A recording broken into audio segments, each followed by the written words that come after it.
tem o seu teleporte, então por isso que eles mantêm essa configuração, né, o time da PEN, e agora a Fúria tem que tentar segurar um pouquinho mais.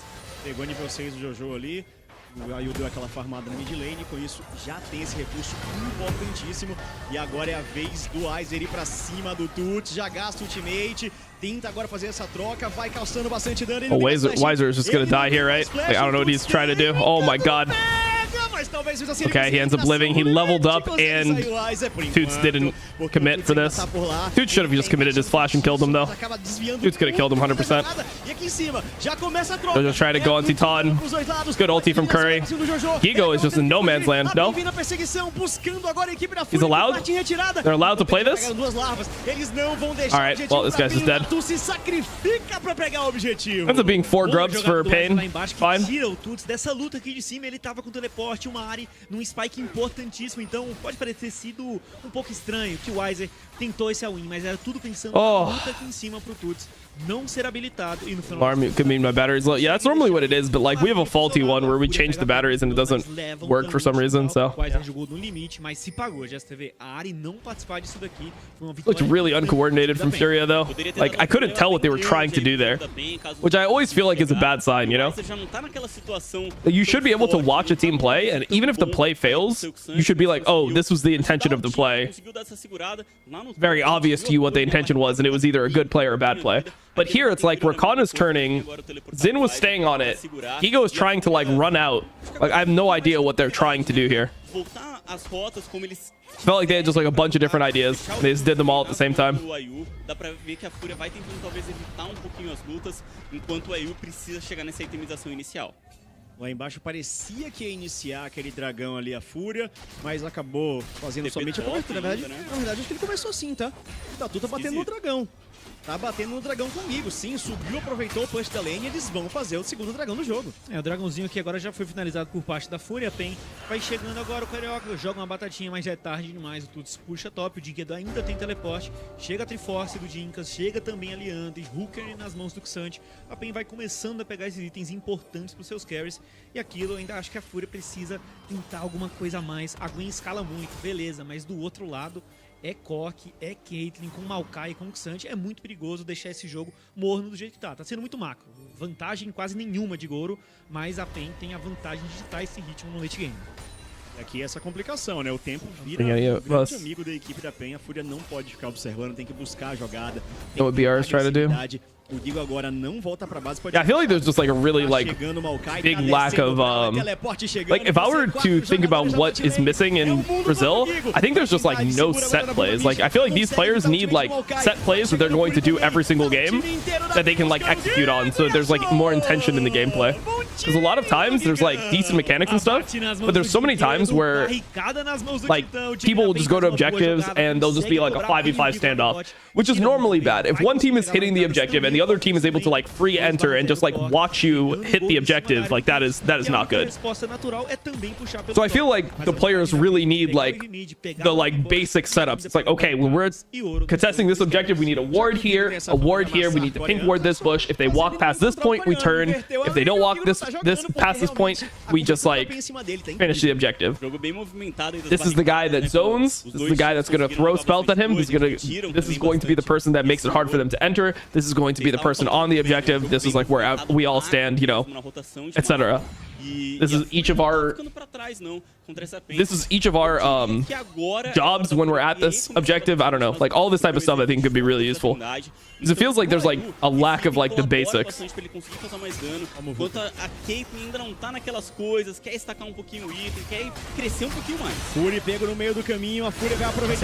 has exhaust here. He has to exhaust someone. He exhausted the Xin Zhao. I feel like he probably should have exhausted the oh my god, Caitlyn just dies. Caitlyn just like walked through hell. Yeah, I feel like he should have exhausted the Gwen there over the Xin. Oh, that's like a complete game throw.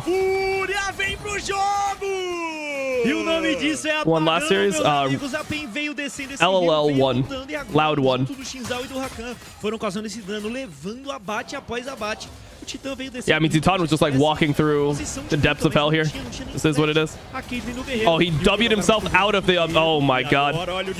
Oh my god, Dinketo, bro. We gotta retire the Corki. He W'd himself out of the Gwen zone so he couldn't hit the person. Eu achei que ele tava ficando maluco, ele levou a torre, que era o que ele queria. Primeiro a proeza, e ainda levou o Dinkedo na sequência. Ai, ai, ai. A Pink comentou, né? Wow, they just completely threw the game state. They were in very good game state, and suddenly they're just losing. Nesse momento do jogo, a pressão cresce, as lembranças vão reaparecendo. Rapaziada, a PEN tinha 1000 de gold na vantagem. Agora a Fúria passou isso em 2000. Então, numa jogada que o time da PEN foi tentando forçar, tentando controlar a visão, a Fúria lutou e pegou 3k de gold.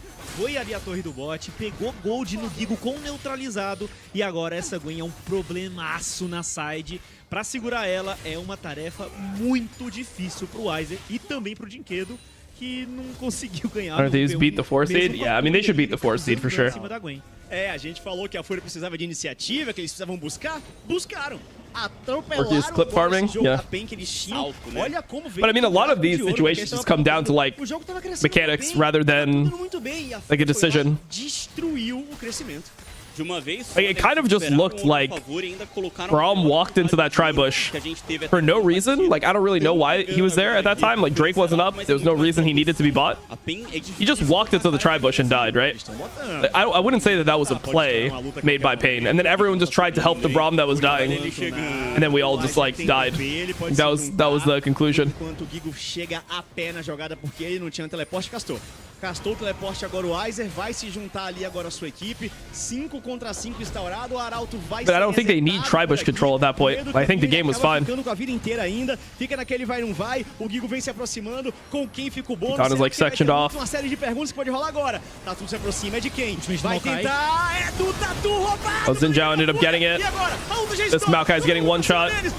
Weiser is here. Titan was on mid during the beginning of this. O próximo, mas nem precisa, a Fúria conquista tudo que quer a jogada. Think TL will stomp today? Abate Arauto nas mãos da Fúria e mais uma vez a PEN pareceu. I don't know who's gonna win, TL or Shopify. Titã tentando pegar o EV mid. I think TL slightly, but like both teams are kind of going through it. Que acordou, entendeu que tem que lutar e vem pegando vantagem, inclusive o ponto de alma aos 18 minutos lá embaixo com o Shinzal. I think with the Grubs nerf, we're seeing Dragon stacking, being the meta on this patch. I don't think that like the Grub nerf really matters too much. It's more just like, are you gonna play champions that use Grubs well? I think when you're playing champions that don't use Grubs well, there's no point of it. And when you have side laners that can't use Grubs and you just have your like 80 carry on mid versus the enemy 80 carry on mid, and you're just playing tanks top and this type of stuff, yeah, I don't know. Essa explosão do time da Fúria. Se a Fúria não conseguir concluir, finalizar o jogo durante esse ponto forte, a PEN pode voltar escalando a composição deles. No meio da Mobuca, pra mim que tô narrando, fica difícil enxergar aquele todo mesmo, mas agora que passou o replay... Can I give Shaden some PR training? Bro, I don't think he needs PR training, he just doesn't say anything. Ela tem que chegar antes, botar umas trapzinhas, tentar ter um controle do terreno, coisa que não. And what's the PR training? Yo, you should talk. When they put the mic up to you, you should say something. A Fúria puxou o gatilho na hora correta e pegou tudo isso agora. O Ayu vai pra cima do Titã, o Titã também vai pra cima do Ayu, troca um bom dano, só que olha o colapso. O Ari tá chegando junto do Shinzal, a Gwen também vem pelo mid, e agora o Ayu vai castigar de novo o Titã com seu ultimate, e Arauto na mid lane com vantagem pra Fúria. Pode cair essa torre aí, se a PEN voltar pra conseguir fazer uma defesa, fazer Can they just not play the game anymore? I think their game is just over until like Corki becomes really strong. They just have to like give up everything. Força total, a Fúria. Bro, I feel like Pain lost a lot of their sauce this split. And when I was watching them last split, they looked like by far like the best team in Brazil when it came to just being ahead of their opponents. They had like a formula. It was like Karaoke plays the tank jungle, Titan plays like a hyper carry, Dinketo plays, you know, whatever. He plays like Ari or some shit. And Weiser will just play like, yeah, just whatever strong top laner is in the game. And I thought they had a formula. But now I just don't feel like they have a formula. They just lock in champs and they don't really do much. Essa side, e o Dragão em 3 minutos e meio. É um momento que a comp da PEN ainda não chegou naquele pico que a gente estava falando que seria muito forte, de Caitlyn com corte e tudo mais. Então um confronto agora onde a gente vê, olha, o gold que o Gigo tá à frente do Aiza nesse momento. Last year 80 meta was favorable for him. I mean, it's pretty much the same meta. No? Like, what was the 80 meta last year? I feel like all the 80 champs you could play last year, you could still play. Like, MF was pretty high pro. I mean, at the end of the year, it was like MF Ziggs. Like, I don't know. I don't even think that Titan cannot play auto-attacking champions. Like, you can still play Estral. You can still play Kalista. You can still play all this stuff. Tristana, I mean, Tristana is like not much further down in the meta than something like Caitlyn. Caitlyn, but Tristana was more of a mid pick. It wasn't really meta AD carry. Uma alma infernal também na rota inferior, então basta dominar esse lado do mapa, basta controlar esse lado de baixo e colocar. I don't know what to do here if I'm Pain Gaming. I think we just forfeit. We blinded Braum with Caitlyn. Quer criar essa vantagem de terreno. Titã ainda não tá chegando perto de verdade desse Gumi. Eles vão conseguir brigar por esse atacante? Vão conseguir brigar para travar a alma da Fúria? Eles precisam fazer isso, senão o jogo vai ser da Fúria. Complicado. São decisões muito complexas porque deslize agora pode comprometer bastante. They're guaranteed to win from this point? Yeah, I think so. I mean, they shouldn't lose. Like, they have Soul Point. They're stronger at the Soul. Yeah, I don't know. Pain doesn't have IE on Caitlyn. Pain should not be able to get in and control the zone first, which is what you should be worried about. It's like Caitlyn setting up an objective and like putting down traps. Yeah, it just never happens. Agora o Titã vai tomar da Fog ali, hein? Titãzada! Okay, free kill. Dude's used flash, but I don't think it matters that much. Won't have it back up for the Drake fight, but it's probably okay. They're gonna go Otacon here. Honestly, I'm kind of an Otacon hater here. I feel like they should just play for Soul. They have no Ari ult, and they're trying to do Otacon. I feel like this could potentially go poorly. Let's see. Wiser needs to walk up. They need to just ult. You can't give the Otacon. Okay, they're actually just gonna give it. I don't know. I mean, Corki has damage at this point, and there's no ult on Ari. I feel like they could have played the game. I mean, look at Gigo's HP bar. Like, the Gwen tanking this is pretty tough. I feel like they just needed to go. So I guess this means that they're also going to... Like, now it makes it feel like they're going to give Soul, but like they shouldn't give Soul. So I'm not sure what the idea is here now. Because you gave Otacon. And now the enemy just has Otacon in a Soul fight. Titan has IE. Alright. Tem muito mérito também a Titan didn't even get a base off. Ele tava ali já percebendo que tinha a visão. Basing now for IE. I mean, he's going to be late, though. And Furia just have all these Otacons. I mean, the game's just over. I don't think there's anything they can do anymore. Exato que a PEN precisava, mas são 4.400 de vantagem para a Fúria, tem vantagem de terreno, e para a PEN agora já sinto que é o tudo ou nada, contra o atacante voraz, contra tudo, uma situação bem complicada. A PEN não quer deixar essa alma vir não, hein? Tá todo mundo reunido por ali, um momento crucial para a partida. Ultimate agora do Maokai, vai fazendo desengage, mas não tem força para entrar. Zin took some damage there for sure. E agora o Carioca recebe o encanto da Canids. Wow, Gigo is yeah, he's just killing everyone. Can't play. I mean, it's so random how this game went. Like, when you think about what happened, Pain lost the whole game because they went to try to contest a tri-bush like 3 minutes before Drake spawned for no reason and just like entered the whole game. Very strange. O Tatu levanta da cadeira, ace aos 20. Yo, Yakos, thank you for the raid. I appreciate that. Infernal, a alma conquistada. A Fúria agora passa de 7.000 na vantagem, com tudo que precisa para finalizar esse primeiro jogo com uma vitória de STV. Olha essa luta. O Carioca tomou um charme, foi completamente anulado nesse momento e não teve para onde depois. Só deu o time da Fúria. É o baile da Fúria. O ritmo é completamente deles. E eles vão voltar pro mapa com o Barão aparecendo, então mais um... Hearing that casters? I feel like the casters aren't even that loud. Like half of my volume. Normally the volume that I keep them on. Então tem essa absorção da iniciação, pra tudo pra cima do Tatu, e como o Tuts consegue encontrar o Carioca, já não tem mais linha de frente a PEN, o Jojo dive ao Titã, tem um posicionamento bom também, olha o dano, né, como o Ayu consegue posicionar a ultimate, e assim, a PEN completamente já desestruturada pra conseguir bater de frente, pra conseguir responder. A gente começou o jogo aqui, né, falando sobre a última série, jogos de 50 minutos, tava difícil ver um Stomp. Agora já não tá mais tanto, né? Olha o Tatu, chamando a responsa. He's like, dab me up, dab me up. And then the guy was like, I'm not going to do that. And that was it. Jungle, vai pegando o Drake, chama a torcida, levanta, chama a torcida de novo, rouba o Arauto.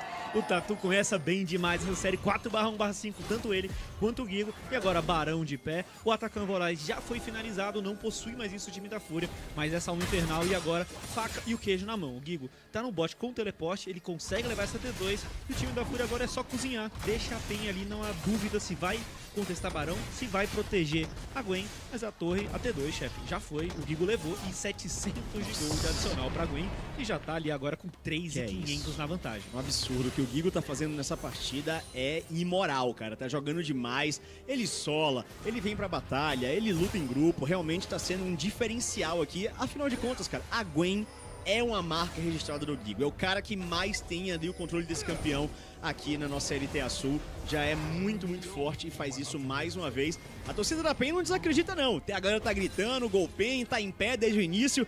Pra esse jogo é muito complicado, mas mesmo assim a PEN precisa ter a cabeça erguida ainda pra voltar pra essa série, porque aqui...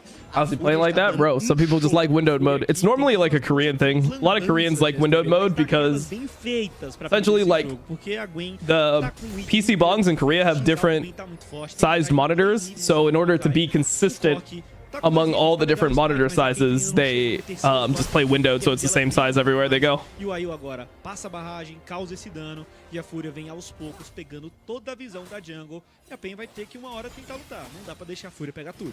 Sim, né? Não vamos... players used to play like that? Yeah, people used to play like that. De muito tempo, né? Estamos vendo a terceira semana, né, dos times, mas a Fúria até então é um time muito disciplinado. Also, it's really good if you want to like flame your teammates in like a different messenger. What you can do is you can put like the league client in like 3/4 of your monitor, and then you can have like a little messenger window on the side. You like have your Discord open. Então, por mais que a gente ainda não conhece tanto dos times, eu vou dizer que não parece característica da Fúria perder esse jogo. Tá muito encaminhado. Aí o linha de frente, Carioca foi pra cima dele, mas translocou. Translocou pela parede, o Carioca passou o flash justamente pra ir pra frente. Olha o dano! Já vem agora o Ais da Manga. O Ayu tem que ir pra cima. O que é isso? A besta mecânica tá solta. Ele causa bastante dano. Coloca bem pra recuar. A equipe da Fúria vai dominando o mapa inteiro. Pegou o bônus de Barão que pode acabar com o jogo. Não tem o Carioca de pé. A principal frontline do time da PEN agora. A Fúria vai pegando esse Barão, puxando a T2, puxa todos os lugares. E vai entrar na base do time da PEN. Não tem gold que possa colocar a PEN em pé de igualdade nesse momento. Cai a Caitlyn do Titã, 0/3/1, 1.500 atrás, 4.200 a Gwen do Gigo. É isso. E a gente falou, o Gigo tem dias que ele acorda diferente. Thinkard might be the GOAT. Naquela jogada do... Yeah, I mean, I feel like what Thinkard did is he's just like, I'm going to find what my players are good at, and we're just going to play those champs. We're not going to care about, you know, like, what's meta, whatever. Like, they have nothing that's really meta on their team besides for, like, Xin, really. Like, Estral is not considered a top-tier AD. But look at them actually like playing Pink Ward in the brush, actually controlling the space. Like they are actually controlling the space. Like he actually has, like you can see that he's made an impact. Jogo de domínio absoluto. O início da partida parecia que ia ser muito positivo pra PEN, mas a Fúria em um momento inverteu tudo. Eu não consigo me lembrar de uma partida desse LoL mais moderno assim, que pô, você saiu de uma desvantagem de 12 mil para virar partida. Não seria algo aqui que a PEN teria que executar um negócio que histórico. Sairia muito do padrão que a gente vem vendo nos últimos anos. A Fúria agora coloca ali basicamente um 1-3-1, deixa o Jojo transitando entre mid e bot. Agora o Tatu também vai ali fazendo um pouco da jungle. Jojo is busted. What do you mean? I mean, it's just not busted. It's not super high prio right now. Highest prio ADs are like Varus and Kalista, and then after that, like most teams prefer Corki. And then after that, you get into like Ezreal tier if you want to play Ezreal, but a lot of people don't pick Ezreal because then Kai'Sa comes out, and Kai'Sa's actually pretty good answer to Ezreal. No, I wouldn't say Ezreal is busted. Like, the only AD carries that I think are busted are Varus and Kalista. Okay, the E was pretty clean from Titan. Trying to scrap it out. Ego's just ending the game, unfortunately, but it was kind of cool from Titan.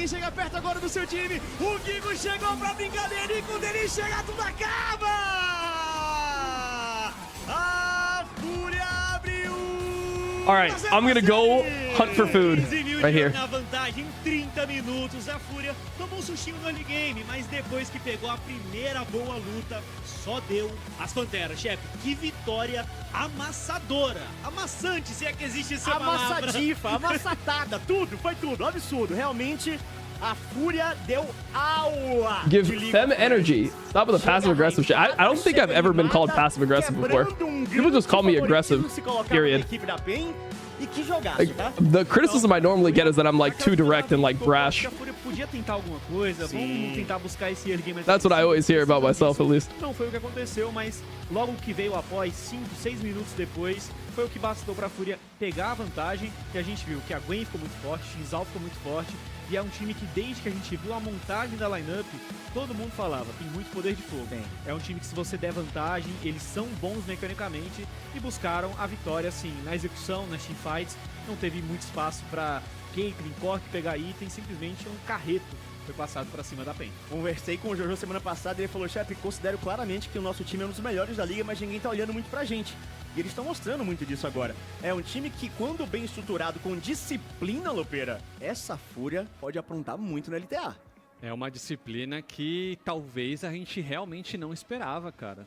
Já você vê, foi um time novo, completamente novo, que a gente falava da mecânica, que a gente falava do quão bem eles iriam na lane phase, com jogadores super agressivos no começo do jogo, a besta mecânica, Tatu vindo no Academy, mas pegaram vantagem e não largaram de um jogo perfeito no macro. Não, eu vou falar o seguinte, um belo trabalho também da comissão técnica do time da Fúria, porque é um time disciplinado, um time que entende as vantagens, entende tempo de jogo, entende o power spike, jogou respeitando isso. Blue side was terrible draft, Gwen was a turbo angle. I mean, blue side is a good draft, but you can't make mistakes. Realmente vem bem preparado. But I think that their draft is fine. I think the only problem is the Braum, to be honest. Like, I think that if you're picking Caitlyn, you have to be prepared to play aggressive Caitlyn lanes and then like fall back on Braum if it's a good Braum angle. That should be your mentality. It's like, we want to play Caitlyn Elise, Caitlyn Nico, Caitlyn Lux even. I think Caitlyn Elise, Caitlyn Nico better than Caitlyn Lux. I think Caitlyn Lux is a little bit outdated. But I think that you want to be like looking for those, and then if like they pick a ton of engage and it's like a giga Braum angle, you're like, we'll settle for the Braum. But they like opted into the Braum. And if that's something that, if that's what you think you are going to do, or if that's your prio, then you just shouldn't pick Caitlyn. You should just pick another AD. You should just pick, you know, Varus. You should pick Kai'Sa here. Like Titan Kai'Sa, I don't know if he plays it, but seems like it would be a fine Titan champion. Also, Dinketo, like, really into this. Like, he didn't flash the Gwen's Q. Like, he should flash the Gwen's Q. That's going to do the most damage here. So he ended up flashing nothing, and he W'd outside of the Gwen W. It was just really bad. Vai conseguir se unir para conseguir trazer o que fez a PEN ser a favorita, né? Uma das grandes favoritas aí para essa etapa. Não é muito característico deles, não é fácil, sabe? Não é fácil. Porque I don't know why I typed that, not gonna lie. I mean, I don't know, like, I've already banned you 3 times in the chat. And like, yeah, I mean, it's probably because you make comments like that, not gonna lie. E até esquisito, porque a gente fala de apagão. Somebody says, oh, Ezreal's OP. It's like Ezreal's busted, and I'm just like, Ezreal is not busted. I think these champions are busted. Ezreal is not busted, and you're like, that's passive aggressive. Like, I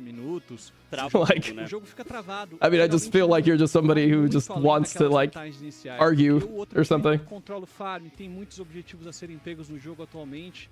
Isso foi stomp. Esse jogo 30 minutos, cara. Stomp, claro. Forgot I was banned, not gonna lie. Here, I can give you a reminder. There you go. All right. o time da Fúria. Today's stream has been good. We'll just eles terem controlado os dragões. pick people like that. It's fine. Chamou a PEN a ter que contestar 07. cedo também, numa hora que But yeah, I don't know. I just feel like the Caitlyn prio in LTA South doesn't make sense. Because also you have to consider it like this, right? Let's be honest. The LTA South games are not clean. Caitlyn is one of the worst champions in a not clean game. Like, if you think about what Caitlyn wants, right? You think about Caitlyn, how you want the game to go. You want to play like a lane where you're just like slowly chipping them out. You get a CS lead, you get a couple plates, whatever. Rotate, you get grubs, more plates, you know, get first turret. You get your item spikes a little bit earlier than them, so you're always strong within the game. Then, like, you know, you stack drakes, you get the zones first, put traps down, they can't enter. Like, that is what Caitlyn wants the game to feel like, right? And the way these teams play, there's just random fights all the time for no reasons. So if that's the case, you should just pick AD carries that thrive in that. Kai'Sa, Xayah, Corki, Varus. Like, these types of champions that will just get active at random times and are just strong and have tools to make the fight happen. So I feel like this is like a big miss idea with the games I've watched in LTA South is they're over prioritizing Caitlyn when even like, dude, I don't even want LPL top. I don't even want LPL teams and LCK teams that play a little bit dirty to pick Caitlyn. Like, there's very few teams I want to pick Caitlyn around the world in general. And I feel like Caitlyn is something that also rises in prio as you get further along in the Fearless draft, right? Like, in game one, everything's up. You can easily put Corki AD here. Titan's good at Corki. So you have like Varus, Corki. You have Ezreal, which people like as like the fourth tier. So you have Kalista, Varus, Corki, Ezreal, Ashe, MF, Kai'Sa. Like, you have all these champions still in. Xayah, all these champions still in. You don't need to pick Caitlyn in this game. Caitlyn is like, a lot of things are banned. Like, let's say enemy team bans like Varus, Kalista is just banned, or like Varus is banned from Fearless, Ezreal is out, Kalista is out, and what's left are like Ashe is out maybe. And what's left is like Kai'Sa, MF, like, you know, people are playing at that point like Jinx, Lulu, like these types of picks. That's when I feel like you slam the Caitlyn and it's done for the enemy. It's like, oh, this enemy bot lane can't lane. You just play a Caitlyn game, you send your bot lane bot regardless, they try to swap, you take the full turret bot because you're playing Caitlyn, then you just play the game from there with like a huge lead. I generally am a Caitlyn hater game one Fearless. Amiga, cadê o planilheiro financeiro? Oi, só pra avisar que o seu cachorro mordeu um colega aqui na creche. Amor, tô precisando ter uma conversa séria. That perspective, wouldn't you want to play Caitlyn early when you have more options to play cleaner champs? No, I think from that perspective, like the whole point of what I'm trying to say is that, like, I wouldn't say it's cleaner champs or something like that. I think that Caitlyn thrives in clean gameplay, not based on champs. I think Caitlyn has things that can lane into Caitlyn that make it like okay. Like Varus can lane into Caitlyn, all right.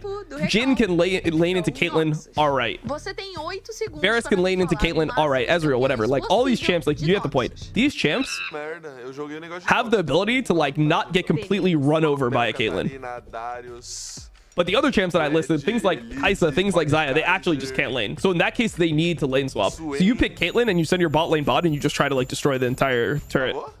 Sim. Deu 8 segundos ou eu acertei todos? Deu 8 segundos.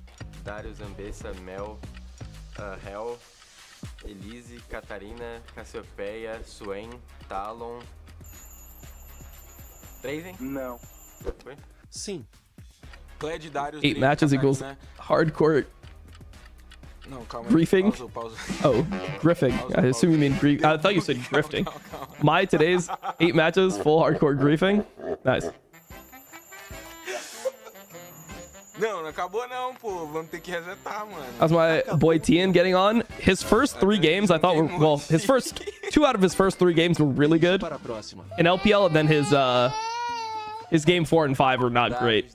But I think that Tian is also kind of affected by Fearless. He's not somebody who is like amazing on a bunch of different champions. He's always good on like a few champions that are in the meta. But I feel like he's somebody who game 4, game 5, he kind of runs out of juice. I have the same worry about Peanut, bro. Like they're kind of like the same players in my mind. Just different champions, but same idea. Who do I have winning the Super Bowl? Philadelphia. I got the Eagles, bro. I hope so, at least. Maybe I'm coping. I might be coping. Estamos Estamos de volta com a LTA Sul nesse confronto de PEN contra a Fúria. I feel like in pro they build Kate where she's not so OP. I mean, you kind of have to go. I mean, what else can you go? You have to go like Yuntal, IE, and then LDR rapid fire, and then the other one after. Partida, mas não. Por conta de uma jogada. Grandmaster, I think I've achieved everything I want in this game. I'm gonna uninstall tonight. Bem demais. Aqui, meninos, o chat da Cash. Eu sei que a gente não tem mais MVP. Yeah, I don't know what I'm trying to achieve by playing the game. I think the reason I still play the game is just like, I feel like if I don't play the game, then I'm just gonna have like just worse takes on the game. So I just feel like I need to play like for my job type thing. But I don't play that much anymore. E rapaziada, vamos resumir assim, ó. Beleza, apagão da PEN.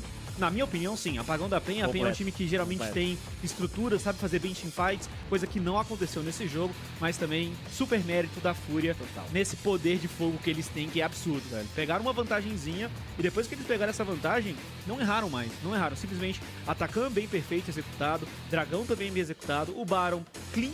Pegaram o Baron, puxaram 3 waves, deram um GG limpo e tranquilo. Então, a PEN sofre esse apagão na nossa opinião, mas a Fúria também jogou demais depois que pegou a vantagem naquele momento, chefe. É isso, eu acho que a palavra que a gente já usou no jogo passado foi disciplina, cara. Oh, Ellis is watching the Thorn video on stream. O Jojo, quando eu conversei He's a braver man than I am. O principal papel do Fincard não é que ele tá ensinando a gente a jogar LoL. Ele tá I think if I watched that video on stream, they would come to my house. Então, parece que o time tá muito bem sincronizado nas suas possibilidades, nas suas capacidades de I think that would happen. E tá gerando um ótimo jogo até esse momento, enquanto que, pra mim, a equipe da PEN tem que ter focado muito na cabeça deles, cara, nesse intervalo, porque o jogo tava andando bem, o jogo tava indo bem pra PEN, e aí começou uma confusão, aquela descida de andar reto do Titã, sabe? Isso, eram 4 lados. You should do that too. Chegou na vantagem, o Pork 2-0, pegou o Spike. Tudo parecia sendo encaminhado para aquele jogo mais lento, mas também controlado do time da PEN. E a Fúria tinha um problemaço, porque depois era muita range, com Cork, com Caitlyn, etc. Mas depois daquele momento nessa fight que você citou, realmente não deu pra entender muito bem o que aconteceu depois daquilo dentro do time da PEN. Pro lado do time da Fúria foi um atropelo mesmo, passaram por cima. I can send you the message my editor sent me afterwards. Because he told me to react to it, and I'm like, I am not doing that. I will... This will not go over well, right? Then I'll put it in the tweet, but I'll... It's like, after seeing the response online, not commenting on the reckless situation might have been the smartest move you've ever done. Boss, respect. That was yesterday. Leaked DMs. Que é esse Ione, tira também a Ashe, e a PEN agora indo pro lado vermelho, tem aquelas missões. Skarner ou Kalista vai pra a Fúria, sabendo disso, tira a Kalista e agora fica o Skarner. Será que o Tatu treinou esse Skarner? Será que a PEN vai deixar esse campeão? Tudo isso agora no último banimento da PEN.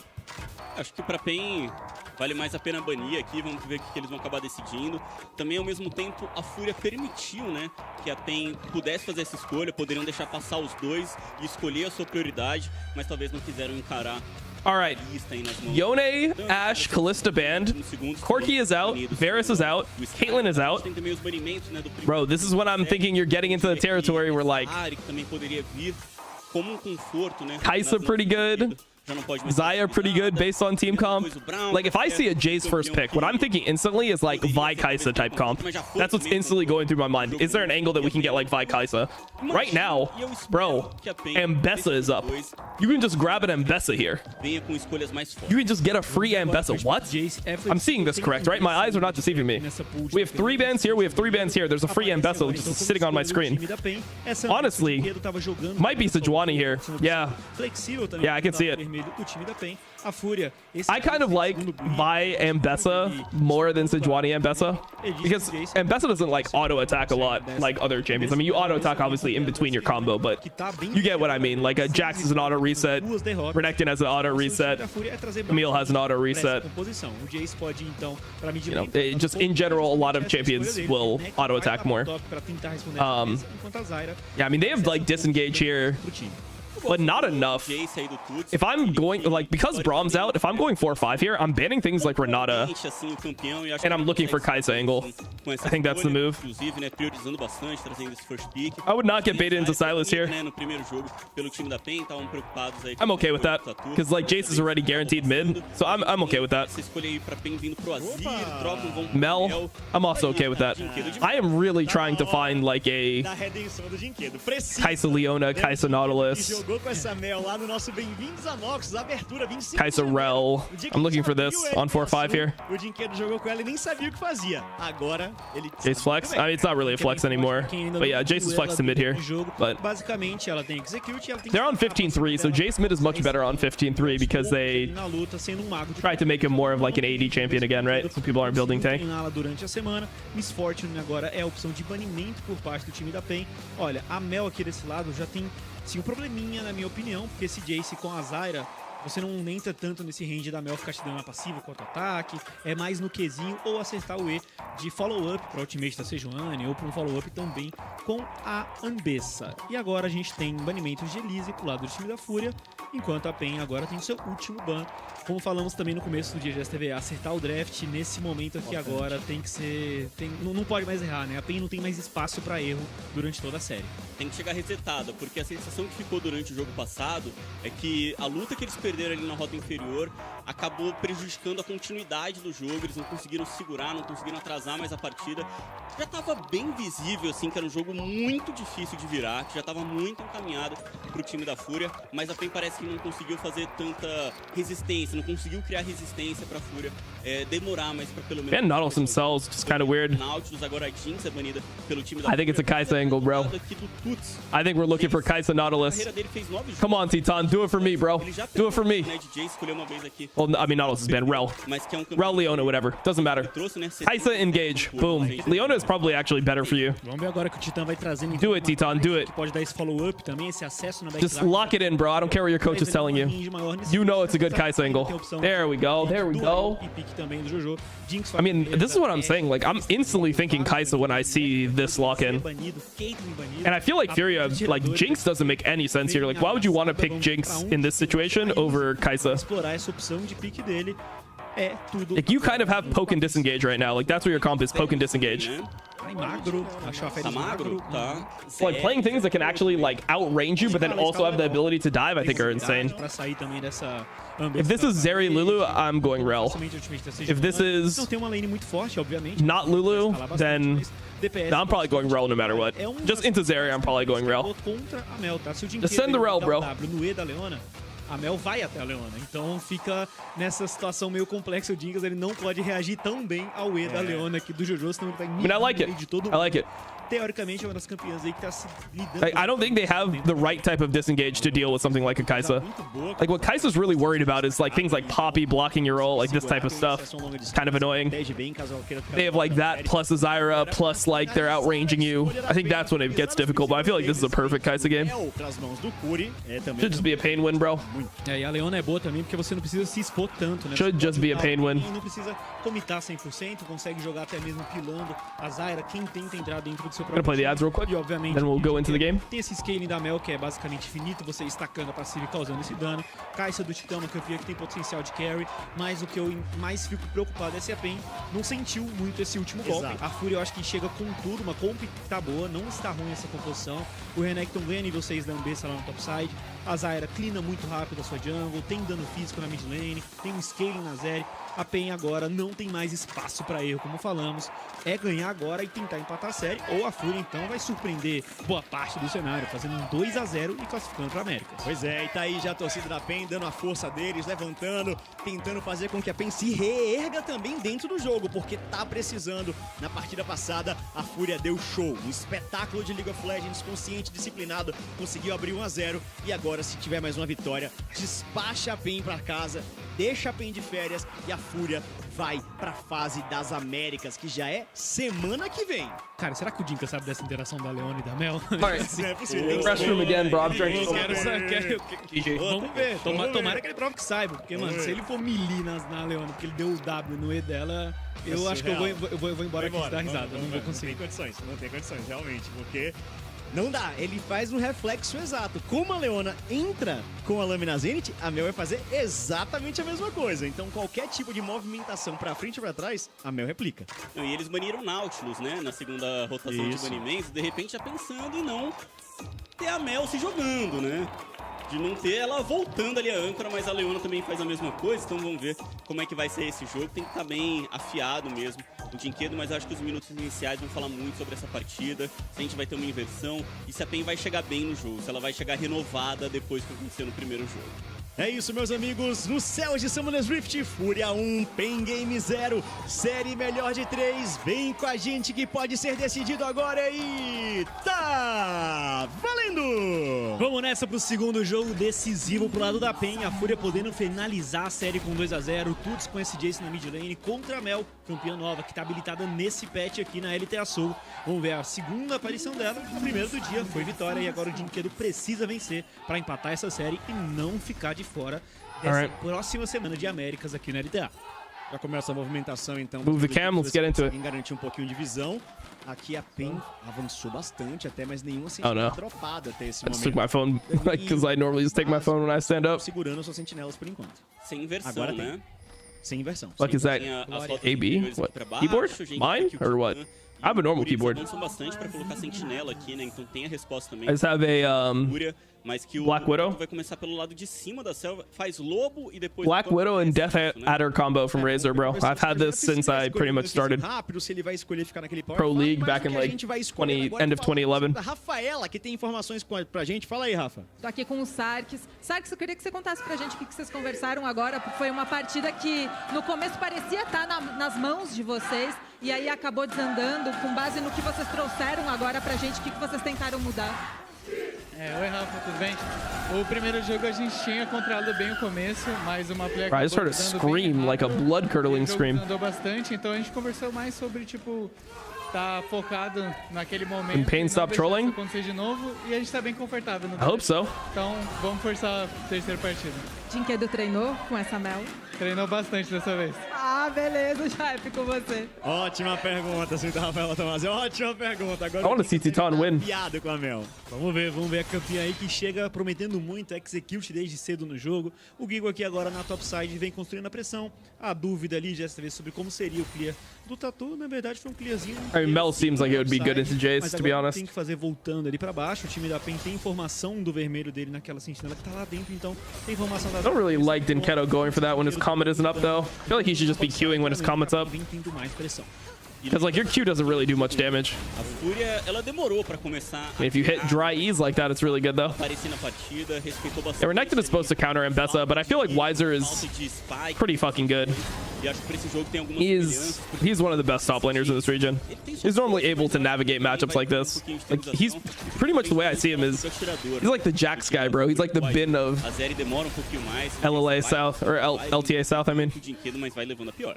O giro do martelo foi bem na hora ali que conseguiu colocar o refletir. He's got like the Jax being his best champion. Convertido para cima do Jace, tá levando a pior. Good at carries, his CSing is normally good. Você entra nela, ela também consegue te dar dano na passiva através do seu auto-ataque, vai causando esse dano extra.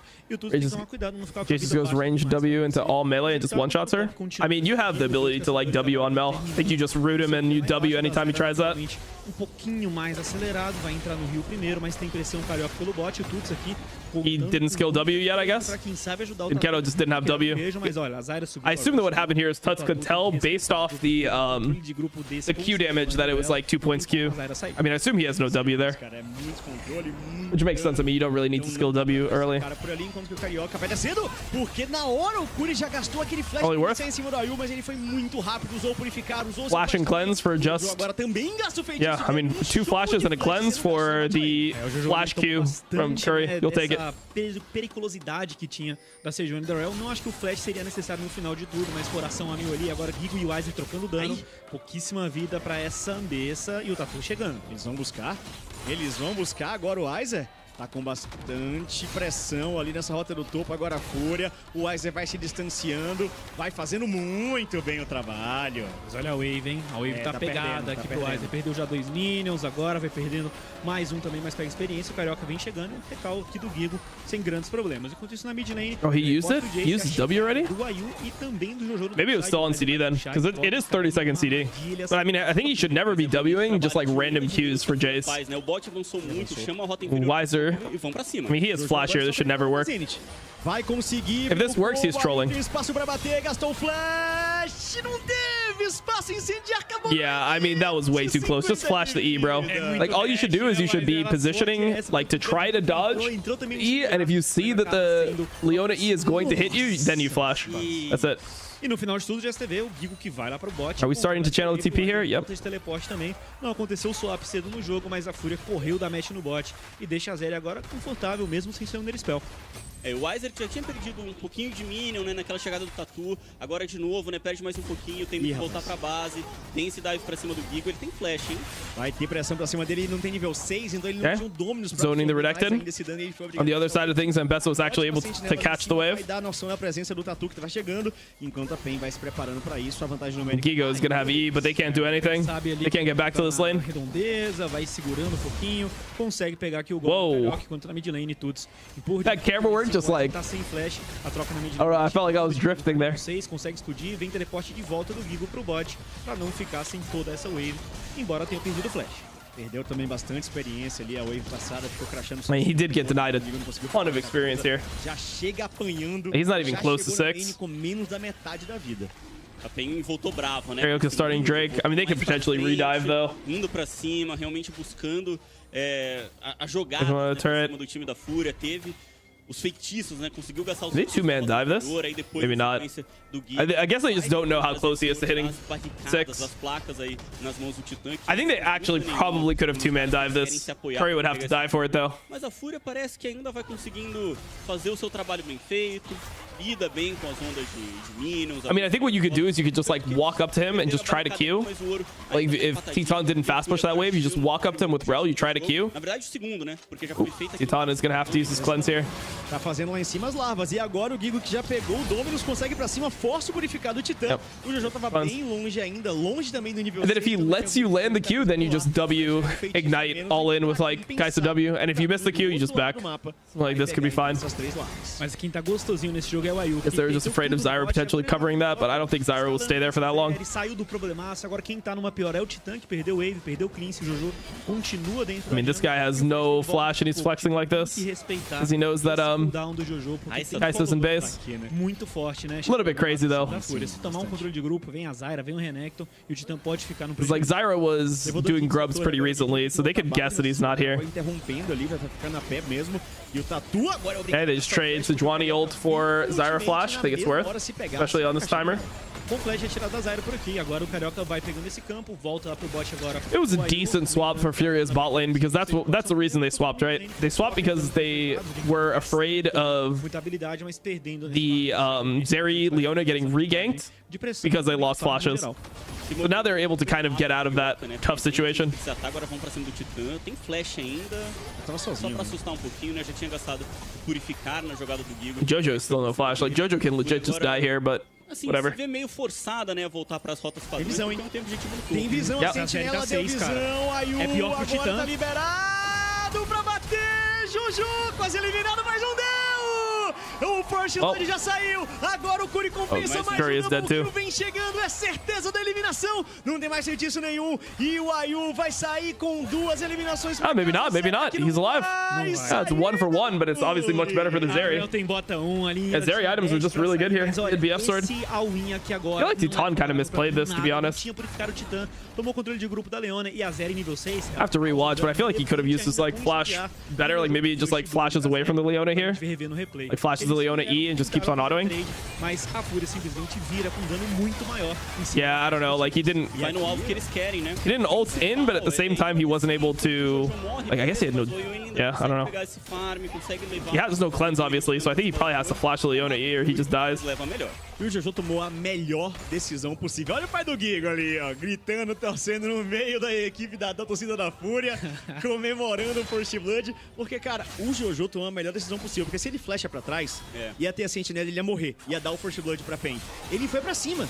Ele sentiu que não tinha mais troca pra ser feita e ele usou a Lâmina Zenith pra ir pra cima do Titã pra dar mais setup de dano pro Ayu. É isso deixou bem complicado a situação pro Titã, mas como falamos, ele se purificar tinha que ter sido mais respeitado, tinha que esperar isso daqui pro Titã conseguir jogar. Não foi o caso, um abate pra cada lado, mas o abate nas mãos da PEN vai pro suporte. Agora a próxima lava em 1 minuto e 20, próximo dragão 1 minuto e 50. O Tuts toma um dano aqui do Dinquedo, que pega a pressão primeiro junto do Curi e entra no rio de baixo pra colocar uma visão, informação maior pra Kai'Sa do Titã conseguir jogar. Os primeiros objetivos, né? A gente teve o dragão realizado pela PEN, Vastilarvas pela Fúria, mas eles foram trocados. Um time foi para um, outro time foi para outro, com tranquilidade. Acho que a tendência agora é, principalmente por conta dessas Vastilarvas, a PEN não querer deixar de graça. Querer contestar, querer pelo menos levar algumas para que a Fúria não tenha o bônus completo, não tenha tanta coisa assim para ameaçar. E aí também tem a diferença de tempo, né? São 30 segundos aí, mais cedo para nascer essas Vastilarvas. Só que a PEN tem que começar a se movimentar, porque o Titã ainda tá lá na rota inferior e a Fúria que parece já tá se organizando um pouquinho melhor pensando no objetivo. É isso, né? 6 larvas. Wise doesn't really want to fight until he has Eclipse, because then you can play with like more nuance, right? Like you have the ability to like proc your Eclipse, save your W, and then when the Renekton Ws, you can W after, so you don't get your shield broken. Kind of what you're looking for a lot of the time. Deixar eles no escuro e ter essa vantagem em cima do Covil. O ponto-chave, eu diria, pra PEN agora é tentar explorar esse flash da Zyra que não tem o Tatu ainda. Ó. Já tem o ultimate do Kaká. Yeah, LTA teams start playing against each other next weekend. Tatu não pode ser tomada essa iniciação por parte dele. A Leona tem que tancar esse engage, o Tuts também tem Mercury, então ele pode dar um pouco mais a cara pra não tomar mais controle de grupo. Se a Zyra aceitar um engage, é um problemaço.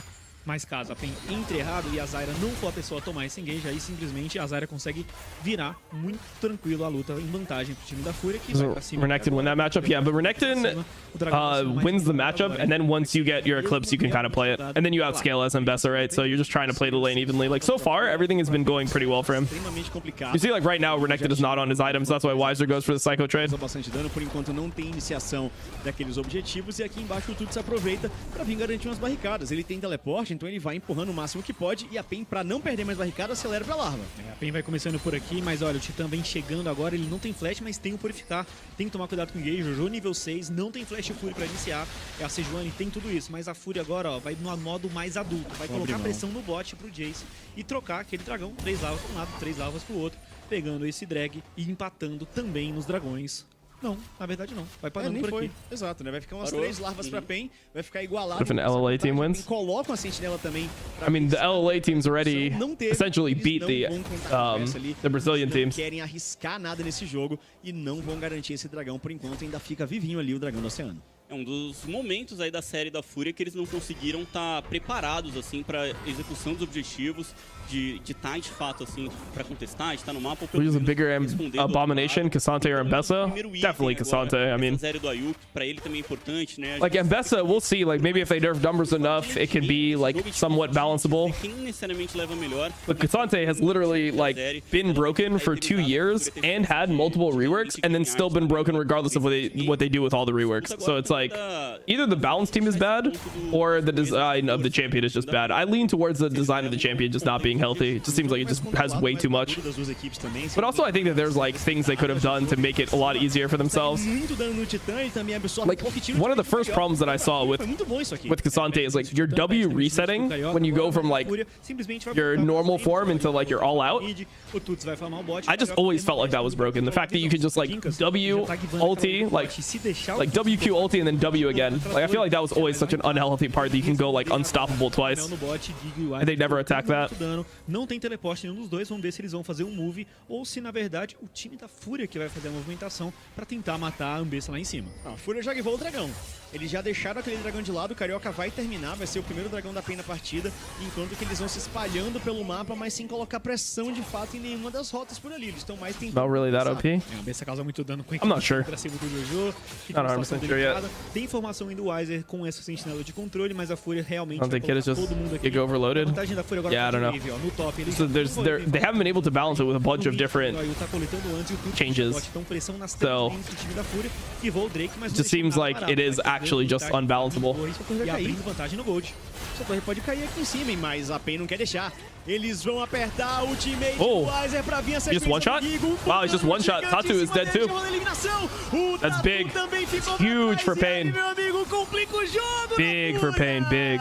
I'll be doing LEC playoffs. What time is LEC playoffs? I can do probably some of LEC playoffs. Dois abates importantes pro time da PEN. A Fúria deu um over demais. Agora o Tuts chega no top com o teleporte para não deixar as coisas andarem muito em vantagem pro time da PEN. Maybe I'll do some of LEC playoffs. Continuar puxando. A vantagem no Gold está basicamente nula pra Fúria no momento. Mas as torres, ó, se a gente passar Because it is kind of just in the LTA South time slot. Toda a torre da PEN tá com pouquíssima vida e a Fúria probably do some in the game. É por isso que a Fúria tá conseguindo ainda, por mais que deu tudo errado aqui no topo, né? Foram perder primeiro a proeza ali do Dragão e depois nas eliminações aqui também na rota superior. Não conseguiram levar a torre, faltou pouquinho, mas a Fúria consegue se manter por conta de tanto de placa de barricada que eles conseguiram levar nesse jogo. Ainda estão um pouquinho à frente no ouro, mas é nítido que a PEN agora gosta da partida. Que aquele fantasma ali do jogo 1, que o incômodo que foi feito na primeira partida não chegou pro jogo 2 e a torcida também inflama aqui nossa arena. E também um jogo mais sincronizado, que acho que foi um dos problemas da PEN na primeira partida. Agora, the gold is fine for Furia, decisões junto, but I think they will just lose. Riscos, indo pro lado correto, é uma PEN que muda e muda bastante realmente, enquanto que o Gigo também usa o Dominus. For one wave. Ele segura essa wave enquanto o nice, leva a primeira torre lá em cima, continua aí o compressão na mid lane, aquela torre do mid também tá com pouquíssima vida e a PEN vai investir todo mundo no bot side. O Gigo é encontrado pelo Puri e também pelo Carioca. O Renekton não tem ultimate, mas tem a chegada da Leona e a Zeri também já tá rotacionando. A PEN vai tentando pegar essa torre, dando cover pro Dinquedo e a Fúria vai decidir enguivar. E olha quanto ping na mid lane por parte da Fúria, ó. Se você vê no minimapa, é ping que não acaba mais. Querem só levar a torre agora. Titã tá ficando ali meio Hope 100 doesn't mega flop again. Pra defender sozinho não é muito fácil, não. Não vai dar pra fazer essa defesa se essa wave encostar na torre e ela vir pro chão. São 4 jogadores batendo. Titã sozinho não vai conseguir fazer absolutamente nada. Yeah, I mean, I think they'll be fine, bro. É torre tier 1 do meio. Like, maybe PEN could beat 100, but I don't think I don't think Loud would beat 100. I think 100 is actually much better than they were before. No lado de cima nessa segunda partida. Começam a arauto o time da Fúria, mas não querem comitar nisso não. Ó, já pingaram a torre do bot, já estão pingando lá que tá Mia, o Weiser em cima, então a Fúria... Tô gostando do que eu tô vendo de macro também, tá? Eles estão respeitando um pouco mais as Fox, deram um overzinho naquela primeira torre top, foram punidos, mas num geral eles estão jogando bem esse mapa. A vantagem em torres, pegando esses recursos, tá muito vantajoso pra Fúria. Pra quem quer se ater aqueles números que foram mostrados lá... Quid 1v9s them. I mean, that's what I thought Quid was going to do when he played against Movistar R7. And then he just like dropped a 0-10 Vex game or whatever it was. Just completely ran it down. Mas o jogo não tá nada fácil pra eles. Eles estão atrás no ouro, mas mesmo assim, onde eles colocam a cara, onde eles colocam o pé, a Fúria tá saindo. Passou pelo meio ali o Ayu. Flash do Carioca. Ele tentou engage, passou no kind of all in top. Ele acabou não acertando. Weird situation. I mean, they're just giving the Drake here. Essa rota do meio. Guess it's fine though. Espaço aberto pra Fúria ir pra cima, conquistar o Arauto. Eles tiveram visão do Carioca. É mais um objetivo. They're just gonna play for Seoul. T2 no chão. É uma vantagem aqui da PEN agora é justamente esse stack de Dragão das Nuvens. Lembrando que nesse patch a alma das nuvens acabou sendo um pouquinho mais nefada, você não ganha tanta velocidade. Like that flash, yeah, it wasn't the best. Conforme vai passando aí os seus stacks, e também é um problema pro time da PEN, afinal de contas era a alma que... I'm kind of immune to it at this point, to be honest. É um probleminha pra eles lidarem. Fúria agora coloca pressão no mid com o Jojo e com o Ayu e vão tentando controlar esse próximo... Yeah, they retake this. De Zazaira e tem Mercury. É mais difícil pra PEN conseguir esse engage certeiro, especialmente com o Carioca agora sem flash. Vamos ficar de olho por aqui. I think Sejuani shouldn't be like that scared to walk in. Like Sejuani is kind of unkillable, no? Like he has Murktred's Heartsteel. If he walks directly into Zeri, Leona, Zyra, he won't get one shot. Um pouco mais essas tomadas de decisão. Eles vão ter que focar a atenção um pouco mais na rota inferior. O Jojo avança, fica um pouco sozinho, mas look how tanky he is. When he has his passive, like he should be more willing to walk up, I think. O Carioca tá sem esse flash, não encaixa. And when his passive is down, then he should be more scared. Give and take, right? Longe, mas na range, com as plantas, com um pouco do Jace, a Fúria vai tomando controle, mas o Weiser vem chegando por baixo. É o ultimate dele com um follow-up do Curi, que tem flash agora, pode ser fundamental pra PEN pegar vantagem. A Fúria não tá querendo saber disso não. Vai puxar pelo mid, tem Arauto. Exato, tem esse Arauto então. Já que eles... Oh, W on Mel. They like completely gave up mid. They forgot about mid-wave. Abriu uma avenida. They should have had their Kaisa on mid-wave here. Oh, they're TVing to the other side because they're trying to sandwich him in. Okay. Here's the engage. It's looking pretty good. É monstruoso! Oh, and Bessa got one shot though. Damn, and Bessa went way too deep. Damn, they're actually going to lose the situation hard. They're going to lose Drake and they're going to lose their mid tier too, probably. Oh man, and Bessa just needed to not do anything here, and it was really one. Kind of sad. Abate indo para as mãos de cada atirador, de cada time. Tatu perde o flash e a Fúria permanece no mapa. T2 no mid com pouquíssima vida, mas sem o caçador. Never mind, they don't lose Drake or mid tier 1. Or tier 2, rather. Nice from Carioca. This guy has no TP, so it's pretty good cancel, I think. That actually might get them Drake. Like, Weiser has no TP himself, so I feel like this didn't have to be given up so easily. I guess Zeri without ult, they just think Zeri coming from base without ult is just too shit. The idea.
Welcome to Waiting Room for Week 3, final day of North play before we head to the America stage. It was actually warm. We're having a great time over there. I don't know. Yeah, we're having fun. What are you doing on that side yet?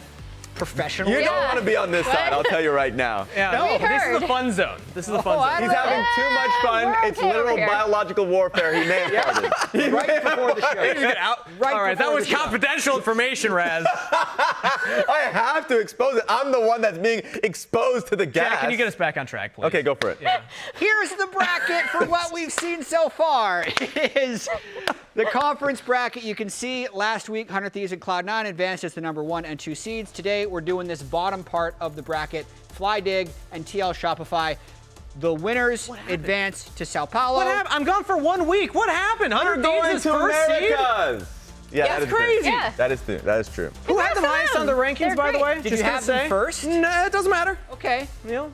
Everybody was wrong. Woo! All right, let's go. But also, when this is concluded, it moves to the America stage, which is already nearly finished. So you can see 100 Thieves is going to be playing against the 4 seed, and Leviatan is going to be playing against the 3 seed here from the north. So we'll know the north 3rd and 4th seed. They're going to be slotting in against those opponents, and then Cloud9 is going to be playing the 3rd seed from the south. Nice. For what it's worth, we do know that Loud qualified. Yes. Just don't know what seed they're yet, because they haven't played their best. Meanwhile, we're in game 3, and so. Furia and Pain are playing. Are you doubling down, Raz? Week 1, you said none of the LTA South teams win. And you we don't even see who the matches are. But I was not making a bet with you. I'll shake. No, you shook our hands. Okay. You were like, shake my hand, and I was like, okay. There it is. Then you shook. Like at the end of the day, the LTA North teams are just going to win out. If you believe otherwise, then we're going back to the coping segment. You're about to get a lot of Twitter. We're just going Raz back. hates the South. Just please don't hit me with the Vampeta memes. That's all that matters. Okay. What happens when the South wins? At least what do you have to do? need to make an actual Is bet this another like spicy pepper bet or we'll what? find something creative. It could just be spiciness, but I think you just want to see me cry. So I think at least one South I'll eat a pepper with you. that does not work that way. That's not equivalent exchange. This whole split has been Fearless as well, and last week we actually got Fearless to work. True. I'd say week 1 and 2, the two Fearless, everything being sweeps in the first week didn't work. Last week, literally everything went to 3 games, and we got to see some picks that we haven't seen in North America for quite some time. Wow, 2013 summer? I don't even know at least support was played back then, but that's like I think that was a Kiwi Kid special back then. Yeah? That would be my guess. I remember that. I actually remember that. I actually remember that. The callback. But yes, at least being so big. Go for it, Emily. This one is just hilarious to me only because Corky was initially designed as a bot laner.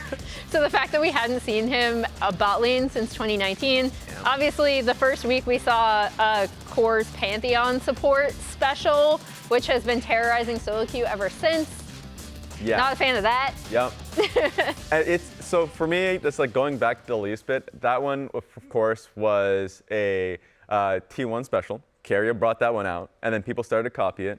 It's also Lehen's. Like, Lehen special, can I stand up for my boy Lehen's because you know he's been grinding that stuff in the ladder to the point where people thought he couldn't play traditional supports. They thought he could only play elite support and Singed. Sometimes I still question that. But I do think there have been some big winners of Fearless and some like losers, obviously, in terms of like not being able to expand their champion pool. Talking about the positives, like Quid literally won Mastercard Player of the Week just based off of the fact that he was going to do it anyways. But like 6 different champions in all 3 of his like series. Like the last one is a best of 1, but still like just being able to see people, I guess, flourish in picking different champions is awesome. Yeah, and we are also the LTA North, much like last year. We're on live patch, so we've moved forward 1 patch, and we're gonna talk about it. What are the biggest changes that you see coming into this next patch? Ooh. For me, I don't know if this is one that we're going to see as much in pro play, but the attack speed cap. I feel like that I haven't heard people talking about that too much. 2.5 to 3. Maybe we see some things like attack speed ramping champions with enchanters in the bot lane. I don't necessarily expect it in pro, but it's as a system change, that's big. There are a few neutral objective changes too. The one that was most interesting to me, I first saw in the streamed scrims actually between FlyQuest and C9, which was the Vodacon change, so Voracious Otacon. The second timer, as you can see, was increased significantly. Get me back in the game already! Yeah, no, you're sitting there. You're sitting there for a while. Oh, man. And additionally, the bounties on the previous patch being like increased will hopefully help. So yeah, that was upped to 15 seconds, and it seems a lot longer. Like you are off the map for a lot longer. I love how the way we show a 10-second increase is just by waiting 10 seconds. And it's an excruciating. And it felt like a long time. It feels long. It's like the amount of silence after ref tells a joke typically. Like it's a long time. Wow. It just feels like it is long. Everyone has gone through the experience of waiting for the death timer and then waiting for you to come back online. Could you imagine if we didn't talk for 10 seconds? How awkward that would be? That would have been. We're not going to do it. Okay, Electrocute. Electrocute was a big one. Electrocute got a huge buff. There are a few champions that I think are big winners on that one. Immediately comes to mind is like, God, Aurora, Ari, like LeBlanc. These picks, some of them, like LeBlanc is a pick that has not really been seen much. This change, in my mind, like immediately makes you question that again. So usually when you see buffs like these, it really drastically changes like what your comp is going to be, because now if you're willing to play LeBlanc, that changes what the jungler is going to be like. Maybe you see more Lee Sin. So like I think it's going to be interesting to see that. So that to me is a big one to look out for. Yeah, even just 20 damage at level 1 for a quick trading pattern early in lane can really change the dynamic of the lane over a couple waves. For me, I don't think the nerf is big enough, but I want to keep a track of it. It's just the Skarner nerfs. Yeah. Because he was permabanned. So it really changes, especially in a Fearless best of 3. If you have a permaban champion, it really limits your ban flexibility throughout the series. If they actually are able to take Skarner down to a point where he is getting played, at least in some of the series, it's going to actually lead to more diversity overall in a best of 3 Fearless. But it was a pretty small nerf. It was the stun duration on his E got reduced by half a second. And the overall package of nerfs did lower his solo queue win rate by about 2.5%, which is like not a nothing nerf. That's still But big. I also do think when we're seeing Maokai getting played at like a 46% solo queue win rate, I think Skarner's still gonna get manned at least this week. Yeah, I think the tail of the tape, you're right. I think is also there's another nerf that I looked at, Jace. Jace was a big one, just because even in lane swap metas, people were still willing to pick it because A, the base damage was high and the build was bruiser, right? At first it was tank because Flandre decided to be a tank. But then for the rest of the guys, it was like grass, bruiser, so they hit the base damage on his abilities and actually upped his bonus AD scaling. Right. So you can still actually go the original build if you wanted to scale properly there. But that does really take a huge hit to if you're willing to play him in a swap as a bruiser. I think that's going to be a lot harder now. Yeah. Another thing I'm actually super curious about, again, just because I did see it in the stream scrims, is this guy right here. I think he can actually be pretty strong right now, compositionally. Depending, this is courtesy of C9 as we see Bwipo playing it. But yeah, like Swain, I think he can slot into a lot of different compositions. He's pretty flexible. So yeah, the buffs, I'm curious to see if people bring it out, especially if we get to game 3s at all. Maybe someone wants to try it out. We already know Bwipo will play it. So. True. Yeah. True. But there is one thing missing on this screen. What if is? you notice, there's a new champ. It's enabled. It's actually right the here. biggest. Never mind, you're in the way. of you. Sorry. All right. Well, it's there. There you go. Surprise, everybody. There's a new champ available. Raz is going to run fast. You got to go. Okay. You gotta go, Raz. I'm on it. I'm on it. On this patch, and while she may not make it through the pick and ban phase right now, we want to highlight some interesting interactions with Mel's rebuttal W ability right off the bat. It can reflect a lot of things. First time we've seen this mechanic introduced into League of Legends. I'm really excited about it because this is a mechanic that's been in a lot of fighting games and things like that. First time now seeing it in League. So Raz is running right now as fast as he can to some of the other PCs, and we're going to show some fun interactions that are there for the champ. This is a technical marvel that we're able to pull this off, as Raz is going into the Howling Abyss where we played games last week, and he's going to be multi-controlling PCs. But one thing we should mention about Mel in general is that we have seen it a little bit in other regions, and even though when it first released, it was winning pretty much every game. Hi, Raz! You guys can start whenever. I'm just buying time for you. Okay, I'm here. All right, Raz, we're going to have to go through some of these quick, but Jab, real quick to finish your point. Yes, how's she doing internationally? So, not great. Like, she's banned a lot, but when she gets through, she doesn't necessarily auto-win the game. So we don't know the limits of the champion. It's annoying in lane. I think it's snowbally, but if it falls behind, it can end up being pretty useless. Okay, perfect. All right, well, we have Raz in position, so we're going to show you some of the fun interactions that happen with Mel. First off, some anti-synergies, because that's the most fun thing. When you introduce a new mechanic like this, stuff's going to get wacky. So, Raz, I'm going to need you to go to the Blitzcrank computer. The Blitzcrank computer. Are you at the Blitzcrank comp? Wait, let me get there. Okay, all right. I'm on the way. I don't know. Am I in control of unpausing? Unpause that damn thing. Okay, all right. Don't make me do it. I feel like Are you ready? Are you ready, Raz? I am ready. Okay, you're ready.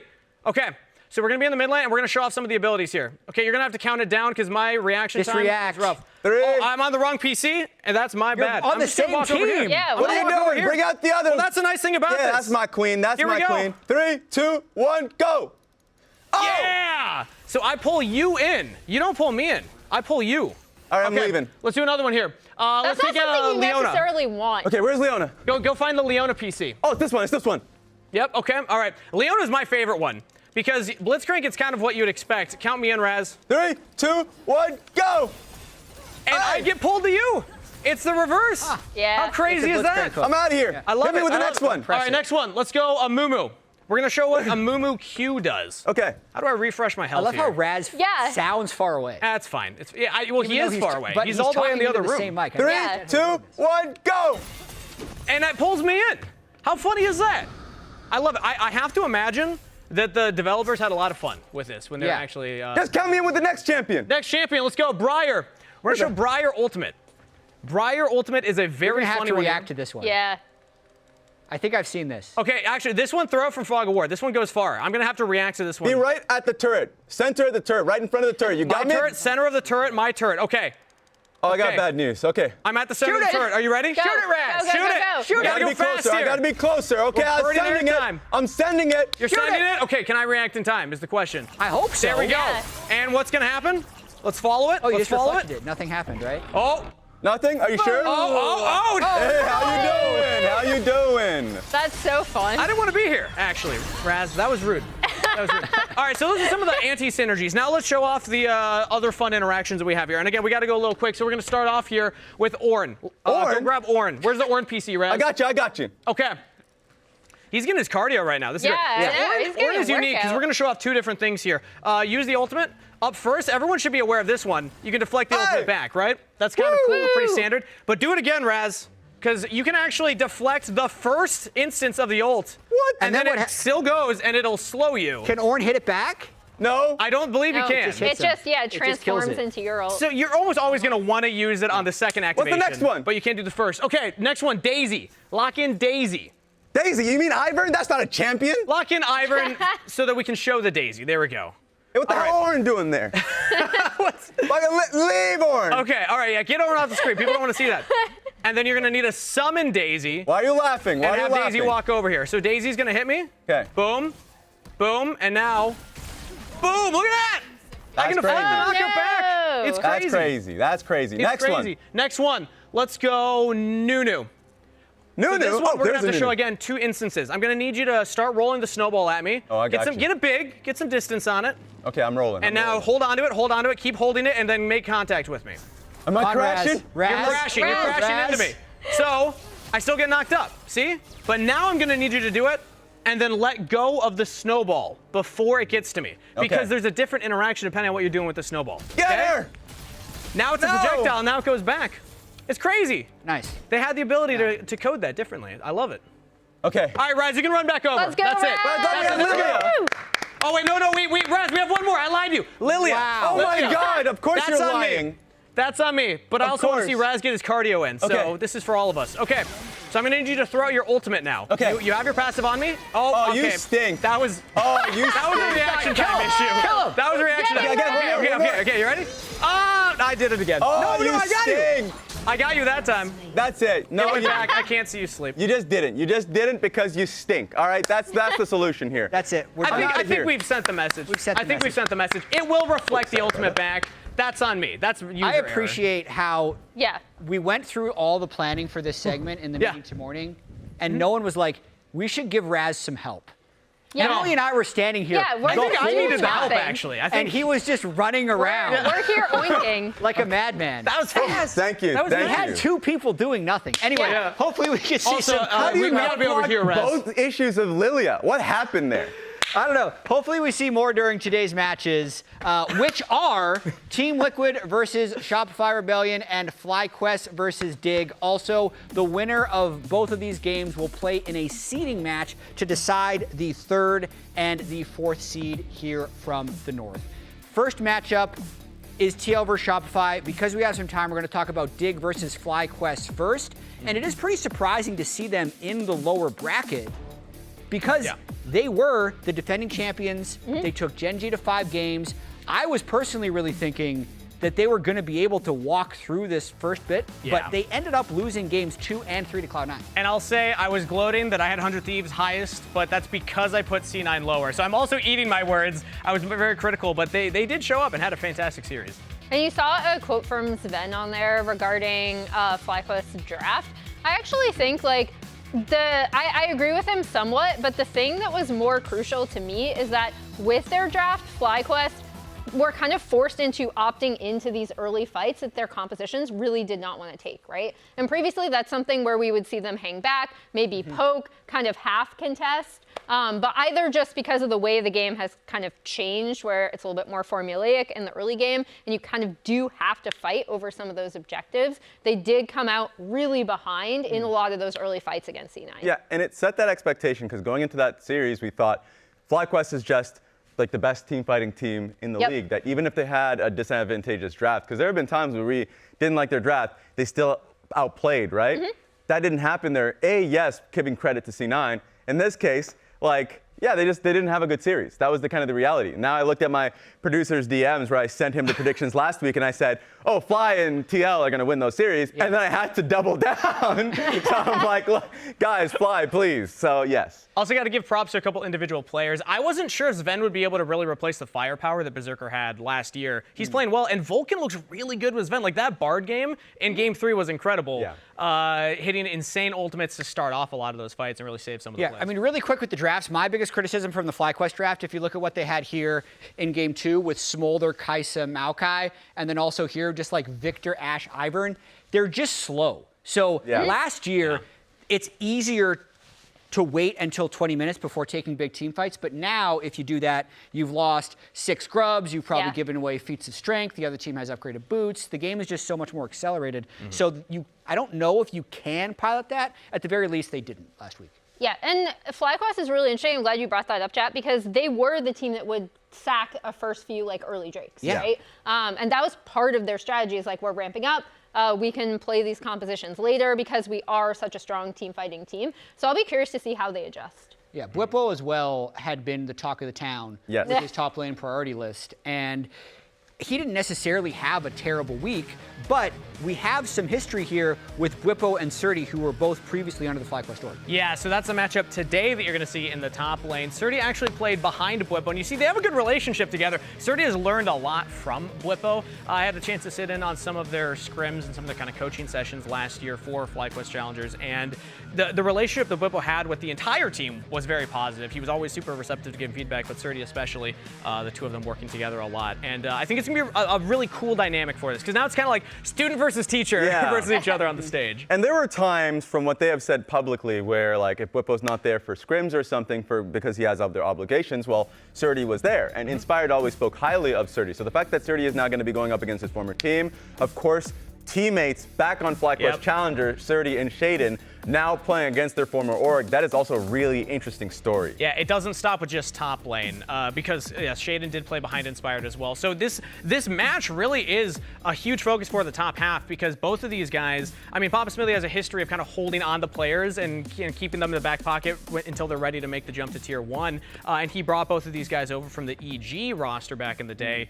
And there's just a lot of hype around those two in particular for that jump to tier 1. Now they have to play against the guys that they weren't able to replace because they were so good. And I'd be like, can they hang with those guys now? Yeah, and also the loser of that series won't be playing until Split 2. Winner of that series gets some experience to be able to travel to the Riot Games Arena in Sao Paulo, play against the South teams, also have maybe future playoffs against more North teams, because Raz thinks North is just going to dominate the South. He doesn't think the South has a chance. It's not a crazy take. Yeah. You're cursing us, No Raz. chance. Oh my God. Yeah, everyone knows who to blame now if it doesn't work out. What? Yeah. But looking forward to that matchup later in the day, the first matchup we need to talk about now, Team Liquid versus Shopify Rebellion. Team Liquid, another team we didn't expect to see here, because they were supposed to just beat 100 Thieves. What happened? 100 Thieves not only beat them, but also then beat Cloud9 later for the first seed match. So maybe we just were all too low on 100 Thieves, but Team Liquid also, I think there's still some woes for this team. You know, it's tough to watch them not perform at the same level that we saw last year. Yeah, and I'm starting to see a trend here, Emily. Are you noticing a trend? So I do want to talk about some of the deaths. Some of them are particularly egregious. I think others, even in that death, them. Even in that death count, I think some of them did set up for fights. So the more important thing to me is less about the actual individual deaths, and it's more about the times where he seems really far ahead of the play, or seems to feel like he is pressured to make a play like very, very quickly, and then either gets outplayed like we saw in that first game with Quid. But then secondly, Oh, that's so mean. You guys are having too much fun out there. Did you guys call it the gray screen award, by the way? That is a good award. I think the big thing for me with again, is like getting him to synergize with the rest of the team, right? Like that's more important to me than the death count or anything like that. It's how is he team fighting with the team, and when is he making the decision to go in? Because I do know on some of his previous teams, when he felt like there was a lot of pressure, he would, be like, okay, I have to be the playmaker, right? And it didn't always work out. Yeah, first in deaths, APA second in deaths across the entire Northern Conference. So they really were not in sync as a team last week. Umpty ended up, unfortunately, getting the gray screen award. But Kangas, you caught up with Swiffer to hear how Team Liquid themselves thought about last week's performance. All right, I'm here with Team Liquid coach Swiffer. Thanks for joining us. I got to ask, first off, Team Liquid's in the lower bracket, coming through, already losing one series. That was a big upset. What were your thoughts on the last match, and what have you been working on going into this match? I think just a lot of the issues from last year kind of resurfaced. I don't think that's a really surprising statement to anyone. And we really went through it this week, like working through most of it, right? And we feel like we've come out of it stronger, more together, more united. So hopefully today that will show on stage. It's good to hear that. I mean, a lot of eyes specifically have been on one player, Umpty, over the last 2 weeks. What have you been doing with Umpty specifically to get him on the same page as the rest of the roster and up to speed? I think it's something actually that a lot of players go through. I think that when they lose some confidence, I think it's really hard for them to find their game or their flow. And so we've been working with him, trying to get back like into his flow, build up his confidence again, just going back to basically the fundamentals of the game, right? Not overthinking anything. And we're really confident that he started to he's on the way up. He's good. It's solved. It's done. Yep. Well, I'm sure the fans will be happy to hear that. Thank you so much for chatting with us. Thank you. So you heard from Swiffer. They're getting him on the same page. He's getting that confidence back. And we know how good Umpty is as a player. Like, we've seen what he's been able to do last year. This is, I think, an odd inconsistency in his career that they should be able to correct. Yeah, if they want to go to Sao Paulo. True, 100%. I think, look, at the end of the day, we've had so many players that have had a bad start to Split, and then you forget it instantly once the regular season continues. Like, once you go through the next couple of weeks, or if you're able to get it past you, that's great. I think there's a lot of issues, of course, that we need to get through as we go on throughout the series. I just hope he has a bounce-back series. Yeah, on the other side, we have Shopify Rebellion.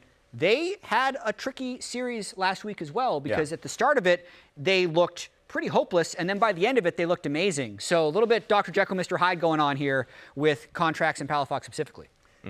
Yeah, I was about to say, speaking of another pro jungler who's been through a lot of ups and downs in his career, these are some interesting photoshops that you guys are going to see in a minute. But yeah, like, he had some really, really strong performances and some like pretty rough performances. And I think for Shopify as a whole, it was kind of the same, right? They looked really, really drawn around the map in their first game, kind of ended up recovering in their next two, and looked, I will say, better and better as the series went on. Yeah, and I want to focus on the positive, the Maokai game in particular, where he was like, that was peak energy Contracts, where he was essentially everywhere, bot lane making ganks happen, top lane, like he was basically letting the enemy team like recognize that you need to respect vision, especially when I am there. This is I'm actually covering one of these. Yeah, these are the actual focuses. So like in this case, his Maokai, incredible. The Amumu, I want to say it's more of like his teammates just not being on the same page, like that 2v2 that was happening through mid with him and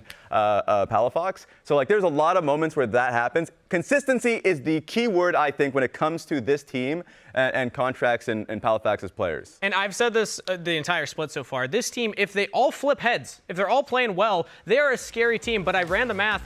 There's actually only a 3.2% chance of 5 heads flipped. So that might be a limiting factor in Shopify's chances here. Okay. Interesting. Yeah, I think another person that they definitely want Contracts to sync up with is Palafox, who had an amazing Yone game, as you're seeing here. And he's someone else who I think really, really wants to prove that last year was an outlier. Came out, had a great Yone performance. It's something that we saw old NRG used to flex between mid and top because it was such a threat on that team. So it was really cool to see him have like an individual pop-off performance. Exactly. Last year was a tough year for him. This year, I mean, even just like in that series that we were just talking about, like he had a bad game prior. Even in the interview, he spoke about like how in the third game in his Yone game, he really wanted to make up for that last game. And he did so in spades. It was all over socials. So like, as long as he's able to come into this series and show out his best performance, that's what we're wanting. That's what we're looking for. Yeah, Shopify won last week.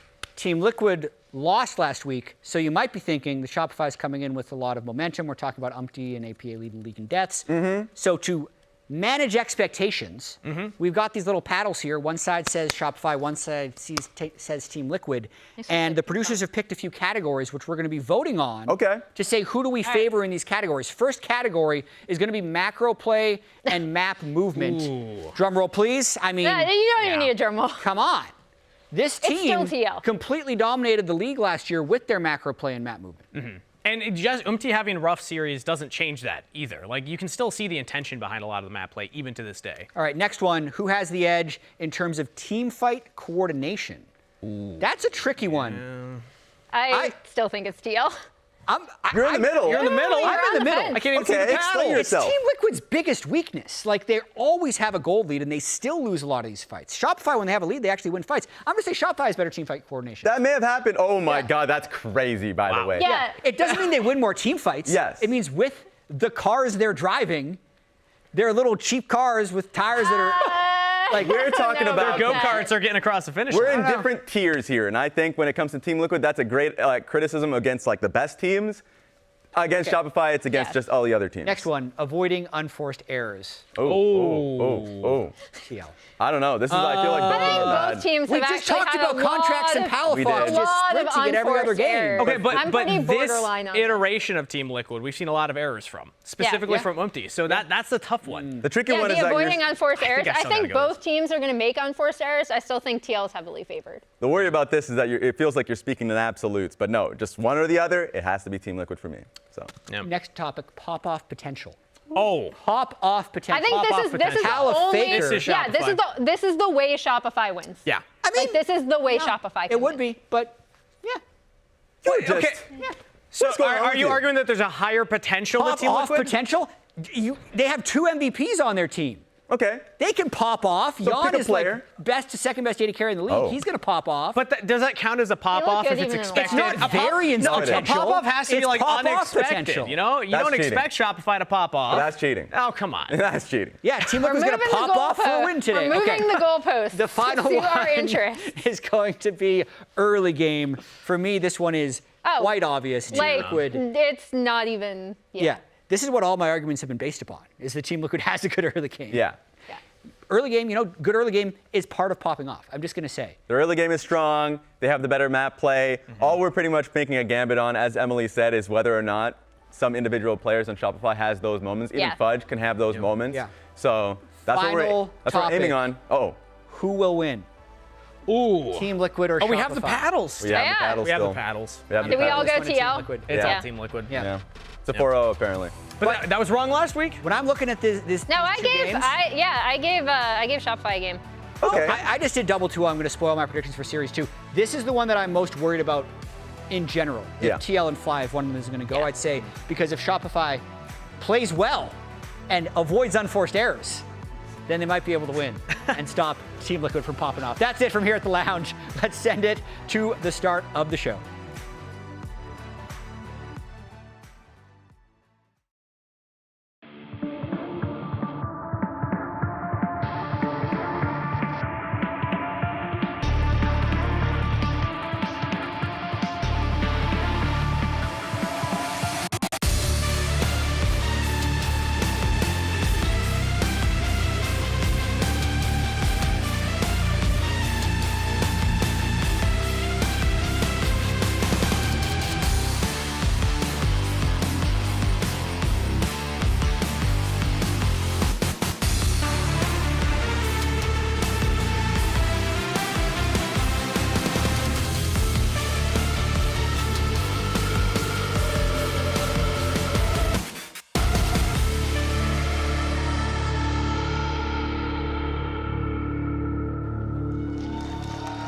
Ladies and gentlemen, welcome back to the LTA, where it's win or go home. Later today, World quarterfinalist FlyQuest still need to earn their spot in Brazil, but Dignitas wants to upset that notion and lock the spot themselves. But first, Team Liquid is eager to catch a flight to Sao Paulo, but Shopify Rebellion would love to give them a surprise vacation for the next couple of months instead. I'm Captain Flowers, joined by Azael for our first series here today, where one of these two teams, out of Team Liquid and Shopify, gets to go on to Brazil to play next week, to play against the teams from the Southern Conference. The other one gets to watch from home. Exactly. It's a lot of pressure on some unexpected teams. I don't think anyone would have predicting we'd have TL and FlyQuest playing today. Those were supposed to be our top 2 teams. Those were supposed to be the big dogs. And they are now fighting for their lives. They might not even compete in the knockout stage there down in Brazil. We'll see if Shopify can make some magic happen here. This is a team that always has that pop-off potential. We've seen some really good stuff from them. We've seen some really bad stuff from them. You know, they have those players that have the really high highs, really low lows. And if they could show up at the right moment, TL could find themselves with an early vacation.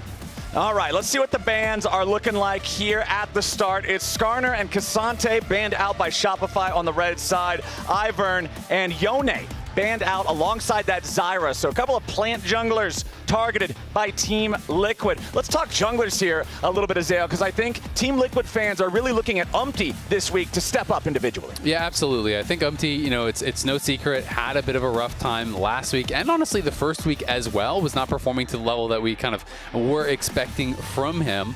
And you know, there's going to be a lot of pressure on him as a result. You know, there was a lot of kind of negative attention thrown towards him at Worlds and now these first couple weeks. So I do think you're going to be feeling the pressure, especially when you know if you lose here, there's a couple weeks off, quite a few weeks off actually before Split 2. Yeah. And your team could maybe even be thinking about making changes or things like that. So that's got to be in the back of your mind. Whereas over on the other side, I do think Contracts, you know, has been performing a little bit better.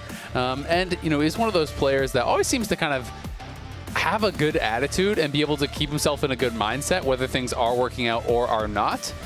So Contracts, I think, you know, is going to be hungry to prove himself here against a big team like TL. And I think he's going to be feeling pretty confident in his matchup against Umpty. Yeah, I'm excited to see how it goes. I think that both of these players can be big drivers for the action on their respective teams when they're really on. And there's no time to be on, quite like win or go home types of stakes. That's what I'm looking forward to here. We are going to see Umpty back in the Xin Zhao. This is a champion we have seen him on plenty of times before. Rumble locked in for TL. Over on the other side, Shopify have the Mbessa, they have the Corki, and it'll be Maokai, their final pick before the second half of the band start rolling in. Yeah, so very likely to be Maokai in the jungle. We, of course, do have that Mbessa, as you said. So Mbessa Rumble will be an interesting matchup up on that top side. Impact getting the answering pick and pairing that with a strong early physical damage jungler in the Xin Zhao will be pretty scary for the solo lanes there of Shopify. And we'll see what they want to work towards here. It's going to be the Pantheon ban, which we've seen Core playing. Also is quite popular in jungle, but they obviously have their jungler. And Core was really liking that Heartsteel Pantheon style and has been one of the guys that has really been popularizing that, you know, in solo queue here in NA as well. Yeah, I use the Spectator client probably more than any other singular person in North America in terms of the thing in the League true, client. By the way, 100% of the time when I log on League to play, Flowers is on, but he's spectating. I am perma-spectate all the time, constantly watching Challenger games, high elo one tricks. I'm going to ignore your comments and instead focus on the core JJ Pantheon games, because ever since the new year started, this dude has been in there spamming Pantheon. Last weekend, Team Liquid didn't play until Sunday. Friday night going into Saturday morning, 4 o'clock in the morning, I woke up and couldn't get back to sleep. I log on League. Guess who's already in there 20 minutes into a solo queue game playing Pantheon? It's Core JJ. Yeah, you got to respect the grind, man. It's definitely a lot of fun. We do get the Poppy ban out here as well. Poppy definitely rising in priority also. We've been seeing it, you know, brought out across a lot of different roles. Elise support, you know, is another one that we got to see last week. Ayla had a really strong early game on it, you know, in their upset win, was able to get very far ahead. And Aurora, one of the ones that people are talking about a lot. Already last patch was quite strong, but especially now with the domination tree buffs, the electrocute buffs in particular, are really, really powerful on this character. So yeah. Makes a lot of sense here as a ban. Nico, I'm not really expecting that to get locked in. He's one of the ones that APA has gone towards, and of course we do see some Nico support, but going to be interested to see if we get Mel today, because Mel has been a big discussion. Some people think it's really overpowered and needs to be banned. Some people think it's absolute trash. Some people, you know, feel like it should be highly prioritized, and it looks like nope, never mind. Last second is going to be swapped over. A little bit of cold feet there for the Mel. Instead, Talia is the option. Lots of power on that one, especially when you think about the Unraveled Earth and how good it can be at disrupting champions like Ambessa, who has so many dashes, like Rel, who can't even mistime it because Ambessa's always dashing. She will never not just be dashing all over the place. It's very easy to get Unraveled Earth value. Rel as well, if she's jumping over top with that big slow crash down animation, make it so when she lands, she's the one who's stunned, makes it more difficult to combo those engages. And Nautilus, I feel like this is just a core JJ classic for TL. And I mean, point and click ultimate, going to be great to set up that seismic shove as well. So we'll see, you know, how that's going to work out. as Core will be, the primary engage here. Yeah, sure, you can fish with the Varus ultimate and whatnot, but really the pressure is on Core to be the one to kind of make it happen for the team here, and we are just looking for that final pick. It is going to be the Orianna, which does have a lot of good ball carriers here with both the Maokai and the Rel to be able to send that ball into the back line, especially point and click. Someone like a Varus is going to have potentially a really hard time. Even the Talia, you get flash W'd by the Maokai with the Orianna Shockwave coming out over the top. That is going to make things very, very difficult. I'm kind of expecting on-hit Varus, I think, from Yon in this one, because there is a pretty beefy front line. A lot of melee champions up there in that front line to go for, but some people do really prefer the lethality, so I'll be interested to find out what he's going to go for. I mean, when I look at the Shopify comp, I see a pretty classically built composition with 2 big meatballs for the front line, 1 bruiser that can either front line or threaten back in the Mbessa, and then AP carry and AD carry. This is very textbook stock standard stuff. Meanwhile, over on TL's side, we already talked a little bit about needing to see Umpty step up for their team. On the other side of the aisle, though, looking at Shopify, I really want to focus on Palafox, right? I think when we look at this guy, when we look at the series that Shopify played last weekend, fortunately for Palafox, a lot of people are going to remember the Yone game where he stepped up, he had the big carry moment, he had the 1v2 in the top lane. They're like, damn, Palafox can play some Yone. Unfortunately for Palafox, that was a tongue twister, it should not have been. He ended up having a really rough first couple of games, and I think that they really need him to not have those sort of weaknesses, those flubs, if they want to be able to contend with TL. Especially coming off of last year where, he was even vocal himself about playing some of the worst games he felt he had ever played. I remember one Orianna game, actually, in particular, where he literally said, that is the worst game I've ever played on stage. And that was coming off of a year where, they went to Worlds, they beat G2, they made all these things happen, and Palafox contract stocks were at an all-time high. They have now come back to Earth, and they're trying to rebuild it. You got to buy the dip. Low. That's what they say. You got to buy sell the dip. lower. All right, this is not financial advice. Do not listen to Azael and I. We are not responsible if you're living under the bridge with Forrest after this. Now, let's see what Shopify and Team Liquid have got cooked up for this level 1. Do we want to get fast and loose nice and early? It doesn't really look like it. Bvoy just dropping the ward here on the enemy red buff early on, but they don't want to overcommit to anything.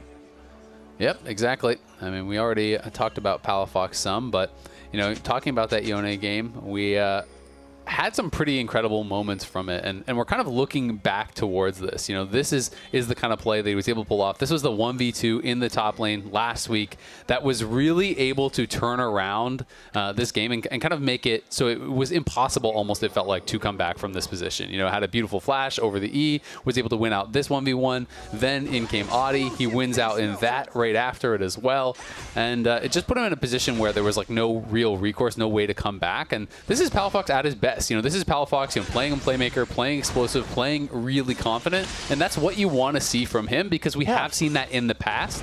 But we're looking for that consistency, and that's kind of what we've been hunting for over this past year or so from Palafox. So we'll see if he can get back there here against APA, who himself, I think, didn't have the hottest series, last week, as they did get upset. And honestly, I felt like he was kind of, well, just straight up outplayed in that series. It was way more about the opposing mid laner that wasn't about him.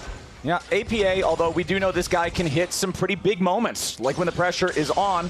But let's see how things really shape up here in these early scraps. Bottom lane getting a little bloody nice and early on. Bvoy losing that barrier in exchange for Core JJ's Ignite. Yon throwing up the Pega Frog, just letting them know he's not too impressed by these early trades.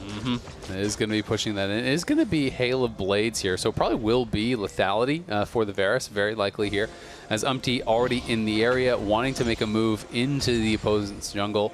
Pushing up towards this blue buff. Did a 3-camp clear on bot side and now looking to get in the face of Contracts. Contracts, though, on the Maokai does have a pretty good secure with the Q Smite, so maybe not going to be the easiest thing here for Umpty. And Contracts is just going to go around and start up on the Gromp. So right now, Umpty is spending a lot of time on this, has gotten nothing done. He's already 1 camp down. He's about to be 2 camps down. And there is a chance that he doesn't even get that blue buff because that is on Vision. And again, Contracts can come contest this. Yeah, I get where Umpty's coming from with the thought process here, because his bottom lane has control. They have push on the wave. Meanwhile, top side, Fudge getting burned down by Impact. Umpty still with control over the blue. He'll secure that one. He knows he's a better duelist champion. He knows his bottom lane has control over that wave as well. So it seems like it should be a green light to invade. It does end up working out, but it did cost him a little bit of extra time. Well, that ward was actually so critical in the side brush there. So what Contracts was going to do is Contracts is saying, oh, you just took my blue buff here. Of course you're going to do the scuttle beside that, so I'm going to cross map. But that ward spotted Umpty going up towards top side where he's anticipating Contracts will go. So that allowed Contracts to say, nope, I'm actually going to stay down on bot side. I'll be able to take this away, get an uncontested scuttle. So yeah, he does lose his blue buff, but still, tempo-wise, he's quite ahead. He gets a deep ward, and he can maybe even steal these Raptors here on respawn because of that information he gained from that one singular ward. Every jungler knows how frustrating it is to lose your scuttle crabs or your buffs, but really losing the chickens is a bit of an insult of its own because you just want to be farming them on spawn. You always want to have your chicken tempo where it needs to be. Losing one of them feels bad, man. It feels really bad, and it feels great for Contracts because at the end of the day, he gets that 6 camp clear just with one of his opponent's camps. Evoy taking some damage here, has to get back away from Yon and Core JJ. Zeyzal going in for a big engage there with a flash, but he does not find it. Core JJ answering with a summoner spell of his own. Both of these supports do have Hex Flash, and that's going to be all they'll have for the next 5 minutes. Yeah, Core really respecting that. I'm not sure if he thought Contracts might have been behind him, you know, because when the Q misses, I feel like it's unlikely that he's going to die. You don't have that Shattering Strike to break the Nautilus shield or anything like that, and he could probably just walk it out, but did throw his flash in respect.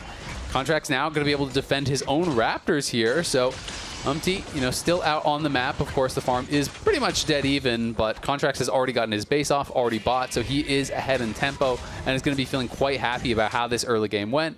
Of course, it is going to be phase rush on the Maokai and the Orianna. Yeah, you touched on it. You probably can't outduel the Xin, but you don't necessarily have to if you can just kind of Bramble Smash him away and walk out. It's very hard for him to actually bring you down to dead if you don't choose to stand and fight him for an extended period of time. Contracts making the journey up to the jungle here in the top side of the map, but considering he walks over that ward that is about to expire, he disables it, but that still lets Impact know that he's around, and Impact backs up enough. Very even farm up in the top lane right now. Honestly, Azael, the whole map is looking pretty competitive across every single role. Yeah, it is. It's very, very even, pretty much in all regards. Bot lane, we can see Corky's a bit behind. I think he maybe has an extra minion or two to farm up. You know, is going to be ending up still down about 6-7 CS, maybe even a little bit more if Yon misses none on that bounce back. So Yon and Core, you know, getting the advantage, but that's really the only one to be had so far in this game.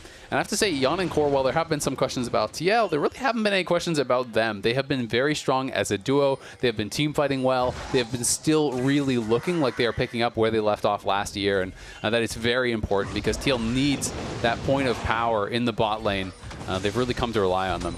All right, looks like we're going to handshake our first couple objectives here. Nobody's really rotating to either one of them to help the junglers, and the junglers have just decided to go for opposite ends of the map. Umpty working on those grubs, but instead deciding to leave the third grub and maybe come down to challenge for the Drake instead. Maybe it's not such a polite gentleman's agreement, but now APA is going to be in trouble. Contracts going in for the flash engage. Follow-up from Zeyzal. It ain't going to matter. Seismic shove right on back, and Zeyzal's in danger. Core JJ locks him up. Umpty beats him down. Team Liquid is ready to answer the challenge, but Shopify ain't done yet. Core wanted to go for the dredge line, but does not find it. APA hops off the wall, and he's ready to ball. Contracts falls. Yon picking that one up, and Team Liquid just came out so far on top in that play. Yeah, that is massive. They're able to get a couple of grubs, get down, get 2 kills, take the dragon. They get everything in that situation from Shopify, and it all went bad pretty early here. Credit to APA, as Contracts is the one flashing in on him, but the flash was in time from APA to be able to get out away from Zeyzal. Remember, he spent his flash down on bot side, so he's looking for the Hex Flash Q. Couldn't get it timed up perfectly there with Contracts. The CC layering is not on point. Ends up getting taken down, and ends up being a 1 fight there for TL as a result. TL making the choice, leave the last grub, go contest the Drake instead, utilizing the power of the Taliyah with the wall. I always say whenever I see a Taliyah in a game, I always want to see you use that first ulti as soon as you can. Try to find efficacy in one of the side lanes, and boom, right there they do it. That's the kind of coordination I want to see from TL. That's the kind of coordination I feel like we see a lot of when they're at their peak. That's why everybody kind of scratched their head a little bit when Jat said coordination over to Shopify. But now, right as I'm praising them, APA in trouble. Shopify going in, looking for a bit of a payday here. They really want to make sure B-Boy gets it, and he will. Shopify on the board. Why would you kill APA like that? That's my bad, man. That's messed up. That's my bad. It's supposed to be an impartial caster. I know. I just completely cursed the man. Curse. That was some wicked magic right there. I'm sorry, APA. That is my bad. Well, they are going to lose probably at least one plate down on the bot side. Will get that final grub up on top side, so that is going to be their second of the third kind of groups of objectives, or whatever you want to call it. But yeah. Fudge just used the public execution. He's going all out. Yeah, Fudge wants this, and Impact could be in some serious danger now that Contracts is ready to join, but Impact doing a good job getting away to the safety of his team. Now wants to turn it around back onto Contracts. That Electro Harpoon misses. CoreJJ wants the dredge line. Contracts low. Impact still barely alive, and he will keep himself going just at the very tip, the very edge of the health bar. Beautifully done there from Impact on the Rumble. So close now. This has to be so frustrating for Shopify Rebellion. Yeah, absolutely. I mean, Impact did a really good job buying time, and TL collapsed very, very quickly. Contracts really had no choice but to go back in with the Twisted Advance, because as that hook is coming forward, if he doesn't dodge it with his W, he's dead anyway, so his best chance is to try to go back in, try to get a kill. It does not work out.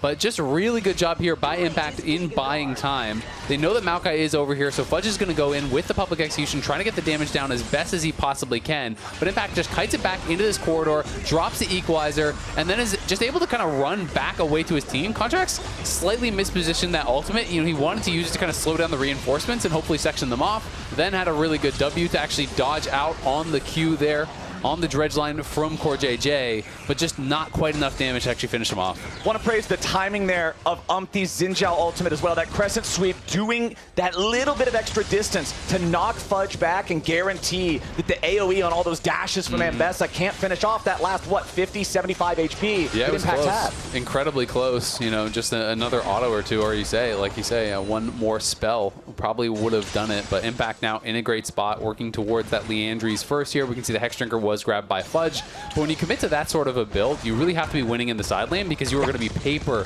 in the team fight. When you're looking over at Lethality, Varus, at Umpty here on the Xin Zhao as well, you know, you have no HP, you have no armor, so it is going to be very, very scary, and we'll see if Fudge can get out of this one, because he is just getting absolutely cooked. When the 1v1's looking that bad and you built for the 1v1, you're going to have a tough game. Yeah, that's the problem with that top lane play, just barely losing out, not having the damage by inches.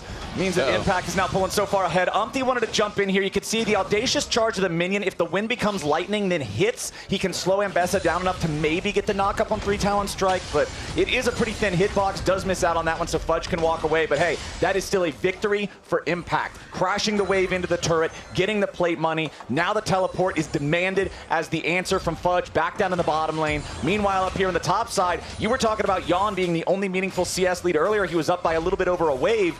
Now it's a lot more. Yeah, 20 CS in the advantage. He got a kill. He has the early Swifties. Is going lethality, as we touched on before here. They're just going to continue pushing this in.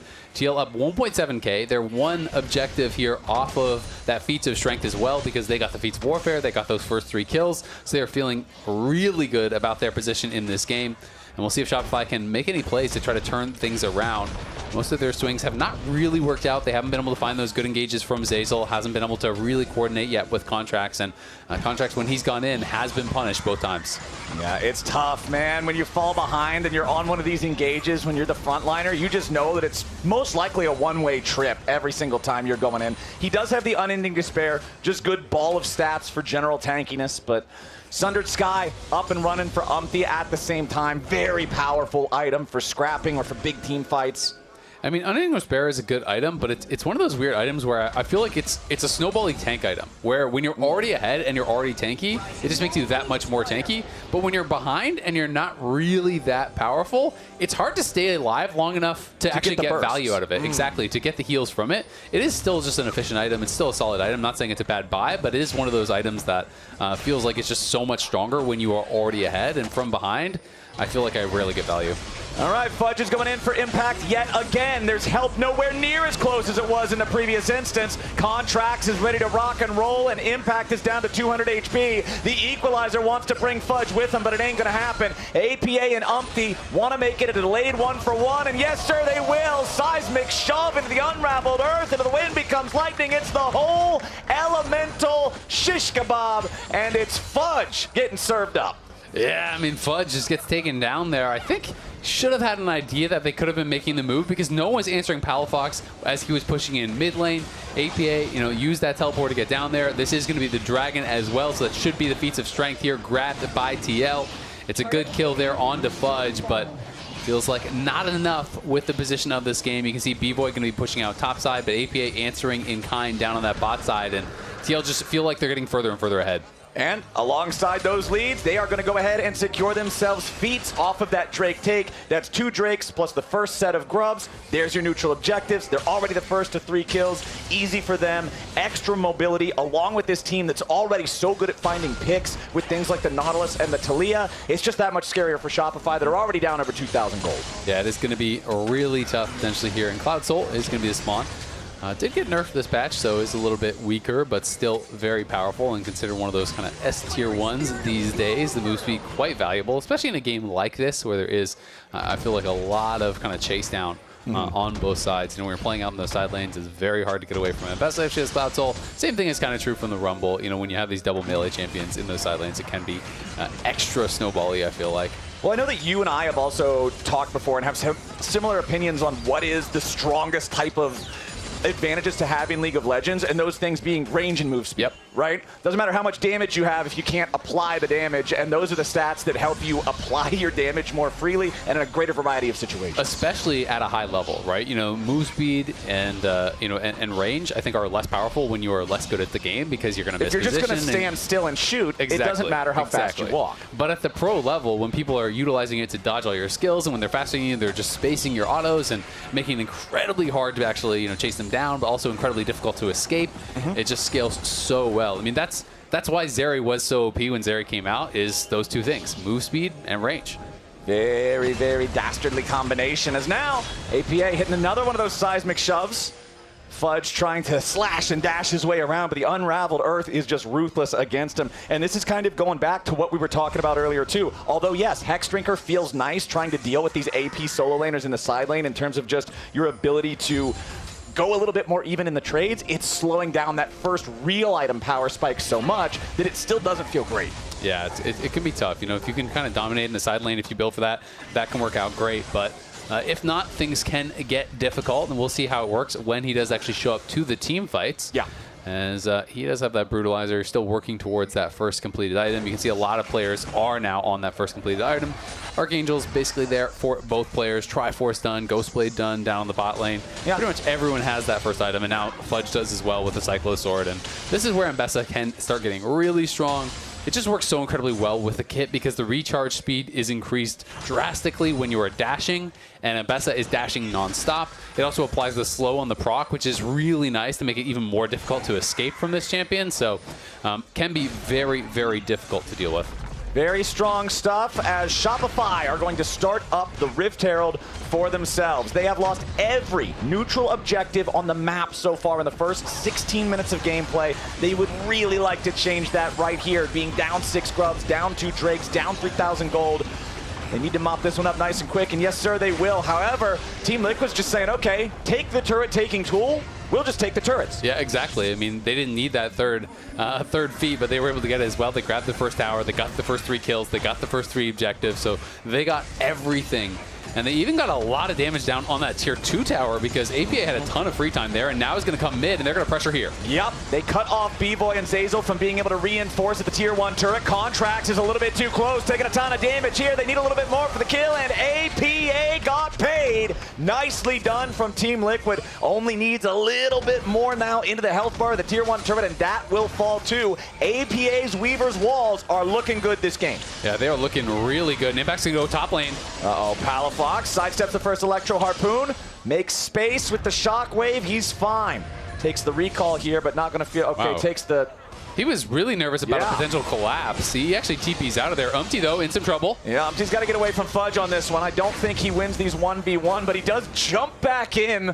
That is the definition of audacious charge. To audaciously return to the fight to secure the frog and then leave. I respect that. Got it. And this is one of those situations where, hey, if that's solo queue, Fudge probably chases you down and kills you, but because it is pro play and he doesn't know where everyone is, he's going to play a little bit more respectfully. Right. So Umpty gets to kind of bluff a bit here that he is, in a stronger position than he actually is. and gets away with it. So TL looking incredibly good. Everything going their way, 4,000 gold in their favor. This is the TL that people really wanted to see, and this is a TL that can help to rebuild that confidence going into, you know, a tournament in Brazil, assuming they can take down Shopify here, but they are looking like game number 1 is going all their way. Yeah, I feel like shy of an Otacon throw, there aren't a ton of avenues that Shopify is really looking at as, oh, here's our immediate path back into the game. I agree completely, and the reality is, Otacon's a lot harder to throw than it is at Baron. Baron is just a way more dangerous objective, you know, and Baron, you know, as that 20-minute objective that we always had in the past, you always thought, okay, well, if they go too early, you can kind of kill them. Otacon, as long as you're dodging the abilities, really doesn't do that much. It's very easy to tank up. You can even solo it on some champions pretty comfortably. It's just slow, so it is going to be very difficult for Shopify to find a way back in here. And Otacon, I think, would almost certainly seal the deal from a position like this. They're going to be able to grab another dragon as well, so they're going to be on Soul Point here. Otacon's going to be coming up, and Shopify basically is already finding themselves in a one-fight game because this next fight is likely to be around Soul or Otacon, and those are two things you just can't give up when you're this far behind already. Yeah, it's trouble for Shopify. I do like the fact that they were able to at least use the Herald that they took to secure the tier 2 in the top lane. It's not going to, it's like slapping a Band-Aid on this just massive gaping wound on your leg. You're just not going to be able to still walk very strong, you know, but it's something. It's better than no Band-Aid. Going to get 500 gold, shrink that gold gap down to lower than 4,000, but man, it's a tough game here so far. Still 0-0-0 for Palafox's Orianna. Has not died at all, but has not been able to make any plays so far on this big team fight champion either. Impact now securing yet another turret for Team Liquid up here in the top side. And whenever you see that message on the screen, man, you know that it's starting to get dire. It's grim for sure. And Palafox is going to be in that point where, like I said, it's probably going to be one of those one-fight games. And one of the problems with that is everyone's going to have summoners over on the other side. And you're kind of really under a lot of pressure here as Palafox to find a multi-man shockwave to try to turn this around. But when everyone has summoners, it's very unlikely to be able to find that. So we'll see what Shopify does here. Otacon up. Of course, we are going to see TL playing around it. They do have some good ways to at least check brushes, you know, with the saplings, and to be able to check with the Orianna ball to maintain some vision to at least hopefully get an idea of if and when TL does start up this Otacon.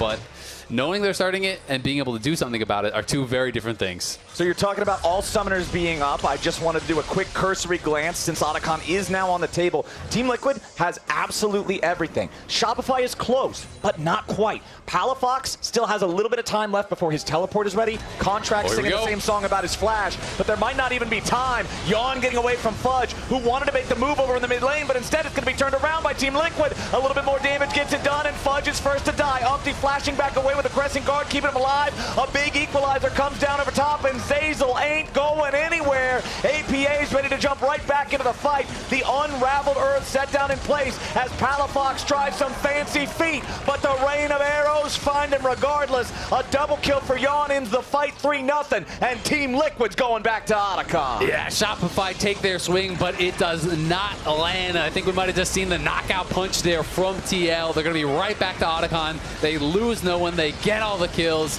and they're going to be able to grab this and easily snowball that into a soul, into a dragon. We can watch it one more time. It's just Fudge saying, you know what, maybe we can actually catch Yawn looking here. He was cheating to that top side, so he finds him with the public execution. But again, the follow-up is so much faster from TL. They have the inside track. They collapse here very, very quickly. Even the teleport from Impact arrives really before any reinforcements come in from Shopify. B-Boy is kept out pretty much entirely by the Crescent Guard there from Umpty. He couldn't really contribute. TL collapse, they play it really, really well, and despite Palafox trying to juke back and forth here, still gets hit by the piercing arrow, still gets hit by the E as well, dies, and you can see the frustration on his face there. He knows that really was their last shot in this game number 1. It's so rough, man. Here we go. Core JJ in the enemy jungle, looking to sit down this vision. And we talked a lot about this pattern of Team Liquid last year when they were the best team in the LCS for the majority of the year. How when Team Liquid gets ahead, it's the Core JJ and Umpty warding minigame. They just set up shop in your jungle, make sure that it is impossible for you to play the game with any amount of information. And that's what they're doing here again. Yawn's just hanging out with Core, making sure that if anybody face checks him, they're going to receive some damage in return. As APA pushes up on the side lane, they've all got the false lives from Otacon. They've got a 6,000 gold lead, and they've only got to wait 75 more seconds until Dragon Soul is up. Exactly, and I think that's why they're not just doing, you know, a suicidal dive on a tier 2 or something like that. We also did did, of course, have the false life changes. It is a 15-second respawn now, so you can't just like full end and then TP back instantly and do something. You have to be a little bit more careful with it. We're going to see an engage, though. Well, speaking of careful, Umpty might need a little bit more care here.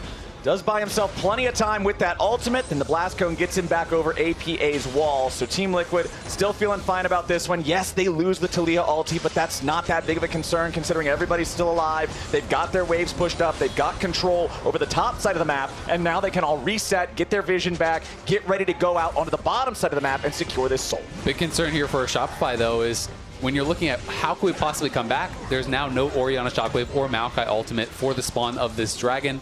They may be up, shortly after it does spawn, but not having those available is going to mean it's incredibly hard. You can see the Shockwave there in the picture-in-picture in the bottom left, pulling APA off of that ultimate, but TL fully confident, just going to be pushing up here in the face. They still have that false life here for a little bit and are going to be trying to play very aggressively with it. You can see Core is positioning behind them. They just want to fight right now. Yeah, they're just jumping in for it. Team Liquid's ready to go, and they've got to be careful on Shopify's side. A ton of pressure into the back already as Vivo is popping the barrier, just trying to get away, but Core JJ got him. Contracts wants to escape, but the Maokai, flash or not, he's done, man. Team Liquid killing off the enemy carry plus jungle. That is a free soul. After that, Baron spawning in 25 seconds. You just couldn't time it better if you asked. Yeah, it's looking really good here for TL.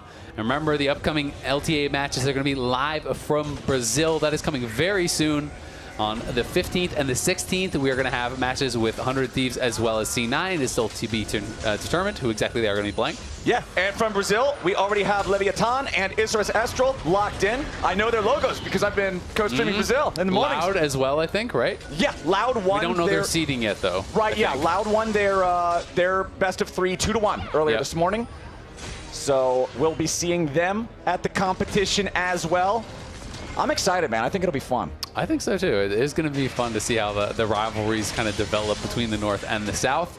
And both these teams obviously wanting to be a part of it, not only to be able to compete and try to go to first stand at the end to try to be that split one champion, but of course, when you are a team who gets knocked out early, guess what? You're probably the team that needs to practice the most, and you're going to be missing out on all these additional stage games, as well as some more, kind of international practice there against our brothers in the South. It's just like in League of Legends. If you're dead the whole game, you can't get more EXP. You have to make sure that you're not just gray screening it whole lane phase. Otherwise, how are you going to do the team IRL fights? gray screen getting knocked out. Feels bad, man. All right. Well, for Team Liquid, it feels great. They're now Cloud Soul, 7,500 gold ahead. Total control over the Rift and putting the pressure on mid. B-Boy wants to sidestep the piercing arrow, but it's not going to happen. Long range from Yon. Sends the message that this tier 2 is the focus for TL, and Shopify just don't have the men to try to defend. Instead, Core JJ goes fishing and caught himself a Contracts. Easy turret, easy kill on the jungler. Hey, Azir, what happens when the enemy jungler's dead past 25 minutes into the game? Baron o'clock. I do believe that's right about where the hands are pointing. Team Liquid's going straight to it, and Shopify knows, man, this one's done. Yeah, I mean, this one's pretty much been all done but the crying ever since they lost that fight before Otacon. They're still going to try. Only way you come back in a game like this, even if it's a 1% chance, is fight your way out. So they have to try to see if they can find something here. Ooh, Fudge wanted to find something, but that execution was not public. Core JJ on the front line now as Zazel's knocked back by the seismic shove. Yawns on a rampage, and here goes this giant Weaver's Wall yet again. Palafox shoved right back into the unraveled earth, and APA's taking a kill there. Easy stuff for TL. 2 more kills for no answer on Shopify. A 13-2 game as Team Liquid have just not given Shopify any avenues back into the game. Now armed with Baron, the push gets even more intense. Yeah, they're already about 11,000 gold ahead here. APA coming out of base has another item complete. Umpty and Impact pushing up that top lane. You can see Core and Yon pushing in mid lane. There's just no defense being mounted anywhere here for Shopify.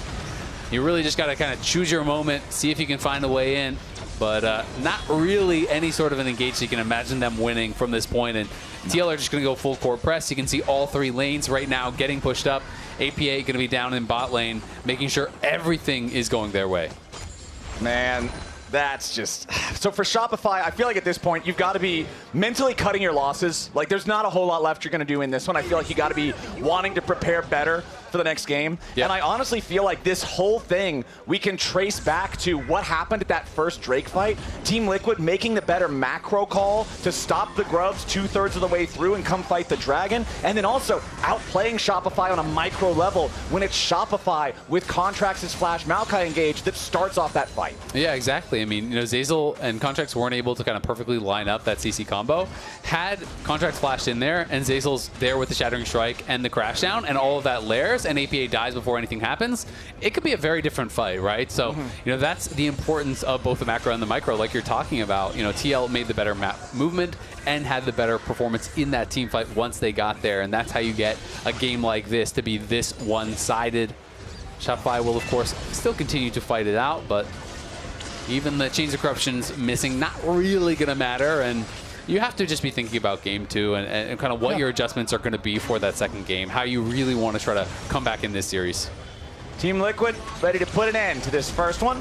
Pressure onto the top side. Maokai ulti shot out by Contracts, but doesn't really find an opportunity to do a whole lot. He flashes in for the Twisted Advance. Impact is the target. He's going to try to take somebody with him, and he does get one. Impact is down, but so is the Tier 3 turret. So is Palafox. So is Contracts. So is Shopify's chances at this game, and Zeyzal along with him for the cherry on top. A double kill for both the carries on Team Liquid. Only B-Boy is left, and these structures are getting bulldozed. TL ran the rift from start to finish. Ever since that Dragon fight, Shopify didn't have a prayer. 17-3, not even 30 minutes on the clock. TL takes game 1. All right, TL, there's been some criticism thrown your way after last week, but they're coming out here and they are showing they are not to be messed with. One best-of-3 loss does not mean TL are not competitors. They dominated this first game. This was an absolute stomp. And we'll see if they can make it a quick, clean, and easy 2-0. Sometimes all it takes is getting upset once. Coach breaks out the belt. All of a sudden, everybody's standing up straight, making their pings on enemy summoner spells, playing the game by the book. Oh, man. Team Liquid does look good, though. They were looking really clean on that one. Reminder that LTA North Twitch subs are back. Join the community for exclusive content, including the League of Legends in-game emote, why not, for paid and gifted subs. Plus, get access to all of our exclusive LTA North Twitch emotes like mine. Subscribe to the LTA today. You might even be able to type feed in the chat. Try it right now. Now, we're going to head back over to the lounge to break it all down. Thanks, Flowers. Team Liquid looked pretty good. Pretty good. Yeah. Good. Yeah. That was not close. Oh my God. Umpty, who, did set the gray screen record last week, also looked pretty good, Emily. Yeah, he was a lot more involved in their early game. It was kind of interesting to see the initial invade not quite pan out maybe as he hoped with how XP and farming works with that. I was like, uh-oh. But he was really, really involved in so many of these fights, had, I believe, 100% kill participation at the very least for the first 14 minutes. I know it dropped off later on. But yeah, this is his, so overall 77%. He was like really, really involved in a lot of their early plays. And that's super important. Again, like this was very much a return to form. I know Kangas talked to Swiffer about it, where he's like, we think we've solved it. And thus far, looks really good. Yeah, this game felt like TL had them in the chokehold. This play was one of many examples where Shopify was trying to make a play happen. Like, they oftentimes were going for the rumble. It happened in the top side. It definitely happened bot side as well. And I felt like the duo that we knew very well in APA and Umpty, that was like reigning terror in the league last year, basically imposed their will this game. Well, I think it's so interesting comparing Umpty last week to this week, because if we look at this sequence of play, these 3 plays, first one, he took 2 grubs, chased Shopify down at Drake. These last 2 are actually just Contracts going for impact, and then Umpty follows. So Team Liquid was setting up winning positions on the map, and then just kind of letting the positions win, rather than have Umpty try and create something out of nothing, which is just a much better look for Team Liquid overall. Yeah, and you can see how not easily, but how steadily they choked out Shopify during this game, because it's just a blue, increasing blue all the way across in that gold graph. And the biggest thing to me is the discrepancy in neutral objectives, because they had an absolute stranglehold on every single neutral objective until Shopify was able to get those turrets topside off of Rift Herald. Yeah, it was pitch black for Shopify. The vision control was really strong. There was a timing around second grubs that Shopify thought that they can try and trade sides. They got a kill on Rumble. They tried to push a little bit more, or at least Fudge did. But surprise, surprise, like Team Liquid is there. They're not going to allow you to try and trade when they're that far ahead. That's the mentality that we know Team Liquid for, and it feels like they're back to the old. Yeah, let's also break down this week's Pagoda moment featuring TL's collapse in the mid lane. The game was already in a pretty bad state for Shopify Rebellion going into this play, and they try and pull something off on Dion. It's always Shopify trying to create a winning situation, and they're just never able to. Yeah, when the moment the squad came through, because when I saw Mbessa hit ulti, I was like, oh, okay, goodbye, Jan.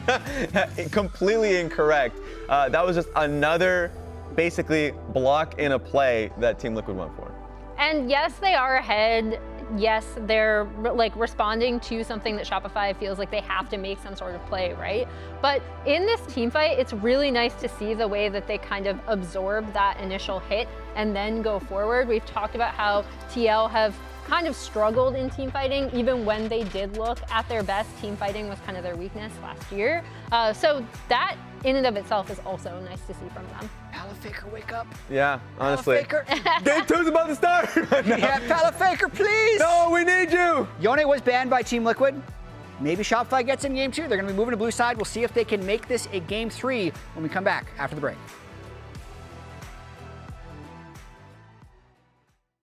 I hate it. Hate it. Love it. Ooh. I love it. I think love it. I don't really care. I think they're kind of whatever. Except Swifties. Swifties need to be nerfed. I love the Flower Blossom Otacon. I do not like the GA Otacon. When the enemy team gets it, I hate it. But when we get it, I love it. Hate it. Sometimes it feels so little impact, and sometimes so much impact. It's like a bit too inconsistent, I guess. Love it. It's like way easier to take than Baron, so teams fight a lot more. Like I know a lot of people talk about how OP the Voracious Otacon, the one with Revive is, but I appreciate the way they've done it, where it's like you're not actually any stronger, you don't have any more damage, but it's like you're inclined to go for way riskier plays. I love it. I think Fearless is like pretty good. I think it's kind of like a nice little mix-up, you know? It's making it so teams with like proper prep and like more champion pool just have a chance to thrive here. Fearless, I love Fearless as well. I think it forces players to pick more champs, play more styles, and it makes the draft more skilled, I think, and adds another layer to it. I love it because it's not the same champs every game, which is good for fans, which is good for the game and the sport as a whole. I like it. It makes drafting way more interesting as opposed to just like, do we do the salty red back or not? I like it. I think feats of strength are like a nice addition to the game. I don't think they're so overpowering that the team that gets them instantly wins the game. And they're not so weak that spending gold on them is actually a hindrance instead of a help. So I like them. I don't really care. I think they're kind of whatever. Except Swifties. Swifties need to be nerfed. I love it, but I think they were incorrectly tuned in the first patch. I think the first blood was wrong. I think 3 kills or even 5 kills would be a lot better. So I think they fixed that really quick. I think the name could really use some work. Like the broadcast constantly talking about feet, and like I know, like I wasn't looking at Twitch chat today. Like I know what it looks like in there, and just like they really could rename it. But I think the actual mechanic, I love. I hate it. Mel is. The champ design is very bad. It's just so bad, and I think it needs so many tweaks to be an acceptable champion. Ooh, I've played against that champ a few times in solo queue, and I can't believe my eyes, so that's all I can say. Hate it. Saw it one game, never again. It'll be banned every game I ever play. I think love it. I did the play test of her, which was fun, and then I think I'm gonna like play some Mel mid in solo queue, which will be fun. And then when I'm not playing Mel, I'm gonna permaban it. So I think that's fine.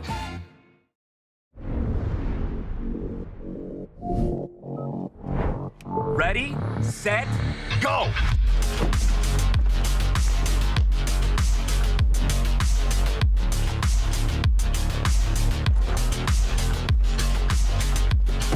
I'm at 47%. Oh, I'm on 63%. Man, I'm at 50%. Boom! 80%. Winner! The Kia EV9 can go from 10% charge to 80% charge in just 24 minutes with DC fast charging. AT&T has a new guarantee because most things in life are not guaranteed. Like common courtesy. Really, Brenda? I know you can see. When they say, I'm on my way. no way. Pretty blue, though. Or a fun night at the movies. Yeah, that's not guaranteed. Yo, hold on. Let me put you on speakerphone. You know what AT&T guarantees? Connectivity you depend on, the deals you want, and the service you deserve. Or we'll make it right. That's the AT&T guarantee.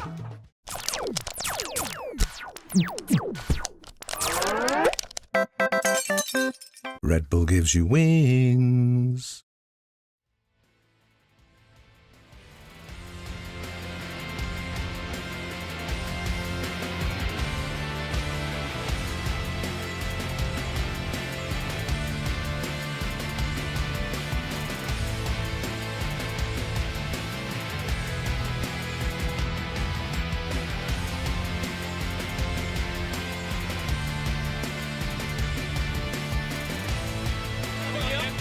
Can you flash? I'm okay, you're good. Looking real, where? Flash. Orion's coming, has ulti. I'm coming slowly, guys. Come in, waiting for scare. Take over. I'm gonna flash. I missed it. Oh, I got Be careful, boy. I'm okay. I'm good. Killing. Nice shot. Yeah, mid. Tipping. Kill better first and then go after. Yeah. Bao kind of flash too. Yeah. Watching better first. Yeah, I'm okay. They don't flash. Hitting Maokai right now. Maokai no flash. Maokai no flash. Watch Orion on ball, guys. Yeah, guys, I'm going forward. Orion North. Orion ulti. Okay. Has flash. We go attack Kick them out and then go to attack after. After that, attack. Nice shot. Go to attack. Flanking, guys. Yeah, Maokai side. Oh. Yo. Corky, I'm going on Bessa. Hey, Corky. Corky dead. Maokai. Well no flash. Got him. Dragon. Let's go Dragon.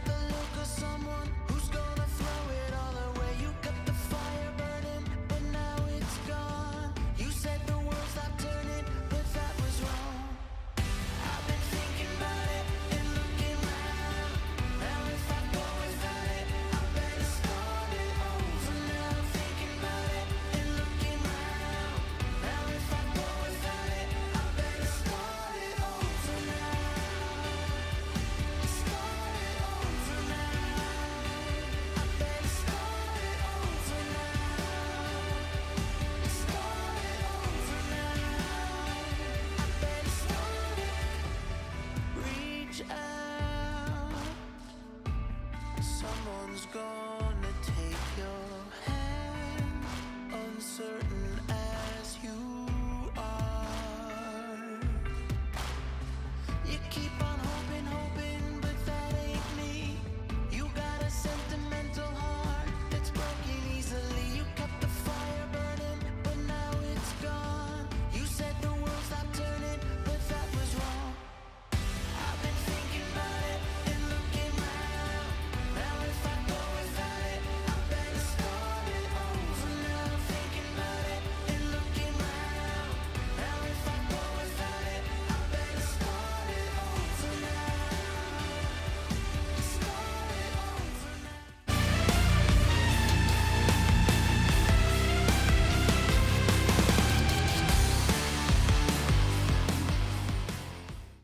Ladies and gentlemen, welcome back to the LTA here in the Riot Games Arena for the last day for a little while. We're going to Brazil here real soon, and one of these teams is going with us. One of them is not. Team Liquid now one game away from punching their ticket to Sao Paulo. And that would be huge for them. They would also join the tiebreaker at the end of the day against the winner of that next match to be able to decide who's going to be in that third and who is going to be in that fourth spot. That, of course, matters for seeding. For who you're going to be playing against. So we'll be seeing what they're going to be mixing up here for game number 2. If you haven't been watching this split, Fearless bands are in. Those bands in the center of the screen is all the champions that they played last time, they cannot play this time. It's basically the TLDR, so the further you get into the series, more and more champions are banned, and it just kind of force you a little bit deeper into those champion pools, which I've been enjoying a lot, even though in best of 3, it's not like you're getting that crazy. Yeah. Best of 5, I think, is where it gets a little bit more wacky when you get to game 4, game 5. But best of 3, it's still been a lot of fun. I mean, I'm just a big fan of it in general because I think that one thing that's cool about League of Legends is the sheer number of characters available to play in the game. But in any given pro meta, it's somewhere between, what, 20 and 40 that commonly get played. So I like being able to see that expand a little bit more, get some more champion variety. I would love for Fearless to be permanent, just like global, all events, everything. I think it would be a lot of fun, personally. But let's see. Exactly who is... well, this dude's never disappearing no matter what. Cassante has been a pro play staple ever since he released. He is always going to get played every Fearless series, pretty much guaranteed. And Cassante into Jace is going to be our first 2 picks here, as it is Pantheon, Cassiopeia, Aurora banned away. The Pantheon ban, first set of the bans this time around. Again, focusing Core JJ there on TL with the Skarner, the Yone, and the Kalista banned out by Team Liquid. Remember, Yone was the one where Palafox had his pop-off game last week to get Shopify here. Team Liquid saying, we already beat you once. We only have to do it a second time. We make sure you don't get Yone. It should be that much easier. Yeah, this would be really interesting. You know, I'm curious if this is going to be a Jace going mid lane or top lane. Impact did not play a single Jace game all last year. Of course, Azir. Yeah, so well now then it is for sure going to be going top lane. Excuse me, I kind of started looking at the stats before I saw that. But tank Jace has also been nerfed on this patch. So they nerfed the base damages, they increased the damage ratios on the abilities. So it's supposed to be kind of like neutral for AD Jace, like full poke Jace, but a nerf for that tank Jace. That we've been seeing so often. So I'm going to be really curious to see what style Impact does play. Is it still that Grasp Shojin full kind of tank style, or is he going to go more standard to what we used to see in those previous years? Yeah, be interesting. We'll keep our eyes on it. Over on the other side, the response to the Jace and the Azir is we've got Akali and we've got Ezreal. Ezreal, one of those very safe AD carries that often you end up seeing paired with a support who is good at roaming. Let Zeyzal loose, have him move around the map, try to facilitate plays elsewhere, while Ezreal sits back and presses Q from 1,200 units away, farms safely. Totally fine with that one. I wonder what that sign says. I was thinking the same thing. Okay, I'm just making sure that I was like, because I know that you were studying Korean there for like a week, right? For like a year. Oh, I thought you said you were doing it for like a week, but then you were like, you weren't doing it frequently enough. No, I was doing it every day, but I just wasn't doing it very long every day, so I wasn't learning very much. Okay, so you got like a week's worth in a year. Exactly. That's probably more fair. So what's it say? I don't know. Maybe if I can look at it for a while, All right. I guess it put you on the spot a little bit there. That's my bad. Kali's going to be exciting, though. Kali Azir here is one of those matchups we used to see a lot of in previous years, but it is obviously high risk, high reward here. You missed your child's birth to be here? Ain't no way, bro. Your wife is not forgiving you. Watch. It's actually a long con. The kid's going to grow up and become like the faker of Team Liquid. Yeah. And then that's the full send. He has to be there to establish the baseline. Then he makes the World Finals, but he doesn't get his dad a ticket because he missed his birth. Oh, that's the M. Night Shyamalan twist. Yes, let's go. All right. Let's see what we get in our second half here, because it is some support focus in the second half of the draft for the bans from Team Liquid. They are going to get rid of Leona and Elise. That is primarily a support these days. We're also going to see some jungle bans on the other side as Sejuani and Poppy are taken off the table by Shopify. What is the first pick in this second half going to be for Team Liquid? And it will be Rakan to pair with the Kai'Sa in the bottom lane. Okay, so Rakan Kai'Sa, hard engaged there. Going to be exciting to see how this does play out. Zeyzal, if he does go for the Braum, obviously it's a pretty strong answer into both the Jace and the Kai'Sa. It's a really strong team fighter, but it is not a great roamer like you were talking about, utilizing one of the strengths of the Ezreal to be able to kind of get out on the map. I like that sign. Bug. The guy knows what he wants. I don't think he's going to be able to get that this game. I don't think you have to respect that still. Yeah, he's still hoping. He's like, all right, I got like a 1% chance in Fearless. It's like the people that are still coming. I was gonna say Teemo, and then we see a Teemo sign. It's like the people that show up with the Teemo signs pick Teemo. That thing hasn't been picked in forever. Yeah. But you got to respect the dedication. But the day that it does, the fans in the audience with the Teemo signs on that day, they're going to know. That is their Christmas morning, you know? That is it right there. We'll get the Wukong in the jungle instead. You can see the numbers flipped up real quick there just for a second. Currently 5-1 in the LTA. So very, very effective pick. We know that this guy can scrap. We know that he can team fight. Just very effective in a lot of situations. It is a really strong pick. Also got some nerfs on this patch, so did get knocked down a little bit. Was one of those champions that did get focused as far as that is concerned. Volibear would be fun. I know Kobe would be excited to see that getting locked in. I was about to say, I wouldn't be shocked to see it. So Volibear does get locked in. Hasn't been played so far this split, but is quite a strong jungler. And I'm curious to see, what sort of build he goes for. Sundered Sky was always like the old kind of norm, but I know Kobe is a big fan of Cosmic Drive. He thinks that is kind of the best first item. These kind of hybrid AP ones has a lot of good stats, and so there's a lot of different builds that he's going. I think Kobe these days he goes like Cosmic into I want to say like Iceborne, Spirit Visage, and then late he goes Flicker Blade to kind of win duels and stuff. So he has his own build that he's cooked up that works really well for him. Kobe, if you don't know, is a Volibear one trick. Has been for what, a couple years now? Yeah, his mouse pad has Volibear on it. His keyboard has Volibear on it. His mouse has Volibear on it. His screen always and nothing but Volibear on it. So he's definitely a Volibear enthusiast. Is a really strong early game jungler. Can really facilitate tower dives very well. You can play it very aggressive. It can be great as far as the invades are concerned. And I'm also going to be curious to see how quick the clear is for Umti, because Kobe was telling me that all the pros are doing the Volibear clear wrong, and that you can actually do a 3-minute clear with no leash 1 smite, and basically just be like AFK waiting, or maybe it was 305, but around there. Okay, fast. I don't want to misquote him, but very, very fast. He talks a lot about keeping the passive stacks up permanently the entire time, pulling the next camps, further and further towards the next one. So you're always having that passive stack the entire time. And felt that a lot of the pros, just weren't doing the optimal clear, and that was kind of putting them behind. And, it allows you, if you do it that fast, actually even like look for a gank or look for some sort of invade or something before the scuttle even spawns. So definitely can be advantageous with a really powerful early game champion like the Volibear. So it'll be fun to see how Umti does with it, and we'll get Kobe's VOD review on the clear later on. Yeah, I can't wait to hear Kobe's opinion on this, however Get it him ends on the up desk. going. Kobe's in the studio. Yeah. Get Kobe, him over there. Go throw Raz off the couch and take his spot. Kick Raz out. I can't remember the last time I saw Raz play Volibear. Exactly. Never. No. Is there a single Raz Volibear game in the history of League of Legends? I don't know. There might not be. Maybe in an A-Ram. There might be. Raz plays a lot of A-Ram. Let's just say there hasn't. There hasn't been a single let's one. just go ahead and assume. Raz has never even seen a Volibear. All right, yeah, Raz doesn't even know that Volibear is in kick him this out game. of there. Okay. Get him out of there, Kobe. I want the Kobe Volibear VOD review. Yeah, that's what I'm after here this for. game. Let's see how good Umti can pilot this. Team Liquid, they just need one more game. They're going to Brazil. They're happy. Shopify, game number 1 wasn't close. Not past about, 6 minutes at least. It really was that first dragon fight that swung it from an even state to Team Liquid favored, and it never recovered for Shopify Rebellion. So it is going to be Grasp on the Jace. Of course, you can just take Grasp for laning and still do a more damage-heavy build. You don't have to fully commit to going pure tank. There are also these kind of like more hybrid builds where people will rush Cleaver against Gasante or go like Cleaver Shojin and kind of like Bruisery, but not full tank. Yeah. So going to be curious to see what Impact does go for as far as that is concerned, and we'll see how Umti is clearing. Is going to be playing Lethal Tempo, pretty standard.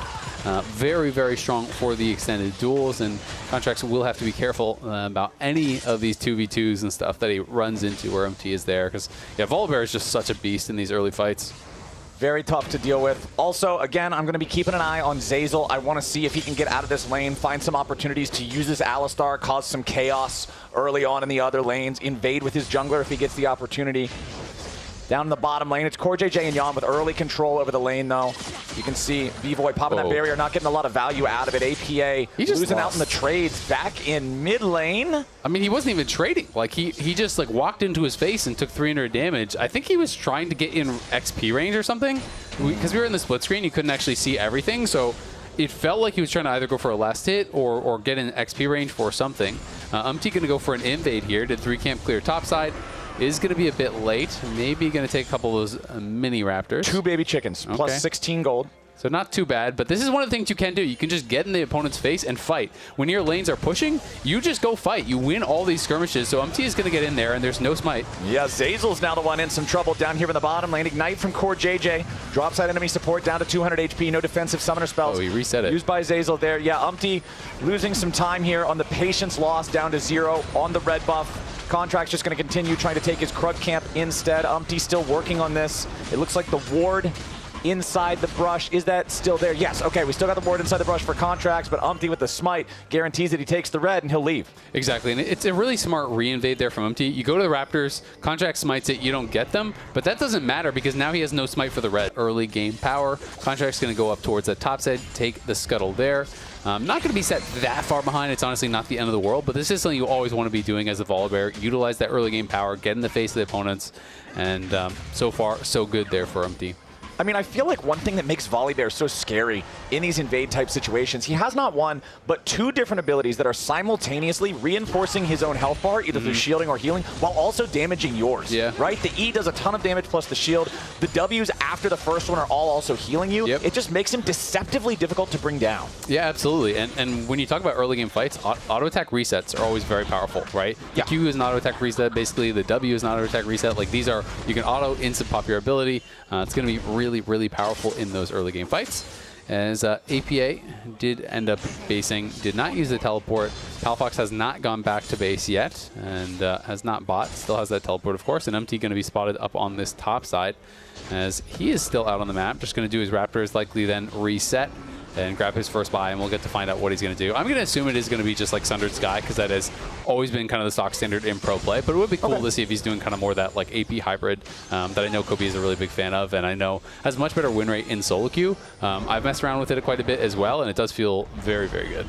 Well, one of the things that I always also like to see is, because, you know, we're talking about what's established, what's been popular in pro, but back in Champ Select when we saw this locked in, it's currently 0-0 so far this year. Have things changed enough to mess with that mindset? Because that is one thing I feel like we get a lot of in pro League of Legends is kind of this just steadfastness of mindset, even if you should be more malleable. This is what you do. Yeah, exactly, right? It just gets ingrained and it becomes just this reactionary thing where you're just autopiloting through some of the items. Oh, I think he might be going Cosmic. So he did get the Kindle Gem, and he does have an Amp I like Dome. that. So this is the build that I know Kobe is a really big fan of.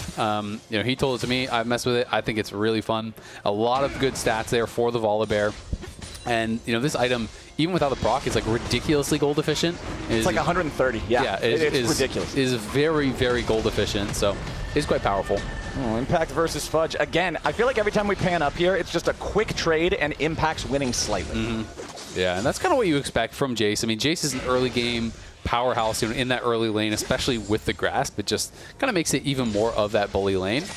And, you know, I'm expecting him to just go more that kind of like bruiser, hybrid. We'll see if he does go full tank here, but I don't really think there's a need, especially since the nerfs came through.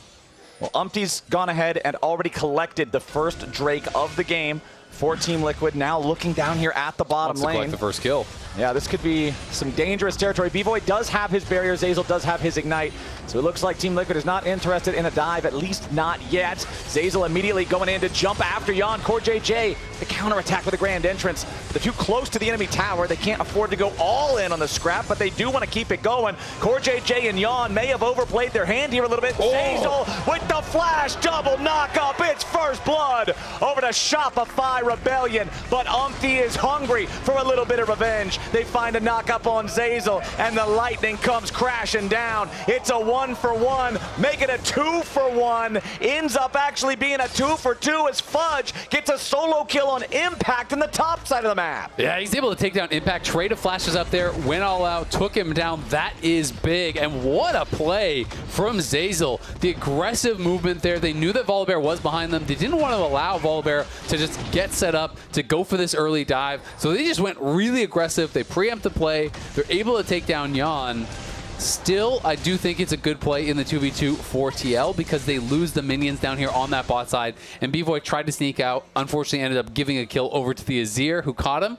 So ends up still being pretty good for TL because they had the extra member, but great plays here from Zazel. Waits until they stack up a little bit too close. They go together to try to get that Recon Q heal, and as they group up for that, he gets in the stun, then is able to step forward here, looks for the passive auto. They're just hitting whatever is closest, throws on the ignite. Core has to get back, and then flash Q, knocks it back up. Q flash as well comes in from B-Boy, point blank to nail that Mystic shot was very, very key on Jan. So honestly, really well played by both of them in the 2v2, getting those kills against, I think, one of the best performing, if not the best performing 2v2 in the league right now. That's a big step up moment, and then just back towards that top side. This looks like this was the end of it. You get hit by the Q3, it's always going to be really, really scary. Yep. And it looked like we had missed where Jace flashed. Jace must have flashed earlier on in that play. So it's just a flash follow there from Fudge after that summoner was down, and he's able to get a big kill on the top side. Fudge happy to pick that one up, keep the kills nice and even, still makes it just a single extra kill, going to earn you progress towards checkmarking that first feat for either one of the teams. Remember that Team Liquid was able to secure those in the first game through kills and owning all 3 of the first neutral objectives. This time around, things are already looking better for Shopify. Yeah, they're still down a little bit in gold, but they got the first set of grubs. They're feeling a lot more on even ground after things have hit this 9-minute mark. I mean, it's a way more competitive game. You can see though, again, just constantly invading. He took away the red buff. Yes, he's warded out on the Krugs, but he's going to be able to take those away very likely also. Contracts is coming down here really just to kind of make sure that Palafox didn't get dove, but the problem is you're going to be pathing down here. There's no camps available. already took everything, so Contracts is kind of jobless here.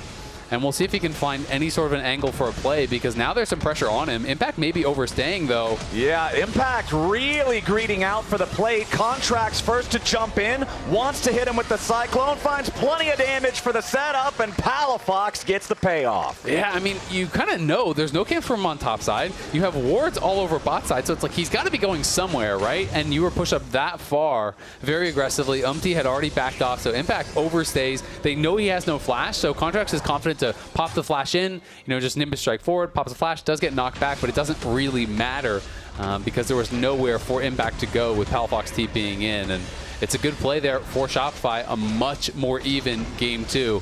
And they're getting some gold where they want it, right? It's both the Soul Laners have a kill here early, B-Boy has a kill as well, and we'll see what they can do to snowball. Yeah, that felt like it was just, it was a little too greedy from Impact. I mean, you've already taken the second plate. You know that it's getting that reinforcement. It's going to be that much harder to kill the third one. Just felt too disrespectful for me as APA versus Palafox up here in this top side. Again, Palafox farming just fine, has his completed rocket belt thanks to the extra money that he got from that kill secured in the bottom lane down there. Fudge now going to be once again heading down to deal with Impact as the lanes have swapped position. 30 seconds till the Drake, 15 till the second group of grubs. CoreJJ hanging around with his ultimate, but no flash to go with it. Having ulti and flash, both of these tools available. Volibear turret dives are very scary. Yeah, and they had Contracts caught on that ward just in the entrance to the river over by grubs, so Contract was spotted. They know that he was there.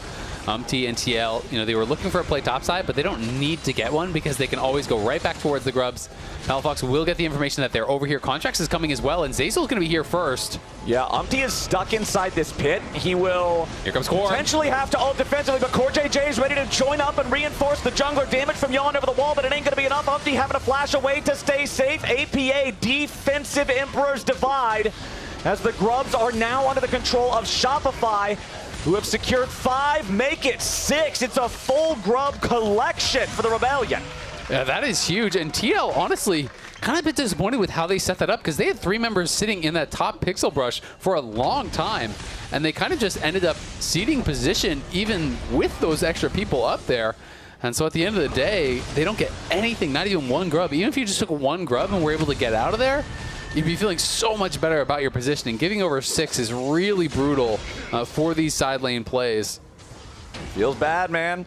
APA throwing some soldiers, some wards into that brush as Palafox wanted to see if he could ambush him there. Open with the Shuriken flip could potentially threaten a very dire situation for APA. Maybe force that flash, but once the Shuriken misses, you lose so much of the combo potential. Team Liquid going to take this opportunity, secure their second Drake for the game, and it will be Hex Soul this time around as Team Liquid's up 2-0 in that count early on. This does, once again, Azael, put us at a very even state in terms of the neutral objectives too, as it's all the grubs for one side, all the Drakes for the other side. Next neutral objective is the one that determines the feats, and that's going to be the Herald here in about 3.5 minutes. Yep, we'll see exactly who's going to be able to grab it. I mean, if Shopify do, they have that feats of strength, and they'll be able to claim that for themselves. Zeyzal used the Hex Gate, got over here behind APA, and APA hasn't bought. He is pretty weak. We'll see if they go for the dive. He already used the ultimate earlier as well.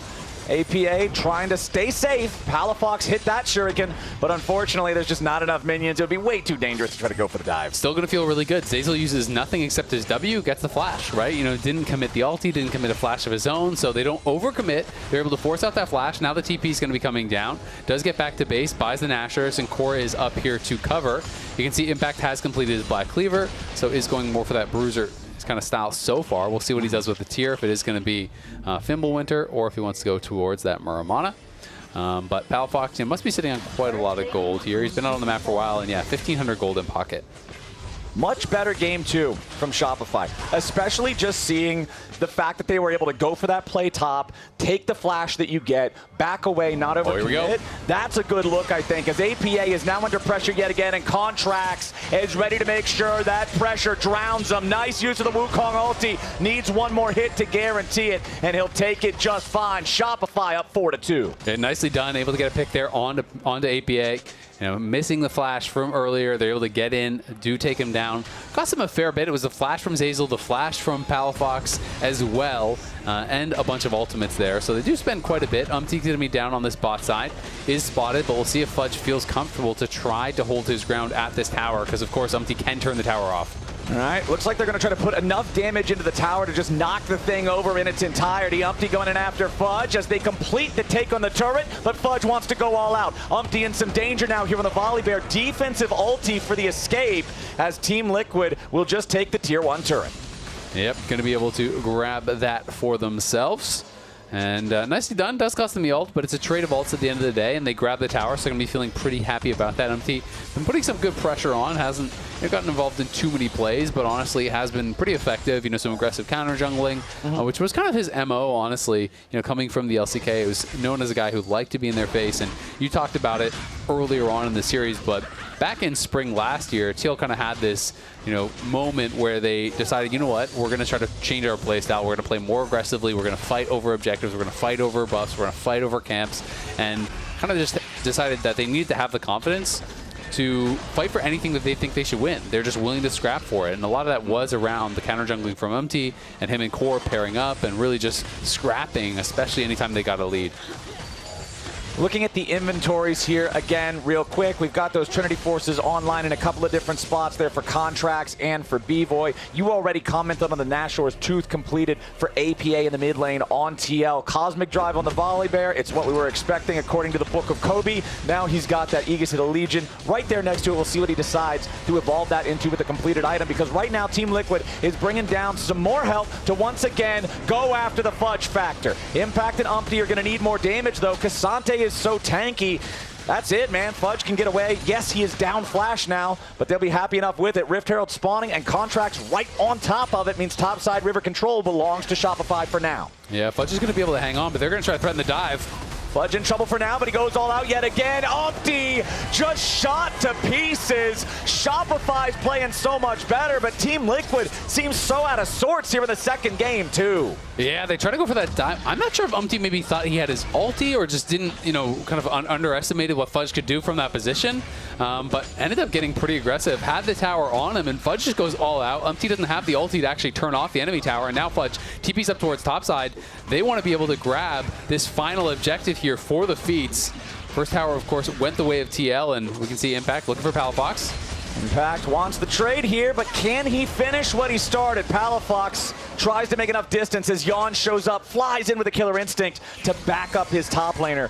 But the wild thing, Azale, is I feel like for the past 5 minutes, we've mostly just been talking about how much better Shopify is doing. It feels like Team Liquid's kind of lost, making some goofy decisions, but they have actually been in control still with the gold lead. Only just now did Shopify pass them. Yeah, I mean, it is a very, very close game. It's going to come down to team fights, though, and that this year has been one of the things that a lot of pros are talking about is a weakness of TL.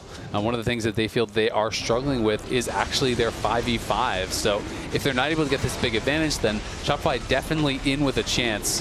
As we go further into this game, the feats obviously were claimed there by Shopify. They have the upgraded boots now, which is going to feel really nice. Third dragon, though, going the way of TL is very concerning. 3 uncontested dragons when it is Hex Tech Soul.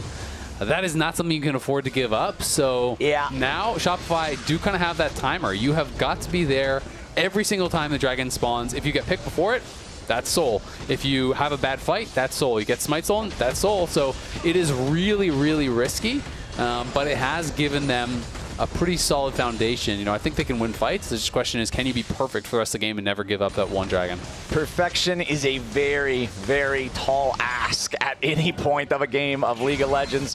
We'll see if they can answer as Team Liquid up the 3 Drakes worth of stats, down 700 raw gold, so still could just go either way. In full agreement with you, it's all about who can execute better. Zeyzal back early on in the bottom lane, setting up that victory in the 2v2 where they were able to outplay Jan and Core JJ. I want to see more big moves from this Alistar as we're moving forward. He's got everything in the tank, and Flash Alistar is historically one of the biggest possible playmakers in the game. Yeah, absolutely. I mean, it really is an explosive support champion here. As top lane pushed in there by TL. It's going to be about 4 minutes until we do get that next dragon spawn. It's always going to be feeling nice when you get those feats of strength upgrades, you know, especially for these AP assassins, because you get additional magic bend on the sword boots. That's one of the nice upgrades there. It's something that you can't just get access to very easily in the game anymore. So yeah, it's always going to feel that much better. And it is Fimbulwinter done for Impact, so he's just kind of just going for the build from last patch. It is nerfed, but it is obviously not completely dead or anything like that, and this is what he feels comfortable playing, so that is what he's going to do. Has mostly been pushing through sides, you know, has had pressure, and UMT has been playing pretty heavily towards him.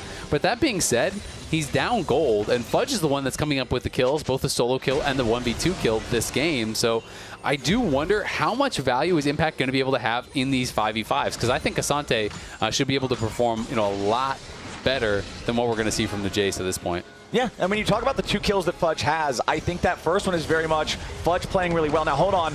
UMT could be in some danger. Zeyzal wants to go for the engage there as Impact gets away from contracts down in the southern part of the river here as well. But no, what I was talking about is Fudge played the 1v1 better. He earned that first kill, whereas I feel like the second one, the 2v1 that you're talking about, was almost gift wrapped to him, which is the misplay from Team Liquid. So a little bit of Fudge good, a little bit of TL bad across this Cassante success so far. But hey, it doesn't matter, because at the end of the day, it's still a gold lead for the big dude in the top lane. Fudge enjoying that one now. That gold's going to balloon even higher with the tier 1 turret eliminated in the mid lane. Shopify taking their second turret of the game. Gold lead about 1,000. 2 minutes on the clock until the dragon is alive. And interestingly, the Otacon pit is right next door. Yeah, exactly. So this next fight is going to be, again, so important. When you do get to this point where you allow your opponents to take 3 early dragons, then Otacon spawns, it can really just quickly turn into a one-fight game. You know, that's kind of what we saw last time, where, you know, there's a lot of pressure on you to win that fight, because now it is that 2-for-1 special. If you get aced in a fight, they're going to take both, and you're going to fall so far behind, as Core will be pushed out. Obviously, great for their dragon setup, though. The Shopify were able to take that tier 1 tower down. That makes it a lot more difficult for TL to kind of push through mid and have that safety.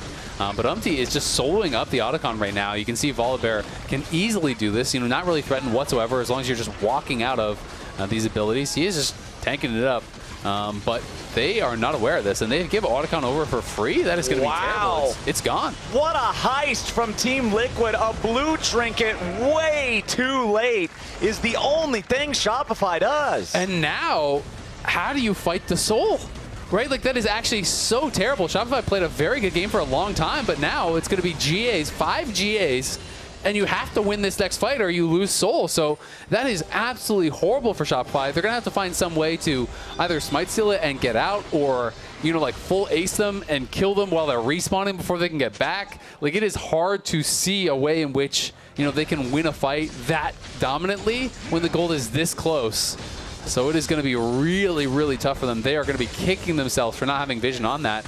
And that's what I'm saying. It's like, it's not barren. Otacon is pretty easy to take. You can solo it on a lot of champions. And UMT demonstrates that. Yes, he got some assistance at the end, but he got it very low before the team came in and made it obvious. Yeah, man, that is just, oh, if you're Shopify, you got to be kicking yourself for that one. The game was feeling so good up until that point. Now UMT looking for the opportunity from an engage. Core JJ with a grand entrance throws Zeyzal up into the air. The Team Liquid doesn't want to overcommit onto an Alistar. That would be one of the ways that you could toss away all these false lives. As Fudge, nice third and TOEFL strike on APA, but he's unafraid.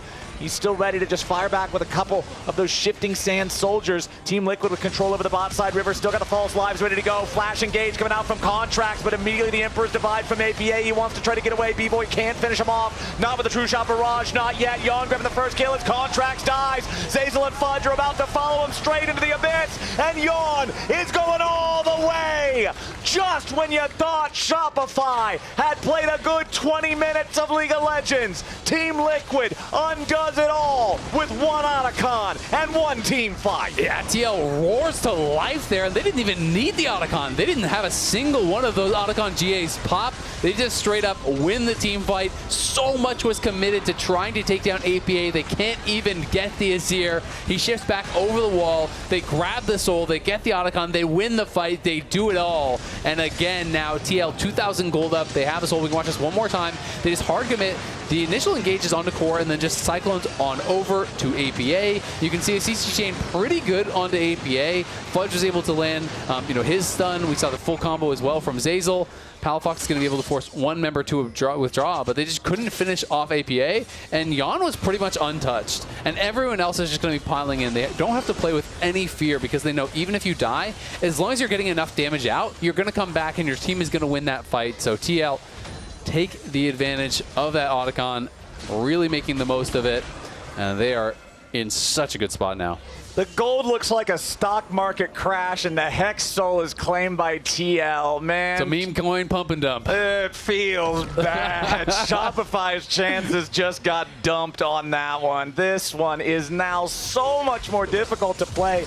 Yes, you've still got the Cassante doing well, but Palafox is in danger as Impact is his reckoning. The Akali wants to get out of it, but no chance, man. Control ward into the brush means there's nowhere to hide. Meanwhile, Yon and Core JJ continuing to put some pressure onto the tier 1 turret back in the mid lane. The poke from the Hex Soul combined with the Void Seekers from Kaisa is just so obnoxious. Yeah, I mean, it is really, really annoying.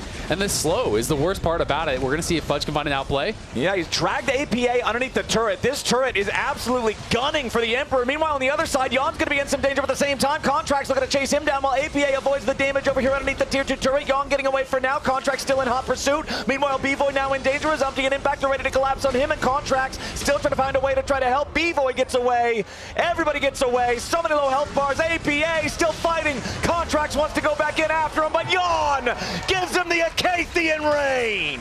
And Team Liquid going to take that Baron very likely. No, okay, never mind. Umpty was going to go for it. The rest of the team says, no, calm down. We're going to base. We're going to spend our gold, heal back up. But Impact pushing in mid, and they are going to start it up now here. Is going to be on his own for now. But Impact pushing mid, takes the tier 1. They're going to use those Hex Gates to get right back out on the map so quickly. Hex Gates really do favor the winning team. You just move out on the map that much faster. And now we're going to see APA posturing aggressively. Now Team Liquid ready to answer Shopify as they come and try to stop this take on the bear, and Impact taking a lot of damage over the front, but Palafox doing the same, tries to get away. The slows from the Hex Soul are hamstringing Shopify Rebellion. They cannot get all the way away so easily. They do keep everybody else alive. The Baron is going to be stopped. They're wiping the sweat off their foreheads with that one. I just bit my lip in the middle of that call. That hurt. That was not good. Does sound painful. Yeah, it was not good, but that's okay. But you know what? It's not as painful as being 5,000 gold down in a game that was dead even 5 minutes ago. That's true. You're not wrong. That's a rough one, man. Shopify, they need some kind of big, crazy moment, but how are you going to find it? You don't have the flash on your Wukong. You don't have the flash on your Alistar. It's so tough to make these things happen. And honestly, it feels like the guy who's been making the biggest plays for them so far has been Fudge, but he also has been kind of getting pushed in by him and Umpty, by Impact and Umpty. And Cassante alone is not going to be enough to do it, especially when you're down this far. Might have found a nice pick on the core, though. Nope. Can immediately battle dance right back to the safety of APA. They have a Sun Disc summoned up on the ruins of the enemy Tier 1 turret as well. Shopify taking some meaningful chip damage there as they try to clear that mini objective away. As Yon has found a red buff in the enemy jungle. It's the big bad red buff. I think I remember, I think it was Ludwig told me that when Doublelift was coaching him, Doublelift told him that the super red buff that gives it to your entire team is more important than your inhibitor. So make sure to take that because it's the most important thing you can get. I can see how an 80 carry could come to that conclusion. No, I was like, this sounds like a very 80 carry take, man. Not sure I would agree to that, but yeah. AD carries love their red buffs. Red buff is strong. I mean, I guess it depends on the situation. Sometimes one inhib doesn't really matter, right? And maybe it's one of those kind of unique situations. Yeah. But we'll see. B-Boy, you know, it has farmed up well. He's on 3 items. He's still strong, but it's just going to be very, very hard. It feels like Shopify can always kind of get a little bit of a chunk on someone when they catch them, but they can't really get those full kills. They can't finish them off, and that is making things very, very difficult. You know, Palafox was able to grab, you know, one pretty early kill, but we haven't really seen much from the Akali since then. He's kind of struggling to get involved and find a way into these fights, and now the Baron gonna go down without even a contest. Man, here we go again. Another objective without a fight. Team Liquid have already secured the Baron. Shopify want to get something back. Core JJ is low, but he's not in any real danger just yet. It's B-Boy and Zeyzal that are gonna die first, and APA takes the kill on B-Boy to kick things off. Contracts hobbling away. A double kill to APA. 4 dead bodies on Shopify Rebellion, and Zeyzal with 100 HP is the only man still breathing. Team Liquid look like they are gonna do it, gonna be able to claim one of those final 2 spots here to go to Brazil. They stumbled last week, but they are bouncing back strong.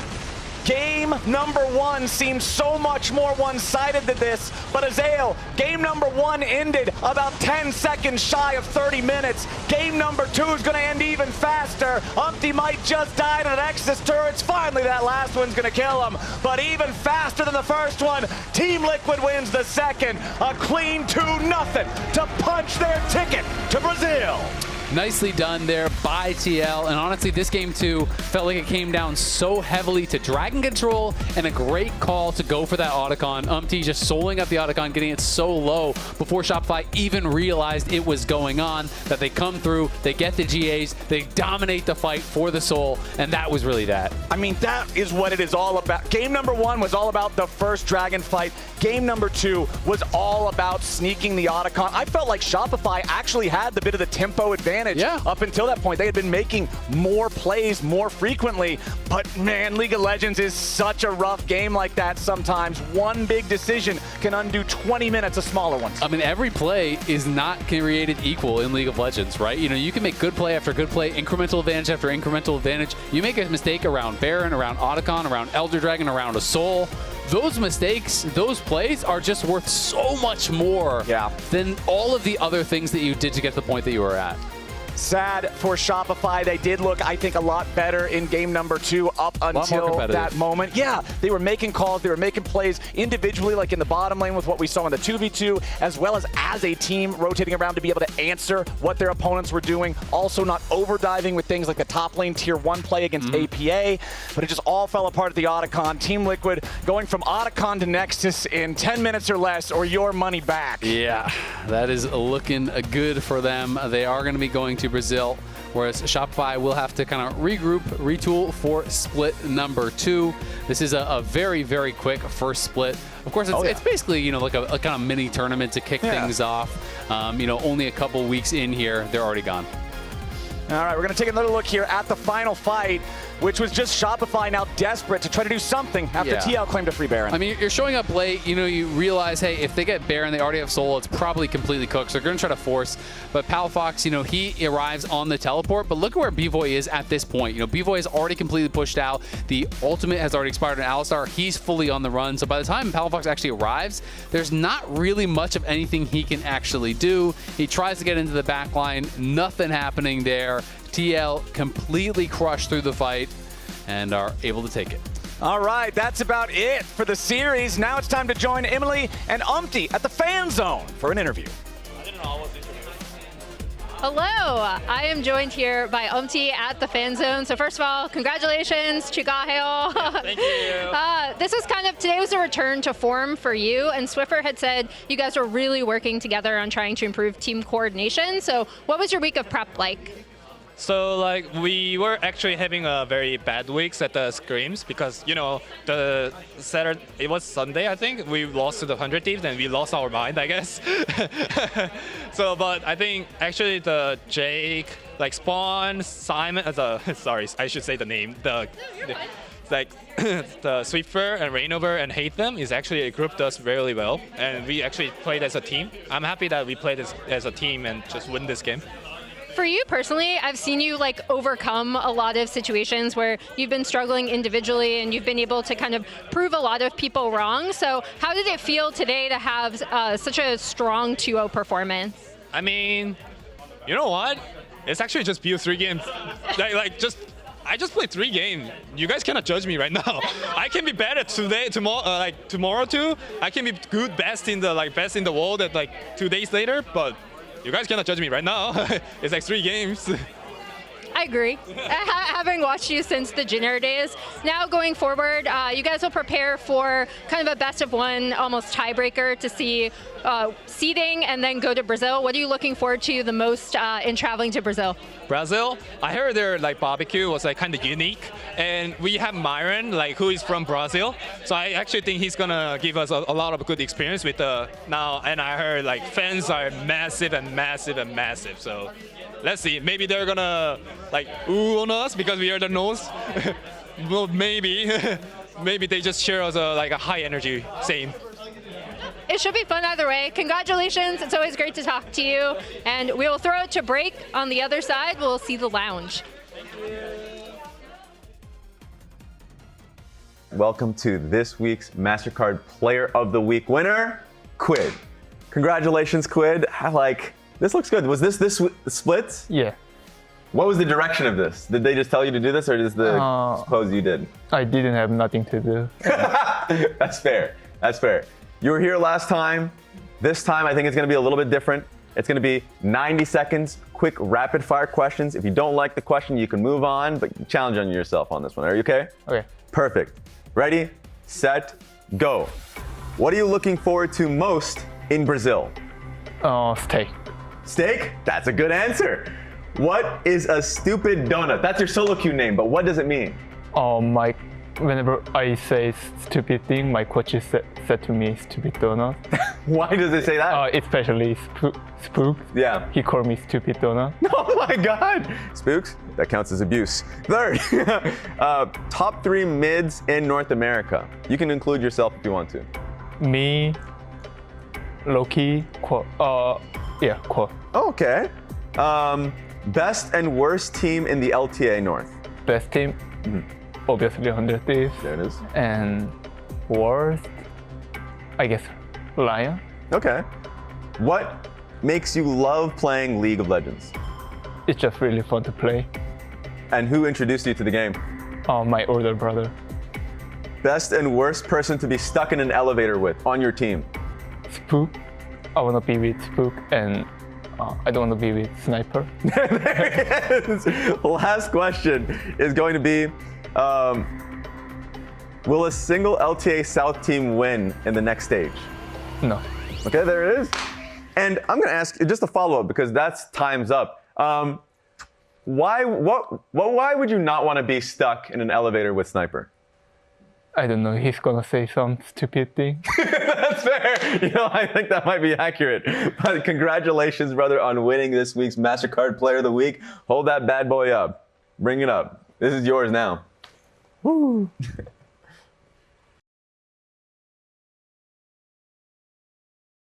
The human body was built to move. Not trapped at a desk in one singular posture for 12 hours a day. It's time your chair evolved. This is Secret Lab Titan Evo.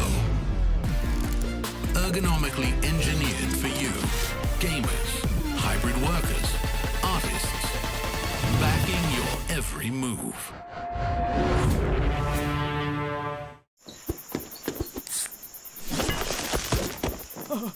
Red Bull gives you wings.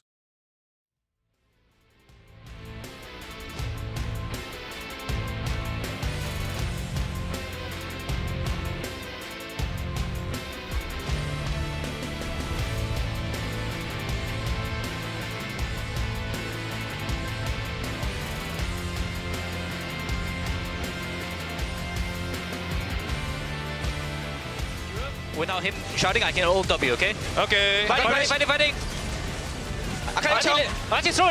He can come back. I want to go. We'll go dead. I'm fine. I still don't take it. Yeah. I'll start. Watch starting. Dragon. After that. Yeah, I'm going Dragon. TPI. I'm okay. Akali TP behind. Here, Sorry guys, I can't hit here. Okay, play slow.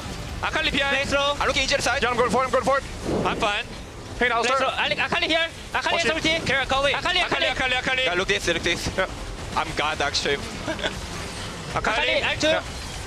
Yon, you got it right? We got it. Mid. Ding ding ding ding.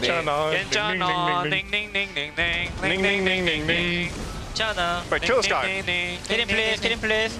Yummy. Am I die? Nope. Yes. Wow. Ding chana. Ding ding ding ding ding ding ding. Good job. What's up, guys? Good job.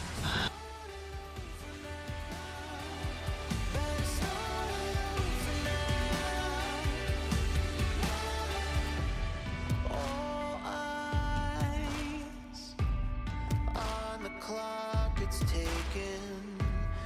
It's time. Minutes, hours, days, and you got the storm in your eyes that blows all day. You got the look of someone who's gonna throw it all away. You got the fire burning, but now it's gone. You said the world stopped turning, but that was wrong. I've been thinking about it and looking round. Now if I go without it, I better start it over now. Thinking about it and looking round. Now if I go without it, I better start it over now. Start it over now. I better start it over now. Start it over now. I better start it. Reach out. Someone's gonna take your hand, uncertain as you are. You keep on hoping, but that ain't me. You got a sentimental heart that's broken easily. You kept the fire burning, but now it's gone. You said the world stopped turning, but that was wrong. I've been thinking about it and looking round.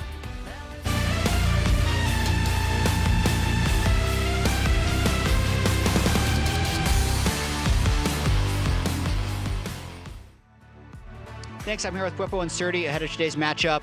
Big game. Elimination game to see who gets to go to Sao Paulo. Bwipo, I'll start with you. Sure. What do you think went wrong last week that you need to fix going into this match? Honestly, I think as a team, we didn't put enough emphasis on the champions that we prioritized, as in like playing around that champion as like a priority. We use our tempo to help that guy. He'll carry the game.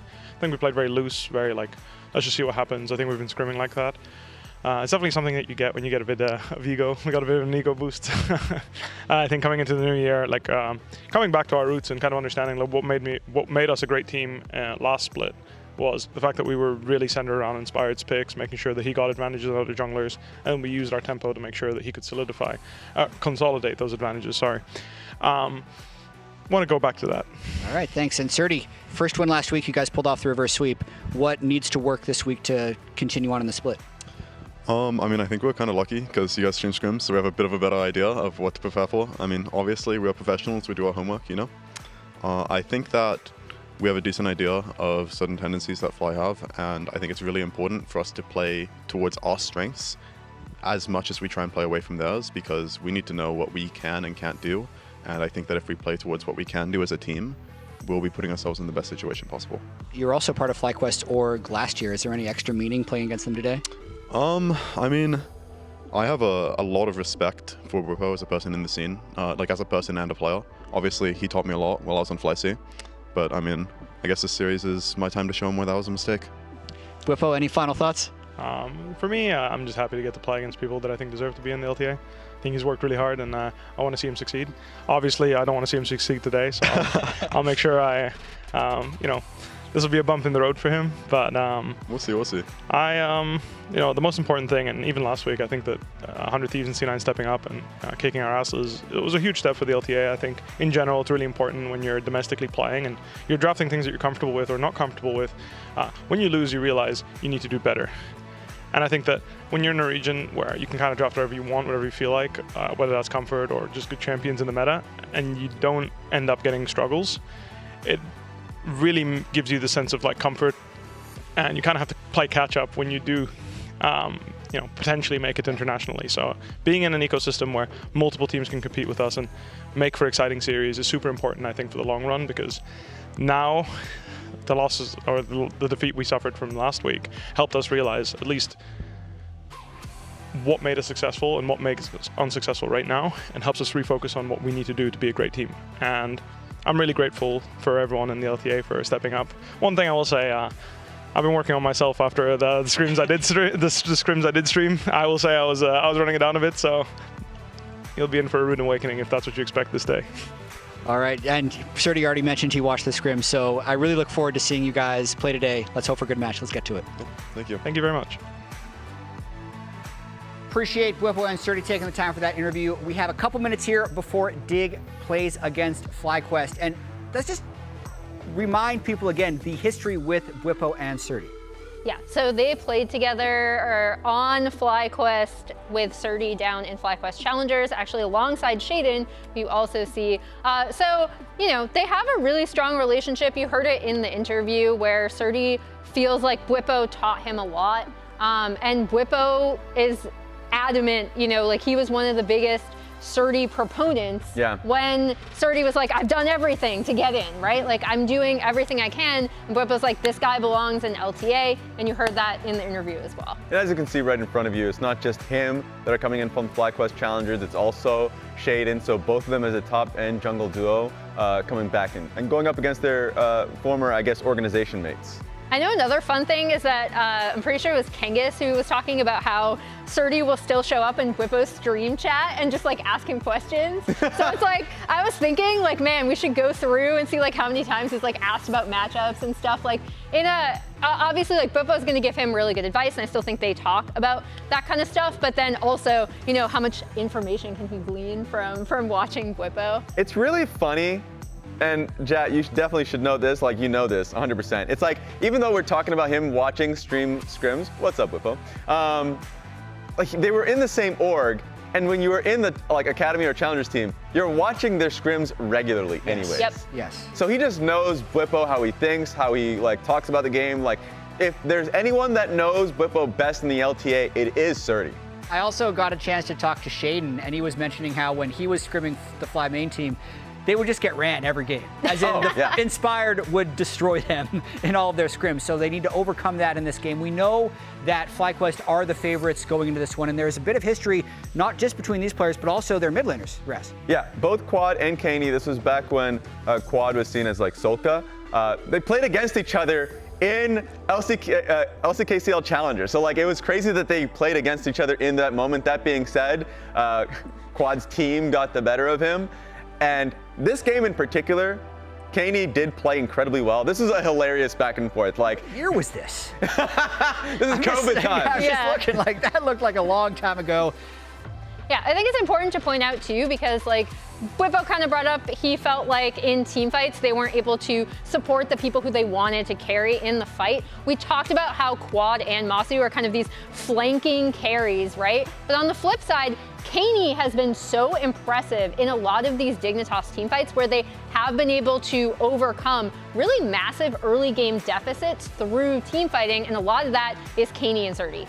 Kani has been a silent assassin because honestly, even in that game that I showed you when he was going up against Solka, his team lost, but he was the one that was doing well in lane. Of course, partly because of the matchup, but that's the thing. And then also, when we were in play-ins for Worlds, and he was on Rainbow 7, he was the one that really smashed Quid in particular, and he is playing well. Yeah. It's just, it's not talked about as much as his teammates. And we know FlyQuest are going to be the favorites going into this matchup. FlyQuest were the favorites last week when they fell short, but Dignitas in their match last week did show some fight. For as much as people have talked about Voracious Otacon being overpowered, there were some very decisive engages by Dig. This one in the mid lane, and afterwards when they were actually up against Voracious Otacon from Disguise, still team fought anyway with full confidence and were able to eliminate the buff on everyone.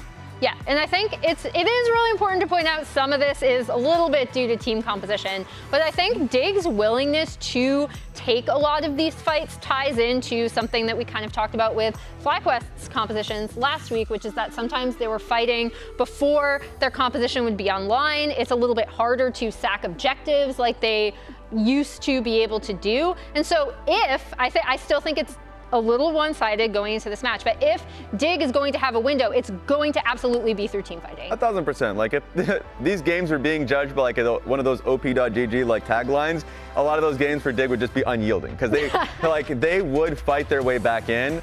As you already saw, like the Cani flank that he played incredibly well through. We talked about Surdy multiple times on flanks. We're looking at Isles who, I mean, Dignitas released their own mic checks. In the game, he's giving feedback because like we cannot be letting them check our vision. He's making it very clear in the game so they don't make that mistake again. I think this team is really, really good at giving each other feedback and are playing better as game goes along. So this could be one of those moments. Yeah, FlyQuest, I feel like picked a bit too much scaling in their drafts. They're going to want to speed things up. We'll see what they were able to work on in between the weeks on their non-stream scrims. Stream scrims against Cloud9 casters. Let's get into the games. Thank you very much, chat. We are back live at the stage here with FlyQuest versus Dignitas, and one last qualification match ahead of us. Winner will move on to Brazil. Loser is going to take an early off season. You got Kangas and you got Kobe on the cast for this one. Welcome, Kobe. Welcome, welcome. Thank you. Super excited for this one. I mean, Whipple was talking about it in his interview. He was like, if you're expecting what you saw in our stream scrims, then you know, you're going to be surprised. It's not going to be the same as that. Also talked about how losing was really good and necessary for this FlyQuest team. So let's get into it and see how they have improved after losing to Cloud9 with their week of scrims, both streamed and not streamed. And how much prep work Dignitas has done as well. Okay, actually, first I got a break here. Whippo wide out. I didn't read all that. So maybe at some point we can go back to it. Either way, go to design. How much research has Dignitas done on FlyQuest with those public scrims that they did, as well as their own scrims against them? So far, it's the Ivern, Zyra, and the Callista taken away. Right. So happy birthday, Jinx. Happy birthday. Happy birthday.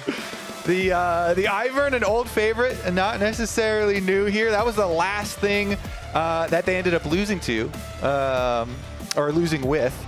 So let's see. Still goes first pick Cassante. So you would assume by the Jace still being up. I wonder if the changes / nerfs to Jace, you know, buffing up the AD ratios and reducing the base damages are going to be enough to like change some of the draft priorities. Of course, we just saw a Jace on stage already, but still some more time. And Skarner here as well. Skarner had some of the bigger changes because changing the duration of CC, the stun, the E here for Skarner, that is one of the biggest ones that they're looking at as having an impact on this incredible champion that has just been ruling pro play for so long. So we get a look at it. Still locked in. Post nerfs here, Skarner. Definitely slightly less stun duration on the E. And I have an update here. Thankfully, the fan with the sign brought it over. It says, Whippo wide out extra coverage correction fluid. Tilt well before use. Thank you very much, citizen. There, I'll give that back to you. Corky locked in as well here for the side of Dignitas.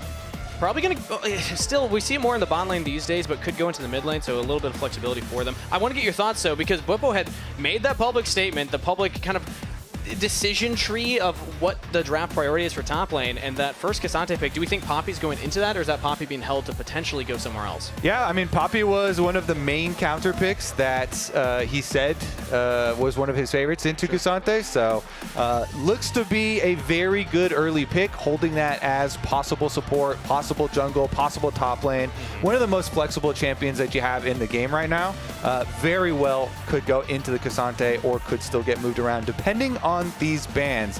And having FlyQuest showing a lot more range this time around. This is immediate feedback that they got after their last series. They're still here. They had less range, and now with Varus, with Wei, much higher index here in the draft for FlyQuest into that range. Yeah. And they're staring down the barrel of super strong front line from Dignitas. So now Dignitas, this is the classic decision, is do we go for more dive to try and punish them? Because a lot of those ranged poke champions don't have the best peel. Or do we try and answer? Corki does have the rockets to try. And problem is, if you're going dive, you're having to dive through a Poppy now. So have to keep that in mind as far as the dashes.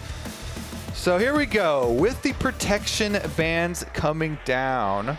Both the Azir and the Orianna taken off the table for Dignitas here. Not going to have that as responses. They want to go for more dive. Oh no, Yone was banned out in the first rotation because Canids Yone was very, very good last time around. But it's support bans from the side of Dignitas towards Busio, the Elise. I think at this point we can just say that's a support ban as it's taken off the table with the Rel. So now what does FlyQuest want to lock in here? Probably a jungler, I'd have to imagine, so they hold that Poppy Flex till the last, and that's the hover. Generally, a lot of the Conqueror jungles do pretty well into Skarner. Xin Zhao was one of the picks, even pre-nerfs for Skarner, that people would play sometimes. You know, like the Xin Zhao and the Gwen are two of the ones that people would play sometimes, as the ultimate does allow you a lot easier time in combat, and then you kind of use your Conqueror and try and out-sustain through the tanky champ. And now that Skarner has a lower duration on stun, maybe there's less chance of him picking off Xin Zhao and pinning him in bad situations. But we get some roaming here for Isles. The Bard comes out to supplement the Corki bottom lane here and see if he can roam around. I mean, it's quite a deadly roam combination if you have Bard plus an Aurora here. See if Kaney can get some mobility for himself as well. You're mentioning how well Kaney was playing last week for Dignitas. But we got our answer, Kobe. The Poppy Flex was held to the last. It's going support, and we're getting the Buff Swain for Buff Whippo. Swain. Played it in the public scrims, so we've already seen some tape on this. It was recently buffed to get a little more health from your stacks, as well as some more damage on the Never Move. And yeah, I mean, it looked decent enough in those scrims, and it seems like that's what Whippo wants to do here. I mean, the buffs are, to me, to one of the really annoying parts of Swain is like the permanent extra health on your passive. Already when my teammates get hit by a Swain, like random W or something, you know, level 1 or something like that, you're always like, stop it, you're giving him permanent health. Now it's even more permanent health, and we'll see how wide Whippo can get if he can deliver for the fans in the audience who have brought their special signs. Well, either way, Dignitas have a hill to climb here. We talked about how Surdy Shaden played behind Whippo and Inspired in their time at FlyQuest Challengers. The rest of Dignitas also has a lot to prove here. FlyQuest, it was a surprise that they're in the lower bracket. Almost everybody unanimously had them first place in the power rankings at the beginning of the split, and now they find themselves up against an old legacy org as well. These two have been around for quite a while here in North America, but pressure's on FlyQuest as well as Dignitas here because elimination is still on the line. A win means you advance on to Brazil. You'll have one more seeding match at the end of the day today, but a loss means that you're heading out. Crowd's ready to go as the players are loading into the game. All right, in the first series, Team Liquid were heavily favored, and they took care of business quite quickly. In this second series, FlyQuest, I would say, are like similarly favored fairly heavily here versus Dignitas, and let's see if Dignitas can be the ones to upset the way that this day is going, or if FlyQuest will deliver. I gotta say, there's a worrying trend that we've noticed on the broadcast here, and I gotta bring it up early here because there's the win rate since FlyQuest shared Bwipo's top lane draft priorities. Not that good. Not that good, Kobe. What do you think? Given public information to the enemy? So it is that's only 3 games. And in that series versus C9, I don't think the top lane draft was actually the indicator. But hey, Kangas, if you want to pull numbers, those are true you can't numbers. Argue with the numbers, Kobe. Yeah. They're right in front of us. They are there. I would say, as we get our invade here with Sweeper, by the way, so ward kill goes down. Inspired going to start the Raptor camp, get his level 2 really quickly here, and it is going to be the full lane swap, so everybody coming through to make sure that no camps are stolen away or anything. There's no sneaky weak side business being done, and FlyQuest are going to have full bottom side control here with Inspired, with their duo down there. And Surdy is running straight for that experience. Yeah. He takes a lot of damage. Interesting decision there. We didn't see how it started, but yeah, he was just trying to get in range of the minions. Exactly. Got his experience, going back now to heal after it. And Surdy himself has been one of the big Bwipo fans for a very long time, actually. I saw him in Bwipo's chat, so I was curious.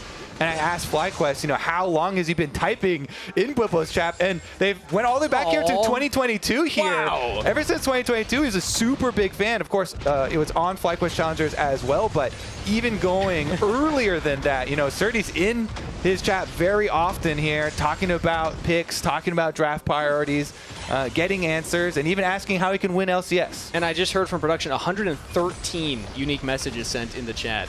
Overall, that's a lot. Yeah, so I mean, he said himself he's a big Bwipo fan right now. And now he's getting dove. Bwipo is going to does not have a lot of teammates behind him, and Surdy will be the sacrificial lamb. First blood picked up by Busia. I wanted to see if they're going to have Bwipo come over and actually take it. And they say never meet your heroes. If you die by his hand, but Bwipo there just kind of forcing them off, and then he teleports back up to the top side here. So nice little bit of macro there from FlyQuest as well. The 4-person dive still applicable here in the current meta, and then just uses the teleport to get right back up to the top side.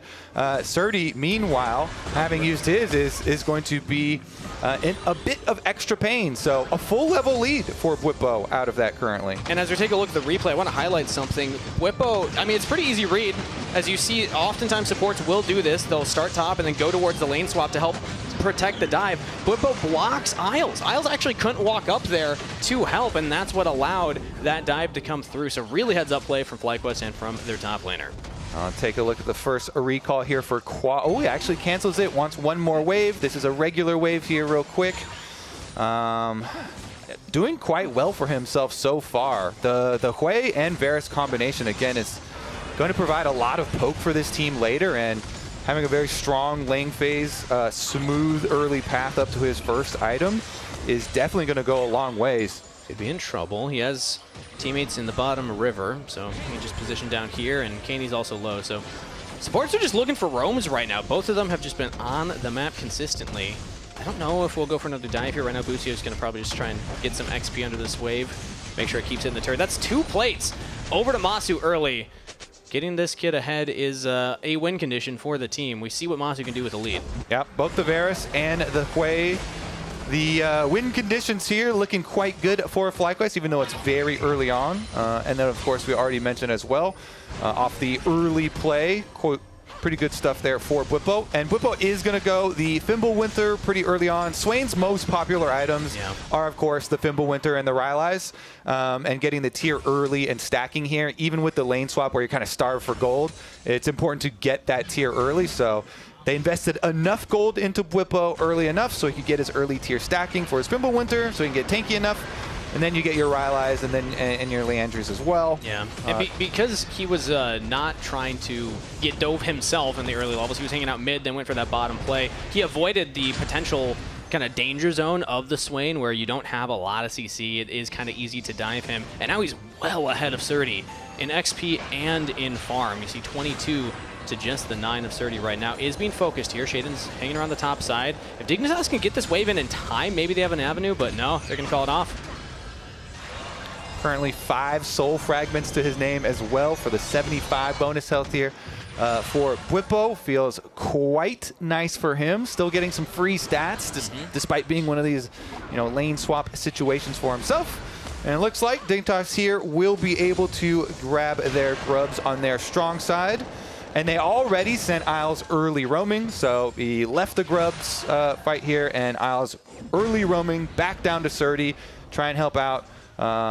This is disastrous for Surdy. He has not gotten ACS in probably 3 minutes in this game. He's still at 9. The wave's been frozen right at dead center. He just can't walk up. Like, Busia and Masu are just keeping him off of it. Yeah, and the problems are kind of exacerbated here for Dignitas. World Squad is in trouble right now. Flashes out of it towards Inspired. That should stop the play. Weirdly, not enough damage. Quad is out of there. Slow roam here, though. Okay, flash advantage here for Dignitas towards mid lane. See if they can actually return and actually punish Quad. But currently, looking at that next setup for possible Dragon, double recall goes off for FlyQuest here for Masu and Busio to try and get their items, but it's interrupted by Isles, at least stopping Busio. Also, update, Surdy, he got 1.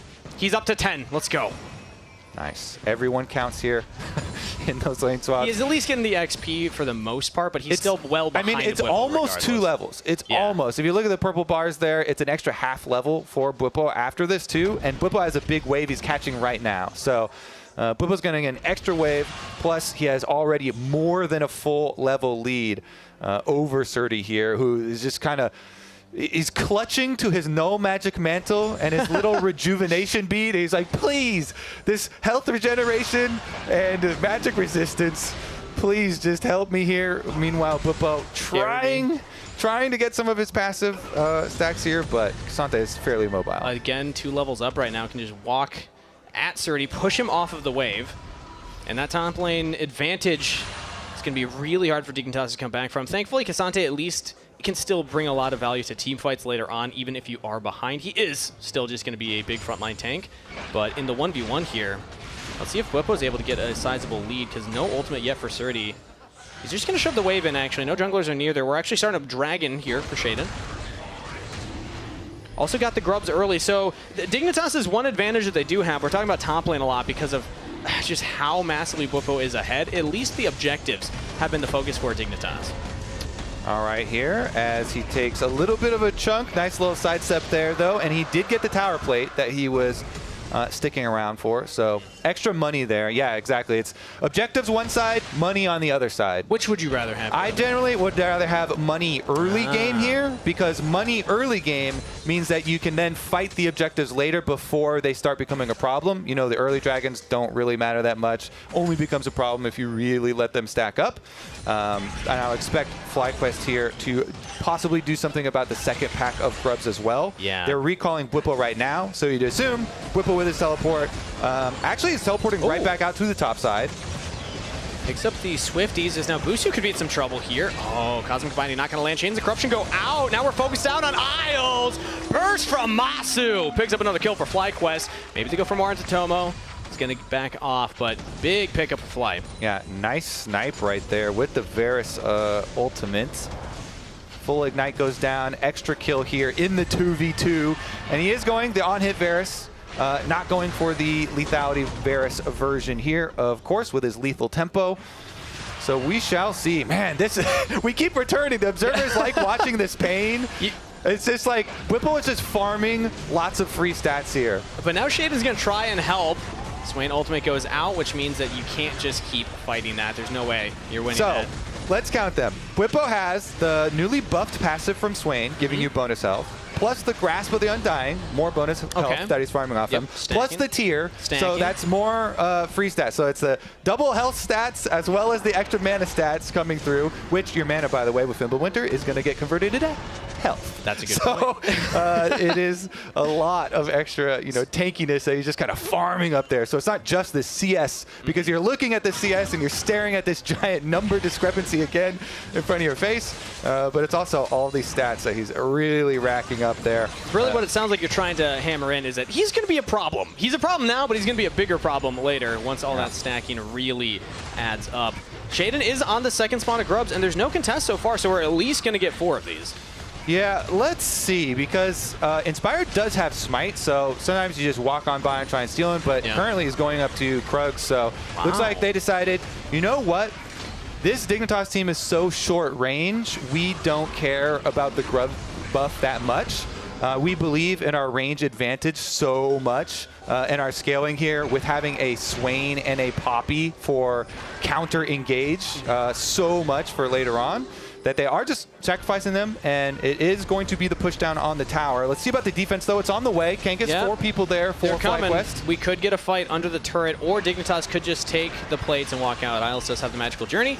Portal from Bard is very easy to get away from trouble, and there it is. So just the plate. And I gotta say, yes, Surdy is very far behind, but we actually learned something about Dignitas last week in their games against Disguised. They don't need Surdy to carry for this team to win games. Kani and Tomo really stepped up and showed what they could do. Canids' Yone game, Tomo's Kaisa game. So the fact that they're at least getting gold onto these members, they have the 6 grubs. Yeah, Surdy's behind, but he's playing the Cassante. He can still be a frontline for the team. I don't know if I'm like that worried for Dignitas right now, but it's concerning that that gold lead has expanded for FlyQuest over the last couple of minutes. 6 grubs is always nice because if you do make a big play, you're talking about Cani. If Cani gets in there on Aurora Ultimate and, they pick 2 people off somewhere, you can then push down a bunch of gold with the 6 grub buff. Able to get a turret after plays, so we'll see. Teleport up top. Yeah, so they throw out the Tempered Fate, rather. Flash away from Bweppo. Between worlds goes Cani. Damage in onto Bweppo. He has the ultimate available, but he's burning too fast. Dignitas find a kill with the TP play. Right as we say it, Cani in there, teleports in the Aurora ultimate. They catch Bweppo. Starts with Isles, getting the Bweppo flash out with his Bard ultimate. As he's running away, runs towards the ward that's being teleported on, and Dignitas, they find their play. I really want to see what they can get afterwards. I assume they're going to finish up that top tower, but here it is. The Aurora ultimate, so nice for these picks that you're looking for, and Surdy gets right in there to finish the job as well. Nice Poppy ultimate from Busio there on the Skarner ultimate that was coming out. Busio is able to get the Poppy ultimate off at least, so it's not any worse for them after already losing Bweppo there, but the tower still stands. So despite getting the pick play and investing the teleport, they were unable to get an objective afterwards. And it was 2 teleports because Surdy used his as well. They teleported onto the same ward, so now they won't have the global play. Dragon's coming up here in 5 seconds. So Dignitas, if they want to keep stacking these, they will not have Surdy there. The Cassante is pushing top. And let's see here. They do have some pretty key item completions. Skarner with the Heart Steel. Trinity Force done here for Tomo. And Tomo was, although very slightly, towards the top of the gold graph right now, very even with Masu. So we'll see what he can get done on this Corki when you have your Trinity Force. Very nice burst damage. Meanwhile, Isles here. Bard ultimate a couple seconds from coming off cooldown, and they have priority on Dragon now. Yeah, and because Quad one up topside doesn't have TP, so it's going to be a 4v4 if FlyQuest try and contest.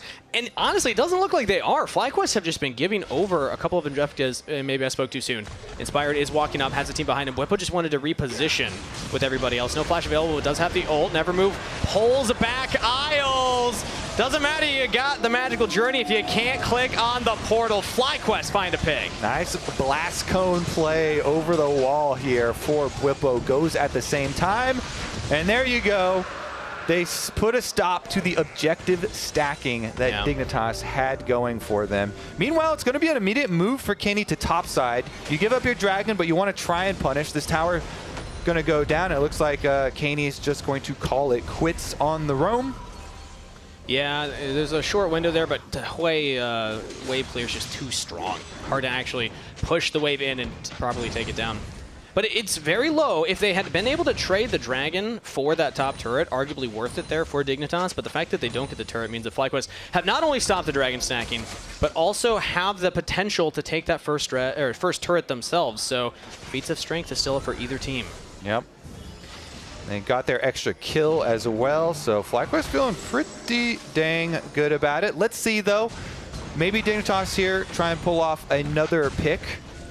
Their comp is certainly built for it, and pretty much everybody getting their first items now, except for the supports, so a lot of even footing. Shout out to Surdy, though, for at least picking up the first item on time with Bweppo. Yes, you're down a full upgraded boots, but you're at least able to answer in the side lane. Yes, clutching to his Spirit Visions rush, which of course, they have they have double AP on the enemies, but that plus the extra resistances here for Surdy on the Cassante.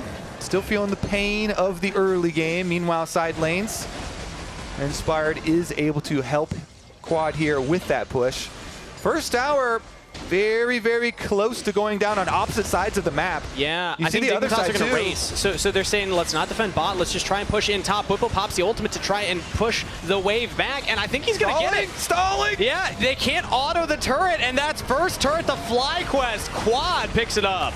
All right, Bweppo, his job is done, though. Good death. That's a good death, Bweppo! He stalled it out for the feats of strength. ends up going down with the remnants of the tower, though. Let's see what that does cost. You know, the death timers now aren't that big, but you know, 20 extra seconds here with no Swain on the map, although they'll have teleport when he gets back up. So looks like won't be any like extra reaching here for Dignitas. And the Herald would be the next objective to look at right now. Mikhail's done too here pretty quickly for Isles. So Isles grabbing that Mikhail's to try and get someone out of like a Varus ultimate or something here, trying to keep them mobile. You know, they do have a little bit of a range disadvantage in this one, although they have plenty of engage options. And Isles again with the Bard could make some moves here with his ultimate ready as they start up the Rift Herald. Looks like FlyQuest are going to contest right now. Ooh, flash from Cani. Busio taking a huge chunk of damage. It's Chain of Corruption down, and Temper Fate whiffs. Isles not able to snipe that one, but I think the damage on Busio is enough. FlyQuest are backing off.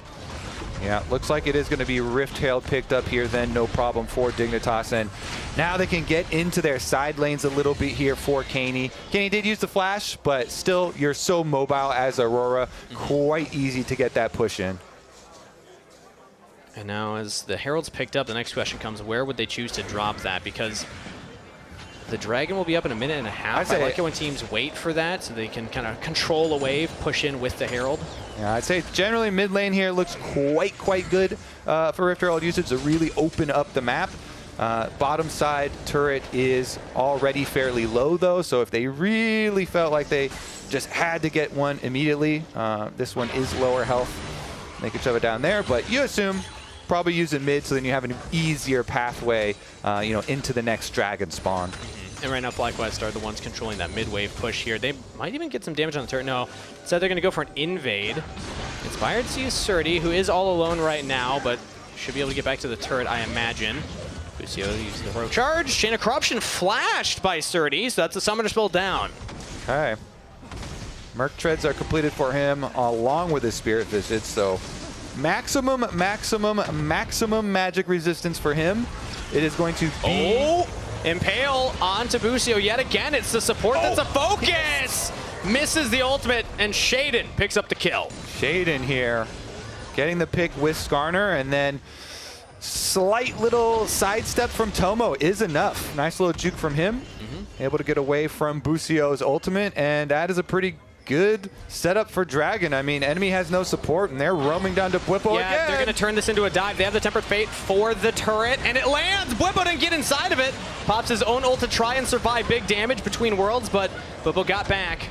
Used the flash to survive. Dignitas don't find another pick, but with Dragon coming up right now, they might be able to go for it. All right, pushing down mid pretty heavily here for FlyQuest. Should be able to get this one, open it up, and then rotate in through the river here. Meanwhile, bottom side push is going quite quickly here. They're keeping Tomo as well as Isles down there, able to shove that one out. Yeah, really good that Bwipo lived there because, yes, you trade turrets, but the Busio pick doesn't really matter at this point now. Everyone's back on the map. It does mean Bwipo has no flash and no ultimate for the possible dragon fight here. He's got the Fimbulwinter completed, though, so at least he'll be tanky. Very tanky.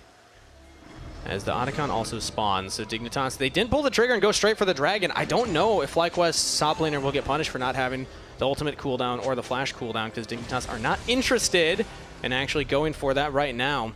Pretty calm state in the game, all things considered. All right, we got our heal cutting coming in. Tomo got his recall off after pushing that extra wave. He's got his Executioner's Calling. His Muramana is transformed. The Corki is feeling quite good as well. So again, a lot of kind of even footing on par, except for that top lane, which is going to be the full item advantage for Bwipo and all of the passive stats that he's been able to stack up. You know, that's some. I wonder how much gold he's got in his pocket as well, and how close that actually is, because right now he's just walking down to group with the rest of the team. Dragon is still on the map, so that's still going to bring the team's attention towards it. And currently Dignitas are pushing mid here to set up for this objective. Aurora's pushing the bot wave, so once Cani decides to join up, they could look for a fight. All right, they're buying time now for Quad to push. Quad with his teleport ready, pushing top side. Yet again, Surdy hit by the Chain of Corruption, buffers it. Does not dodge the never move, and now he's just slowed down. He might be in trouble here. Hilvera is slow as well. Masu picks up the kill. Surdy picked off in the mid lane. This is so big for FlyQuest. Quad teleports down now as well. He's here. They can just run them off the dragon.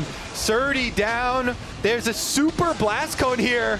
They don't want to use it. Okay. No. I love those things. They're so exciting to go for super long chases, but FlyQuest have already done what they wanted. They got their pick and they got their objective. Dragon number 2 here. And that was just, good job there from Masu and Bwipo. Masu just able to recognize, hey, you're too close to me, even on Cassante. Nails him with the ultimate. They chase him down. Bwipo follows up with the never move, and FlyQuest, just like that, are able to get to number 2. We were talking all about the brotherly love between Surdy and Bwipo. I don't think that Surdy's feeling the love after that play, as he's going to want that one back right now. Has just not been able to bounce back from the rough early game. The lane swap went terribly awry for Dignitas. FlyQuest have been playing this out very patiently, but they've got the gold lead back. It seemed like things were evening up for them. Let's see if this Herald is enough for Dignitas to try and get back into it. Because again, the game doesn't seem to be about Surdy. The game is going to be about Cani on the Aurora, and Isles with the Bard ultimates. They can pick Quad. What a keeper's verdict from Busio. That's going to save Quad's life. The hero that FlyQuest needed, and now they're going to look to take the fight onto Shaden and the rest of Dignitas. Magical Journey into the wall. Stunned up, though. Shaden can't get the Impale. Inspired's out of the backline. It's Surdy and Tomo trying to fight on their little corner. Bwipo is just permanently healing up here. Cani has the flank on the Masu, but he's in a 1v3 situation. Bwipo is just a monster. Unkillable. Nobody can deal with the Swain. Tomo gets on a quad. Shut down for Dignitas. 80 carry. Give another one to the mid laner. In a chaotic fight, Dignitas come out on top, but Bwipo will find one more right here. Isles jumping away. Tomo jumps straight into the Swain. Doesn't have the ultimate available. The Q does a lot of damage right now, though. He couldn't pick one up onto Isles. The auto is enough.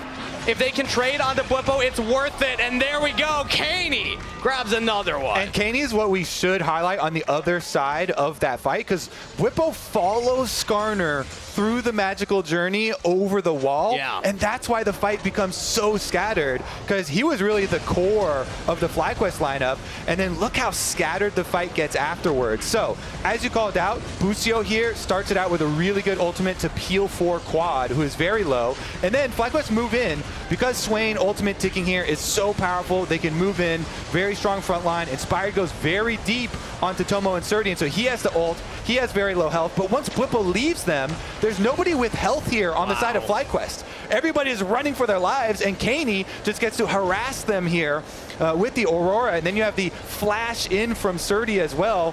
Tomo just kind of finishing off the other one inside. Oh, we're right back to life, and we're fighting again! Suppression on the 2, the damage over the top. Busio's going down, Cani flying in there between worlds, and Surdy's buying so much time for the rest of Dignitas, but so is Bwipo! That's a wide Swain as he's getting some kills for his team. He's going further. He wants more. Cani does have a lot of damage right now, but Bwipo is too strong. Masu's positioning well. He snipes him. Shut down to Masu. All right, round 2 goes the way of FlyQuest, though, here. Let's see. With 2 members left for Dig, it's just Isles and Shaden. So not a lot they can do, but because Masu is so low, they actually can't take Otacon afterwards. So it's just a good old-fashioned brawl here, Kangas. More kills. Let's see how it started, because we missed it coming out of the last replay. It looks like Inspired and Surdy are just playing tag. So FlyQuest got their reset first on that control ward, and they were here really early. Oh. But Close. Shaden getting a nice little escape after his Skarner ultimate, but the rest of the team not so much, because Bwipo can flash over to finish up this chase. And then again, this Bard ultimate, he's able to use it to chase on through, and you know that Masu finishes off with the other kill.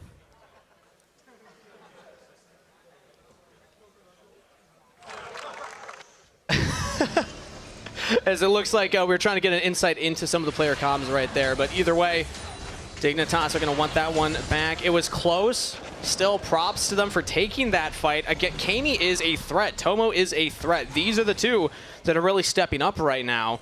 But, man, Bwipo's just buying so much space. And now Masu 5-0-3. 3 items completed with the upgraded boots. This is the guy for FlyQuest. to really carry these fights. Yeah, he was using Bwipo's front line very effectively. Bwipo here with the Rylai's that you mentioned with this slow, allowing Masu there to fire from behind. And now after the reset, they'll start off the Otacon. Quad still pushing bottom lane, by the way. Dignitas are going to approach. It's down to half health. FlyQuest are dodging a lot of the damage as we have the Tempered Fate over the top. I mean, Shaded's trying to delay it as Poppy ultimate whiffs, and Dignitas are now looking at Inspired. Big damage onto the jungler. All out from Surdy. They got him. Inspired's down. Surdy might trade. No! It's just a 1-for-2. Surdy's still up. They get the Otacon too. Dignitas walk away with everything. Disaster for FlyQuest. Yeah, you can't really like flip Otacons versus Skarner because you know he'll go in and Skarner ultimate your jungle, but they don't even have to do that because Surdy just goes right in. They chunk down Inspired, they kill him off, and that is 2 objectives for Dignitas. Dignitas now with the Otacon on top of their dragon, and the pings are already on the map straight for Baron. They're going to reset Kangas, and you have to think after this replay, we'll be looking towards Baron with those Otacon bots. Here's another look at it, though. Surdy's able to pull back Inspired, who had ulted, and then go finish the job as well. You're like, oh, this game's not going to be about Surdy. Well, maybe some of the game will end up being about him as they're able to kill off Inspired and then get the Otacon, chasing after those 2 kills. And now with the buff, let's see what they can do. Let's see what they can indeed. Baron's up. They get the control ward on it as they're controlling vision around the area. FlyQuest are going to have to fight their way in, but look at the cooldowns. They don't have ultimate or flash on quad. Masu does have his up, so could still go for it as we have a cat adopted this series. Dignitas taking down the mid turret now. Chain of Corruption out onto Shaden, but doesn't last very long because of the Mikhails from Isles. And now Tempered Fate missing. Masu is in a rough spot. He's going to have to flash away, but no, he stands his ground. Masu going to fight with the rest of FlyQuest. It's just into the Otacon revives. Dignitas are losing a couple members. Maybe Surdy can get onto the backline. Inspired taking a lot of damage. Masu is still alive. Masu is still free firing. They can't kill the FlyQuest AD carry, and FlyQuest hold the line. Terminus, plated steel caps, and an extra Negatron cloak are there for Masu, and he stands his ground. I mean, play the Ruin King healing with the Ginsu's, you know, like he's able to stand his ground in the back, and they weren't able to like pin him plus quad together. Yeah. Nicely separated. Once Kaney actually did find the flank, quad hits him with the fear, and then they also were able to take down that threat. So despite the Otacon buff, FlyQuest, they were able to take those buffs off the map, and with the delay that they added to the revives for Otacon buffs, like this Baron attempt is not as quick as it used to be. But there's no response from FlyQuest. I think that they have no... Now they know it's happening, but they were not set up to contest. Busio's going to throw... Oh, Keeper's Verdict lands onto the jungler, but now Busio's in trouble. Dignitas can find a pick. Flash forward from Toma to guarantee it. It's still leashed! The rest of FlyQuest are here. Yeah, it's now going to reset. But Dignitas have a 5v4. They lost the Otacon fight. Can they win the ensuing one as Kaney now getting jumped on by Inspired, but Inspired's push away from the rest of the team. Dignitas have a 5v3 collapse, quads down. It's up to Masu and Bwipo. Can they make the miracle happen? Masu's looking for it. Inspired goes back in for the engage. Kaney's on to Masu. Shaden's striking him down, but now Shaden's in trouble. Masu's gonna get the snipe. He does! Masu, you beautiful man! What a play from the Varus as Bwipo now again frontlining here onto Surdy. Kaney has the damage. Bwipo's gonna have to probably back off here, but the rest of FlyQuest are going after the Baron. Bwipo's just trying to stall, so Dignitas can't take it. Doesn't matter if he goes down. He lands another move! Bwipo in the 1v2 takes it! Oh my god, the Swain is just draining them dry here. What a fight! These things are insane! And it all would not have been possible if it wasn't for Busio's snipe and sacrifice. His Poppy ultimate. He is the only FlyQuest member that was at this Baron to deny Dignitas, and he snipes the jungler. Look at this. Busio up here in Tribus. He drops the ward in. He sees him. Sees him. That was enough. All he needed was that drop. He snipes the key member. They can't finish the Baron. Tomo flashes there to actually finish him, and that will become key later on in the fight because now it's 4v5, but there's also still no flash on Tomo, and he's chunked to 50% health. Inspired there got kind of juked by the Aurora and then delayed by the ultimate here from the Bard, and so they kind of forgot about him, but then he flashes back in, and it's another one of these separated fights where Inspired buys time with Xin Zhao ultimate, which is insane for team fight, and Whippo buys so much time on the other side with his ultimate, also able to sustain here in the 2v1, and Masu fights his way out there on the Varus. So actually just insane stuff all around this game. How good is Masu? Oh, what a pullback there from Whippo. Masu didn't even flash in that fight. 2 fights in a row. He holds the flash. Nerves of steel for the young AD carry of FlyQuest with Baron buff, Red Bull Baron power play, shoving it into the bottom lane. They're going to go for the inhibitor turret as well, and there's just no answer from Dignitas right now. They have a couple members coming down, but FlyQuest, they will get this turret. They certainly will. I mean, Surdy's on the top side trying to push out for Dignitas there. They're just trying to trade, like, we can't really defend this Baron Empowered Siege, so get what you can on the top side, Surdy. Now they call him over because they don't want to give up too much. The reset gets off, so Surdy has arrived. Dragon is also on the table right now for FlyQuest. This is soul point for either team that goes and gets it. But it looks like they want to make the most of their Baron buff. Still 1 more minute left on this Baron buff. They want to make sure that they get the full use out of it. They can always go back towards the Dragon after the Baron expires. Masu's walking forward to hit the inhibitor, and Quad and Boosie are playing goalie for him. No shade in there. They're going to have to reassess how they want to approach this. I'm looking at Isles. I think Isles has to be the one to make action start here. There are flashes on most members, but if you land that clutch... big chunk onto Quad. I was looking at Isles, but now Quad half health because Caney is making it work. Still, the Aurora can do some disgusting things late in the game. If you get onto that back line, you will just blow them up. That is the perfect person to chunk, too. Like, that is the ideal play right there. Caney with a half-health chunk onto Quad without having to use much. That was just regular ability rotation right there. That's going to put a stop to it. So, inhibitor down. No fight was forced afterwards, so it didn't end up being a big deal. But... I actually like what FlyQuest did. They didn't walk back to the Dragon. They used the empowered recalls of Baron to backspend their gold. They get the Scuttle Crab, and now they're going to start at the Dragon after the reset. So they are fully prepared to take another fight with this 5,000 gold lead that they have. And there's no fight. Dignitas, they're like, yeah, we got to give this one up. Look for another play later. Yeah, not necessary for them to deny this one, but it does put us on that clock. 5 minutes up there on the clock, Genghis, for Dragon Soul to arrive. The Chemtech. The newly buffed Chemtech as well here. So we'll see. Thing is quite good for the likes of Swain and Xin Zhao. Interesting, huh? I hear, yeah.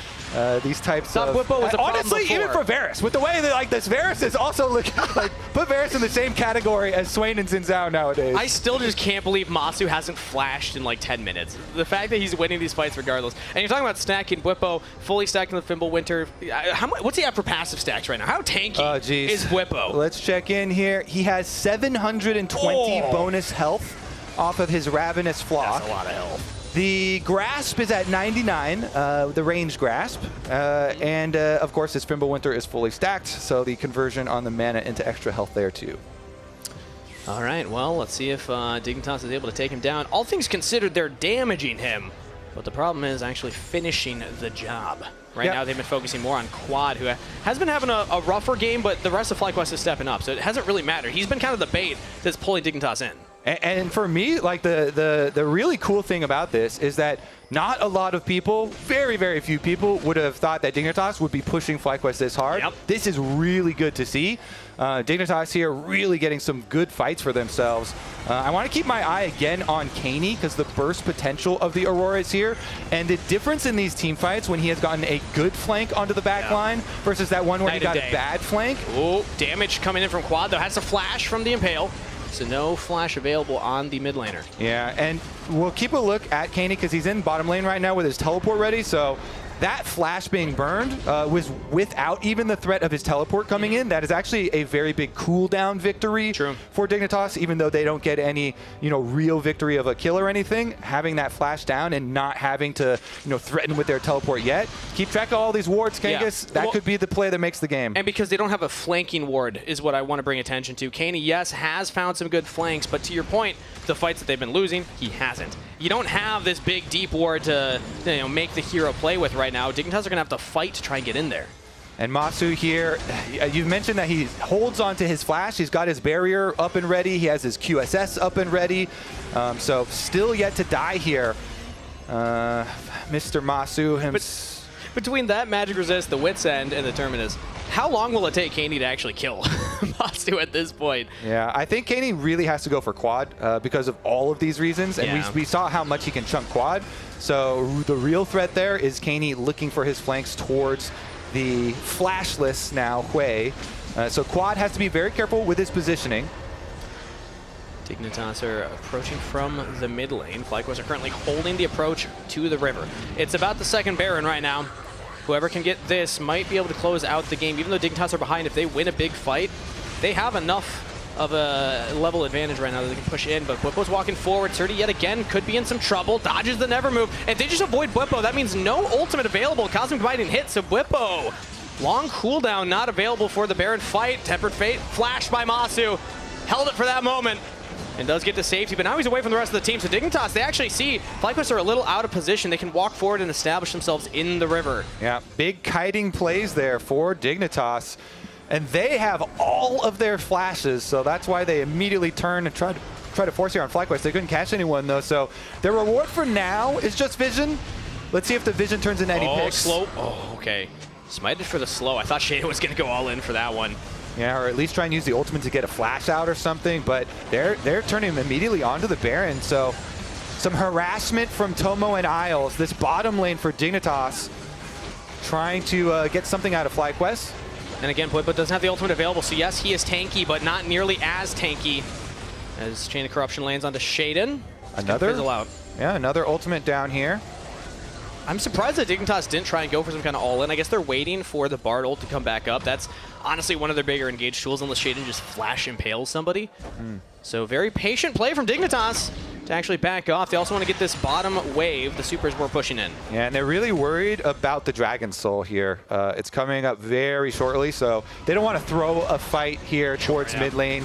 Even if you lose some key flashes, some ultimates or something, if it puts you at a disadvantage for the Dragon Soul fight, that'll be very big rewards. It looks like, though, they're positioning towards Baron trade instead of towards the Dragon Soul. So FlyQuest, they have to decide now, are they going to send one person to pick up the Dragon Soul or send everybody to fight the Baron? They're going to fight the Baron.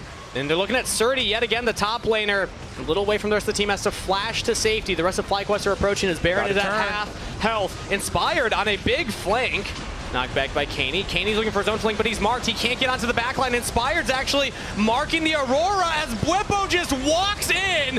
Yeah, he's hit by the suppression. Basu goes godlike, taking down Surdy. Temper Fate onto 2, but it's too late as 3 kills picked up for FlyQuest. Make it 4. Isles goes down. FlyQuest win the Baron fight. Perfect job from FlyQuest there. Bwipo here is going to keep hunting. And they're going to stop the back. Tomo could be in trouble here. Valkyrie's over the wall looking for the damage onto Bwipo with the auto attacks with the rockets. Dodges out on that never move, but they don't even need the Baron. They're just going to go for the base right now. FlyQuest are stopping the back. Flash from Bwipo. Outplay. Give him the ace. Beautiful stuff, and that is going to be it. Pushing heavily here. FlyQuest inside the base. What a victory. I mean, that last Baron fight was perfect. They just run straight forward with Bwipo, and then they've got the on-hit Varus that annihilates your front line, so very, very nicely done from FlyQuest to finish it. Who needs the Baron when you got the wave push? FlyQuest win the fight, and they take game 1. What a fun game there. So many of these fights so spread out because in a couple of them, you know, you've got flankers on one side, then frontline chasing the other backline on the other side, and so many of them were just completely spread out there. But the big takeaway is Masu is the only deathless person. He went legendary on the Varus, full 8 kills. Yeah, what a performance for game 1. But now let's head on over to the LTA Lounge to break that one down. What's up, guys? Welcome back to the lounge. FlyQuest is able to take one game on this one. I want to focus on the swap that got Bwipo ahead because he was a problem. So let's get straight into it. And it starts with Bwipo. Now, Bwipo does a great thing here at the beginning of the swap where he just is able to place down a ward here just so he can get an idea of what will happen in this swap. So as you can see, as the security camera footage is showing that Cassante is leading down, and then here comes Bard, they end up pinging his location so they know directly that the swap is happening. And so immediately you get to see FlyQuest as a unit go straight into the enemy jungle, and then Swain decides He is going to lane with Wei, make it really difficult for Aurora, who has very limited range, to be able to farm, but also by this point, Swain will be able to get, as I speed this up a little bit, level 2 through all of this. And so while he gets level 2 here, he then heads bot lane, because I'm going to rewind it just a little bit, because something happened here that you guys weren't able to see. Just a little bit. Boom. And the big one here is Cassante wants to be able to get experience on the wave that's coming up here. FlyQuest is not going to allow them. Both Busio and Masu able to just, yes, he will get the experience, but at the cost of a majority of his HP. So his problem is he has to base. They slow it down. When he does come back, they're blocking him. They're blocking him with 4 members. He's not going to be able to come in to be able to pick up the next wave, so he TPs here. And so, yes, while he does get level 2, he dies. Meanwhile, Swain is going to be able to TP up top for the second wave coming in. And this is where the problem arises. He gets this wave easily. Corki bases, so he's able to get the crash on the next wave. And as I speed it up, he's not ever going to be under threat of a dive. He is just picking up experience as Corki is queuing the wave and is pushing it in just to be able to get turret plating.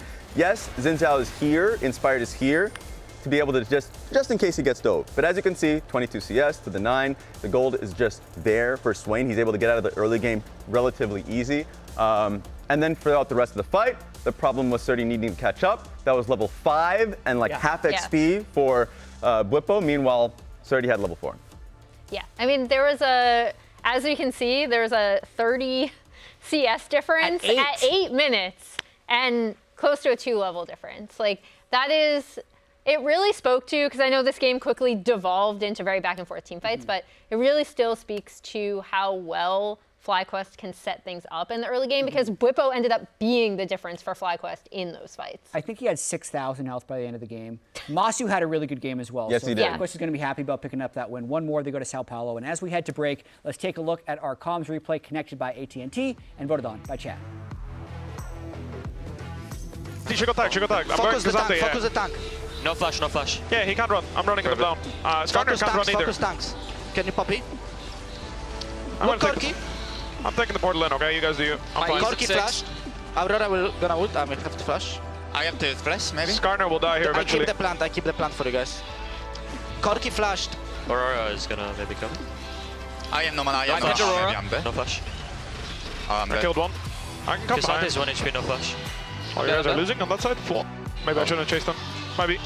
They're coming to kill me. Can I get some help, maybe? Not easy. That's all you. I want to last still. Half. And you can stock your key. Corki no flash. I'm clicking towards there, but...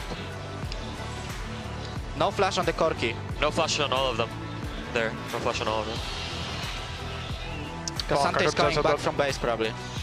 Guys, it's good if we are on similar pixels so that we can peel for the it's wave. my bad. I went in the portal killing the Skarner because I thought you guys were winning. That's my bad. Aurora flash. It's for you. Do you like it? Come on, Charlie. Use your new door. Come on, let's go. I said go. Let's go. Silly dog. I'm gonna trade you for a cat. Red Bull gives you wings. The new Red Bull Zero is here. 100% wings with monk fruit extract.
Hello and welcome back to Game 2 in the best of 3 series between Dignitas and FlyQuest.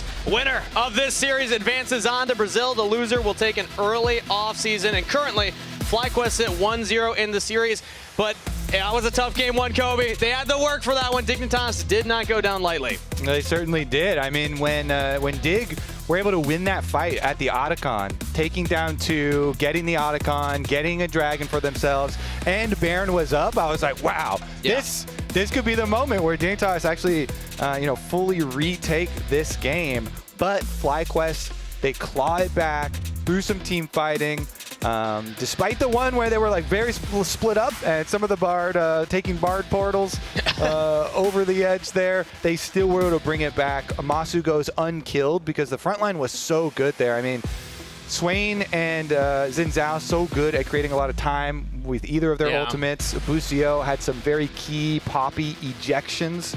That Baron play was team. very clutch. Busio finding that snipe onto Shaden, who also, all things considered, like, Shaden was buying a lot of space for the team. Surdy as well, even though being behind. But Tomo and Kani did try their best to step up there, and it highlights what I learned about Dignitas last week. When I think about Surdy on a team, usually I think about a big carry player. That's what he was for the NACL. But on this roster, he actually does have firepower in mid and bot lane that can step up and try and get them across that finish line, which is highlighted by their draft priority in game number 1 with the Kasate. But let's see if they do it again, because right now FlyQuest is on blue side.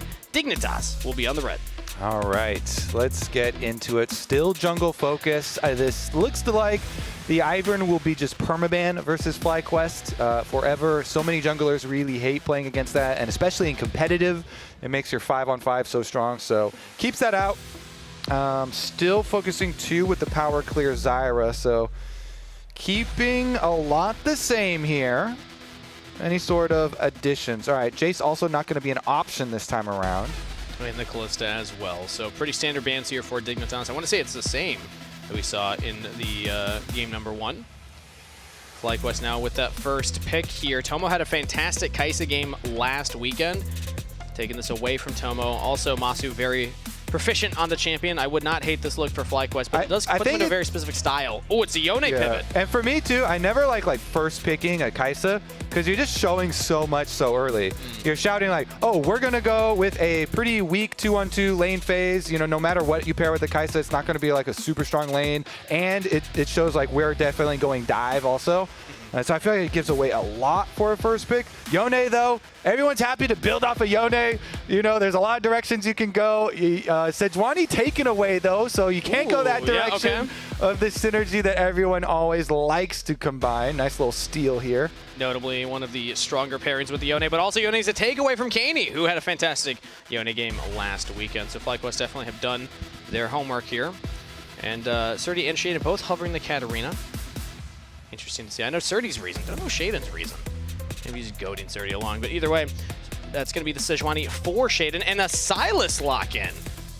Which actually, when you keep on mentioning the things that Kani did well on, I really did like his Silas. So last time around, it was, I believe, the 3rd game. They did the Silas plus Sejuani, and then they added a Jax to it when they were playing versus Disguised. And the Jax is actually newly buffed on this patch. So if Dignitas do try and go with that same trifecta for top lane, which is the double melee synergies, the Jax is even buffed, and so it'll be even stronger this game than what they did versus Disguised. But already the Lilia picked up here. Inspired is very good at the power clearing junglers, and Lilia does thrive when the enemies are health stacking melees. So Sejuani and Silas, and if you assume there's going to be another melee for top lane, the Lilia already just looks like such a good pick. It pairs with Yone. It does everything you want it to do. Gets you a Leandries. The only arguable weakness is that typically that means that you don't have the engage from the jungler, but they get the engage from the support. Busio's locking into Leona here. They don't have their AD carry yet, but it's still a Kaisa. But it's locked in for Dignitas now. Later in the draft, look at those signs, by the way. Shout out to the crowd here, live at the Riot Games Arena, showing up and bringing the energy on Super Bowl Sunday, and showing off their fandom as well. Alas, still no bug. I'm there with the bug. I want to see a Kha'Zix one of these days. It even matches the color scheme of Dignitas' cup. Let's see here, though, as we can now ban out all the AD carries because we've picked the Kai'Sa for the side of Dignitas, so now you do some protection bans. Okay, that was good. That was pretty good. Only applies to half the teams, though, currently on stage. Wonder who they're cheering for. Yeah, I mean, FlyQuest have won so far every game after they have streamed their scrims, which is one game, which was the game that we just saw. Good point, actually. I hadn't thought of it that way. So that's great. Streaming your scrims works great. Yeah. Proof. Somebody's got a chicken on Cloud. Okay, so they ban away the other, like the classic into Kai'Sa here, the Xayah matchup, so they also don't want that safety to avoid your dive. Since showing a Silas and Sejuani and Kai'Sa is always dive, dive, dive, dive, dive. They are for Dignitas, so they're taking out a couple of the counters there. And Silas can also take the Yone ultimate, can take the Leona ultimate, so that's even more engaged, more dive potential. So I'm wondering if FlyQuest, if they can draft anything at this point in the draft that will be kind of disengaged for the Poppy's already gone from the Fearless ban. They already have their support locked in, so it wouldn't be something like a Braum. It's going to be tougher for them as Dignitas get the next lock-in, and it's Elise. Full expectation that will be support Elise. Has been all the rage. Isles is getting active. I've seen some solo queue games of Isles Elise. I think that this game, I hope that this game will be different from the solo queue games that I saw. If you're looking at, avoiding dive though, Kangas. Yeah. Highlighting right now one of the other, mobile carries there, so it does have some answers. They want at least some mobility there for Masu. Last time around, he actually did quite well with a very strong front line protecting him and being able to stand his ground with the, hybrid build there for Varus. But now with the Ezreal, have the extra mobility for himself. Yeah. To hopefully dodge some of this Dignitas engage and dive. And I like how you're talking about the dive specifically, because that's what I think of when I think of Elise support. So good at diving bot lanes. But we have a Garen locked in for Bwipo. Hey, wait a second. That's blind pick. Surdy here. Our Surdy flashing some answers too. Wait a minute. We're going to get some gods. Wait a minute. Some gods matchup. Surdy here. Always a big Bwipo fan and likes getting into some of these counter picks. Let's see. Let's see. He's still cooking. Okay, he's cooking still. A lot of options. Oh man, I wanted to see the Camille. Okay, so yes, it is Camille. It's traded out to the top lane here. So Surdy, notable for his Camille in NACL in the Tier 2 system. This was one of his best champions when he was like, ready for me to take over a game. I got this. And also he said, yes, he hit these crazy LP records, broke the records, got ranked 1 and 2, but he said most of that was playing things like Camille Jax, where you're not playing the team game, you're just playing to win lane. This is one of Surdy's comfort picks. So if you're ever going to show up against Bwipo, it's right here, it is right now.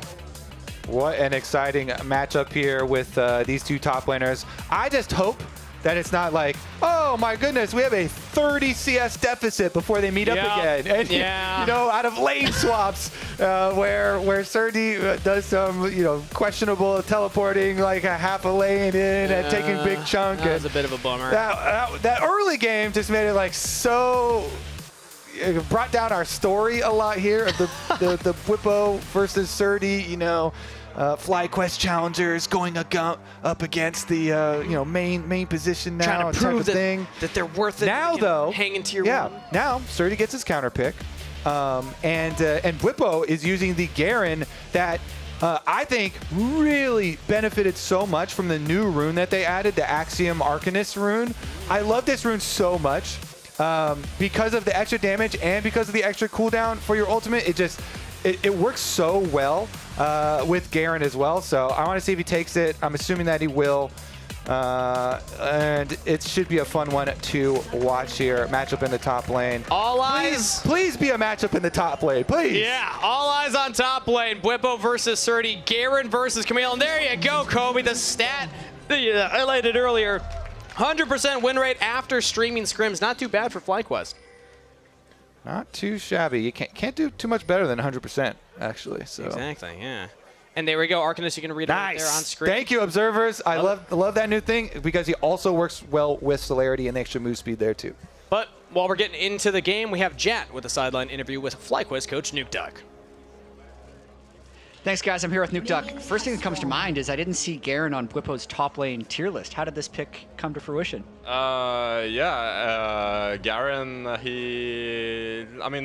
there is constant updates, so we keep working on it. And what was even, a lot of the big ones were out though, so, Fair enough, fair enough. So going into game one just a little bit as we're about to start game two, that game felt very close and competitive. Is that what you were expecting coming in here? I know you would have hoped to 2-0 last week and make it through, but now you're here in an elimination match.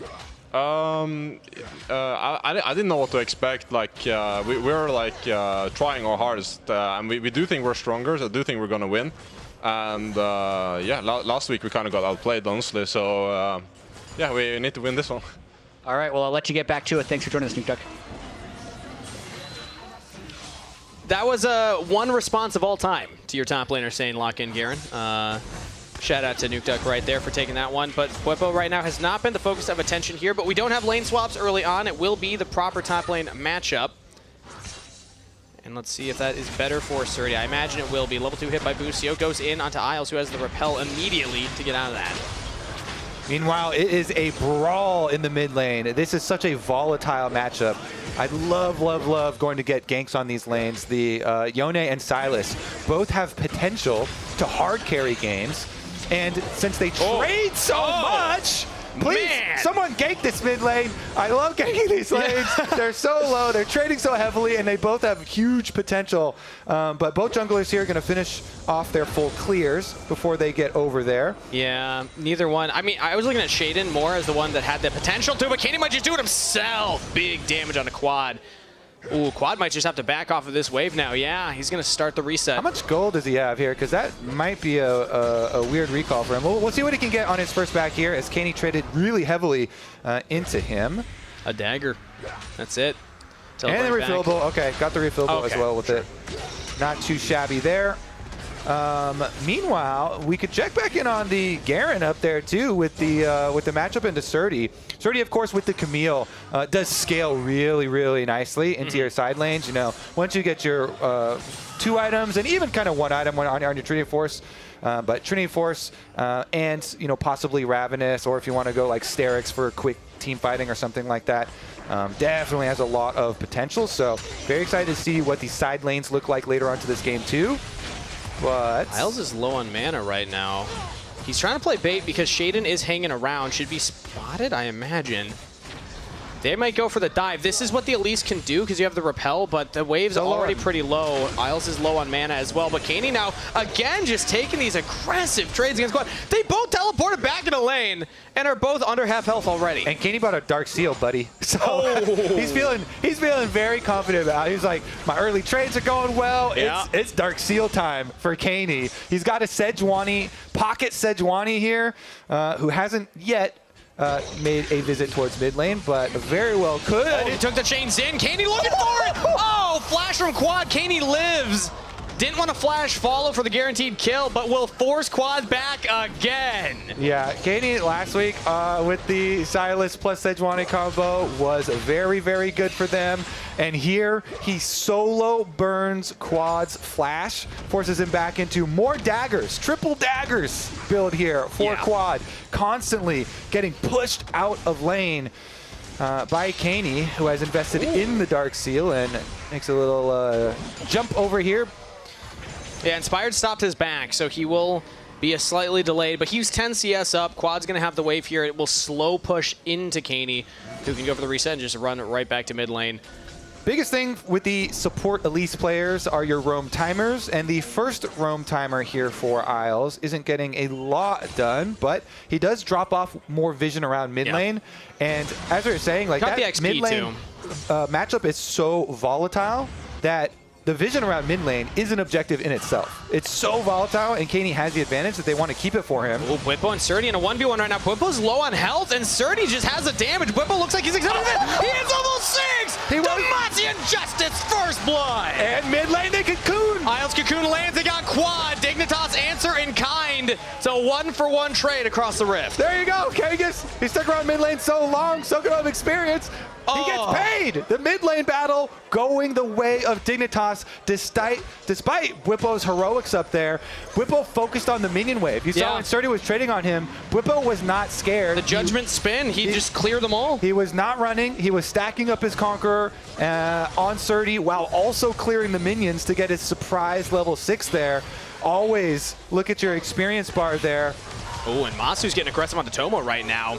Just peppering him. One more auto flash out from Tomo. This series is so sick. We've been delivered so much action in this series, and I'm loving the regular lanes here. We keep on getting multiple summoners blown, 1v1 here. Even in the bottom lane, Masu's getting in.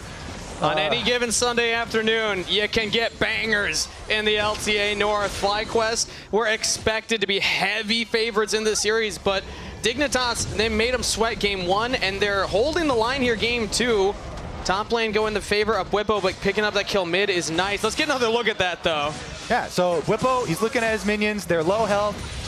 He's stacking up his Conqueror now on Surdy. Finishes off these minions just in time. He autoed the last one, turns around, silence into ulti. Actually so sick. Actually so sick here. How quickly he had to upgrade his ultimate as well. Boom! Oh, you're spamming it at that. Yeah. Got the minion kill just in time. He was like, I was cutting it a little close. I was cutting it a little close. Quad fade sealed to try and get away. Flash forward from Surdy. He doesn't get in range. Takes a couple turret shots now. He's in a bit of trouble. Hextech ult demand, but he goes down! Quad! Surdy, the dive! I feel so bad for Surdy. We lit Kangas. We just came out of a replay where Surdy got outplayed. And then he outplayed himself in that Are we going into another? Are we going into another replay? Okay. So he's looking so aggressively. Fade sealed lane from Cani first. Yeah, so Cani starts it out to set it up for Surdy, but Quad was able to buffer his ulti, and then he eased away to buy time. And by the time Surdy, so he used the Q on a minion. If I saw that correctly, he used Q on a minion so that when he goes into Hextech ultimatum, it was on cooldown. So I think that's just Surdy's gonna be looking back at that one and kicking himself. If I saw that right, I think that was just Surdy outplaying himself in that instance. In best case scenario, you're getting a 1-for-1 trade. But now FlyQuest up a kill. The gold was still pretty even. Now it's slightly in their favor as Dignitas at least got the 3 grubs. And Isles is back into the mid lane here. Level 5. Man, this mid lane is where the action has been. Quad doesn't have the snapback anymore, doesn't have the fate sealed anymore. Cocoon lands, stun in. Dignitas are just punishing Quad, digging him a grave 6 feet deep. It started with Cani just punishing him 1v1, forcing him out of lane, and then burning his flash. Then he got the team involved as well. The Elise support, so good at ganking those volatile matchups. Does so again here. Isles looking good. His training on the Elise support worked out. And it definitely... You caught a bad stream. It helps. It helps so much when you've got the lane already, earning their own advantages and burning the flashes and all this stuff. But so much focus there from Dignitas, paying off by focusing towards mid. But the thing that's so cool about this game, that's not the only story. We've had so many 1v1s in this game that the game is still so balanced. Yes, Dignitas, they've got their 3 grubs. They've got their Hextech Dragon already in their pocket. But the gold is not untenable. The game has not just been blown open because of the mid lane. So there are definitely still a lot of angles and possibilities there for FlyQuest. They got their 1v1 from Whippo. They got their 1v1 with Masu versus Tomo. So still looking at the other lanes. But like you had said, 1v1s. That's where FlyQuest have gotten their kills, which is interesting to see as a roster that's coming back from last year. So far, it is just individual outplays, not team play, getting them the kills, whereas Dignitas, they're playing like a team. Isles is playing to the map, and yes, it is a lot of him getting set up by Cani in the mid lane, but still, it is a group effort to pick up those kills, and getting Cani ahead could be big for them. 2 full waves of XP and gold that he's picked up over Quad.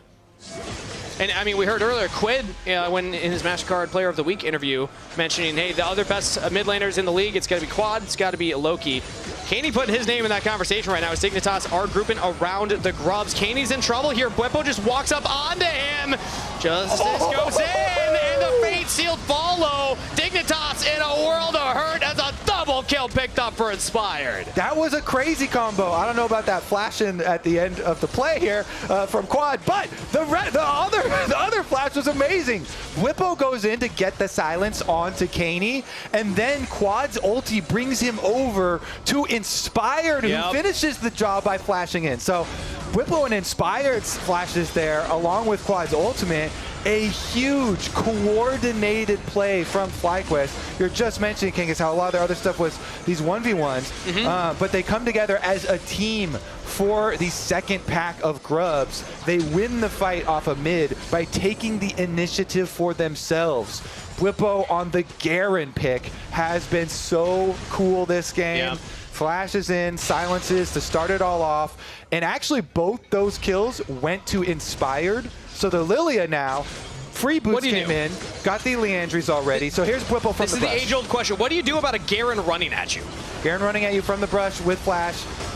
He got the ultimate on to get them low enough. Inspired flashes over to finish, and everybody else was locked up inside. Since Isles was kind of collateral damage there, the Elise is so squishy, he tried to repel over the side. It's bad.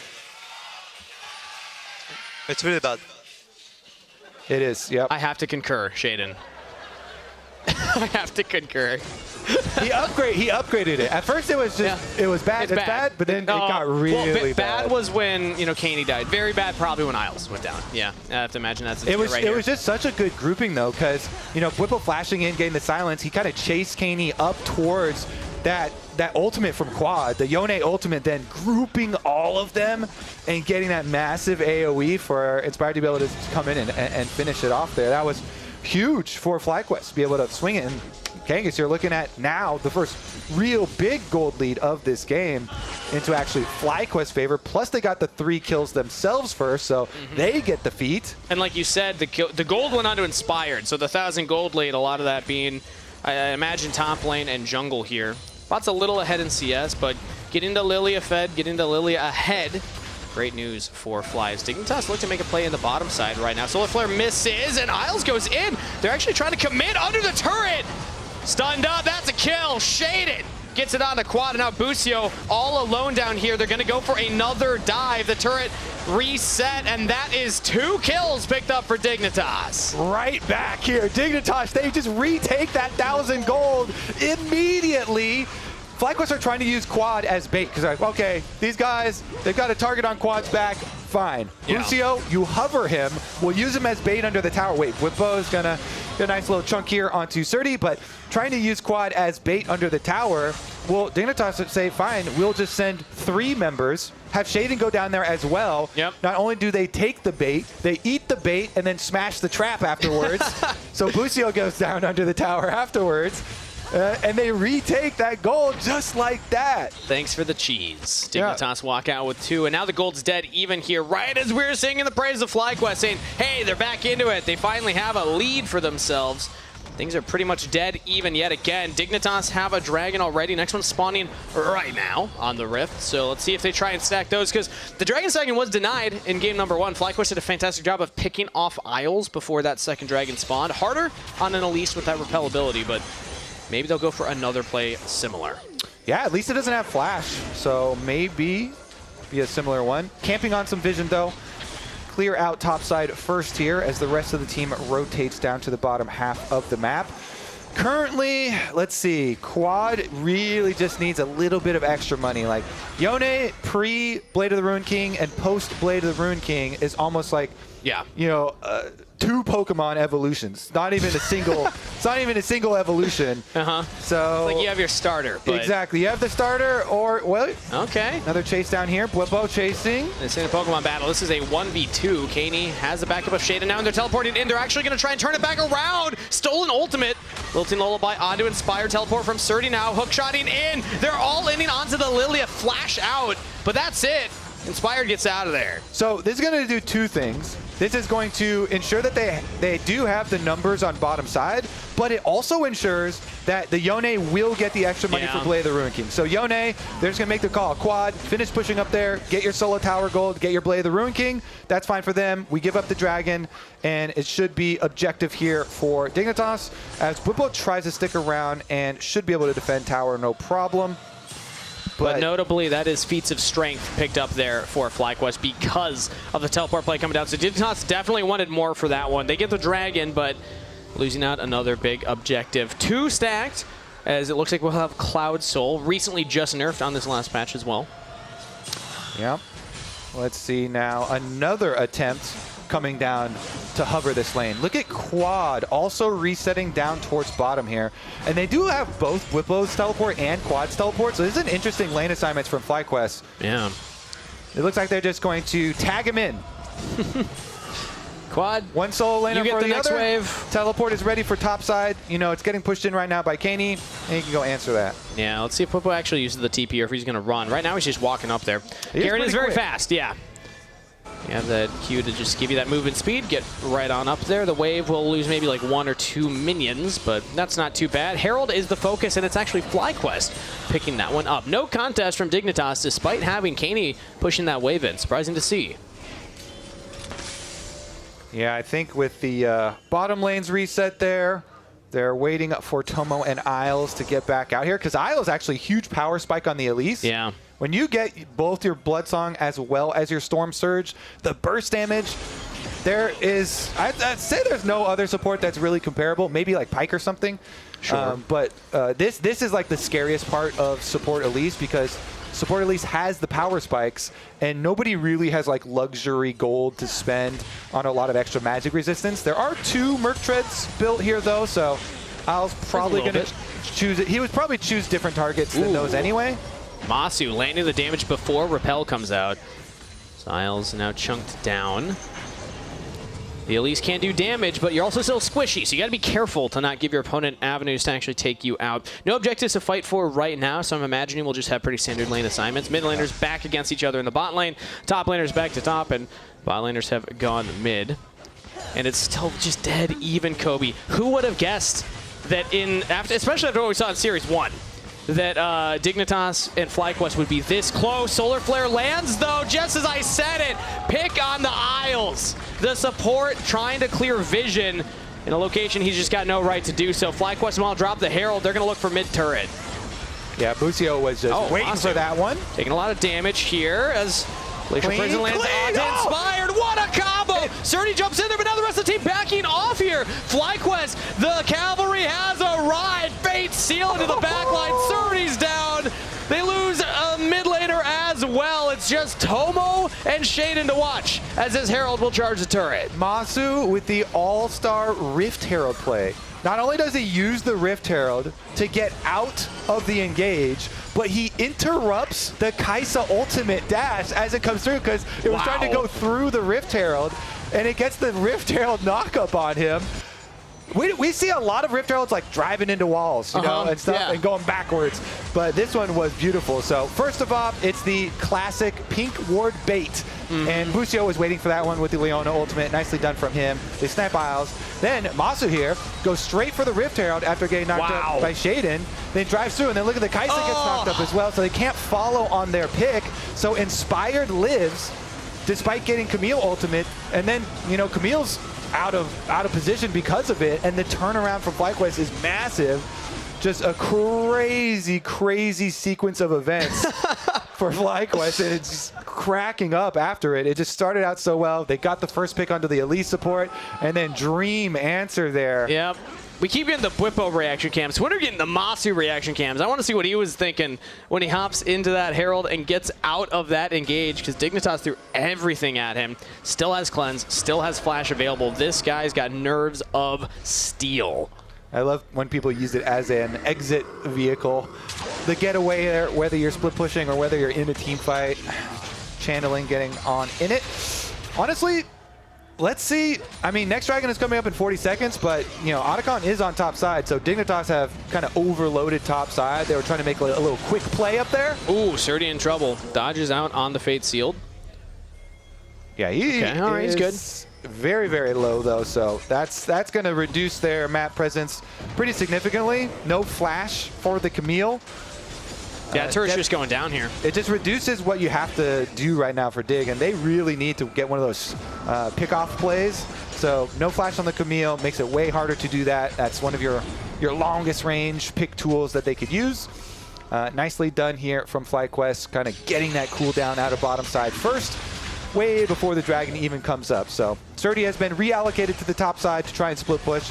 Maybe Dignitas make the call. All right, fine. We'll go for top side play here. Otacon is up and the tower's pretty low, so best best case, ooh, that was a big chunk. Yeah, half health from one True Shot Barrage. Not a great spot to be for Tomo, as I thought he might have actually been in trouble. They're just going to start up the Otacon. See how many resources they can draw up to this side of the map, because it looks like Masu's going to push mid lane first for FlyQuest before they head over, but it actually drops very quickly. Yeah, I mean, Bwipo got vision down to Inspired's far away. Bwipo's going to run in, look at Shade, and Bwipo does a lot of damage. He just says, I can take down the enemy jungler, but oh, there's a secure from Surdy. Can Dignitas win the fight afterwards? The rest of the FlyQuest are here. Masu has the front line in front of him, but it's just going to be revives for Dignitas. Busio goes down. Dignitas get one more, but Masu unleashed in the fight with Inspired behind him.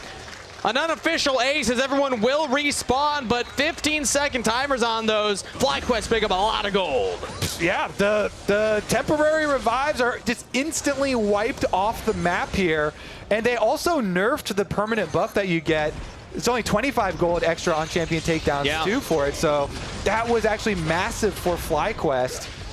I mean, the Bwipo and Busio assassination squad. Yeah, they just went right in on the Shaden. Look at this, the Bash Bros. They just run straight in. They're like, Sejuani, tank? I don't care. Aftershock? I don't care. Garen ultimate? I don't care. They immediately just take him down. And then they were close to stealing it too. Yeah. 50 health. I mean, they both turned and tried to get it as well. That had to have just been like an auto, maybe a super strike from Surdy. They both were able to, well, here we go. On the reset though, Dignitas, I guess consolation prize. You still get yourself 2 Dragon Soul points. Not bad, all things considered. Keep it a little interesting here.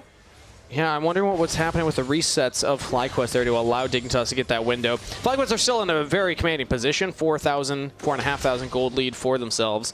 So they can always fight for that last one. Big Dignitas are giving themselves a win condition. Cloud Soul was just nerfed, but still pretty strong, all things considered. So Dignitas not out of this one yet, but FlyQuest are showing us why they were such a feared team coming into the split, why there were such high expectations for them. It's a surprise to see them in this lower bracket.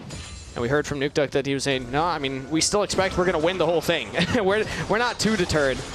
We just have to win this series to make sure that we can make it at least to Brazil. And so far, they're set up fantastically to do so. So I'm loving watching this Garen too. This Bwipo pick has certainly been one of the ones that delivers. I mean, from the solo kill early on to a lot of these team plays, he's the one creating a lot of them. It was the mid lane pickoff started with him. The Otacon assassination. And I was looking for even more. And he's not even done. Yeah, Surdy could be in some trouble. Doesn't have the flash available.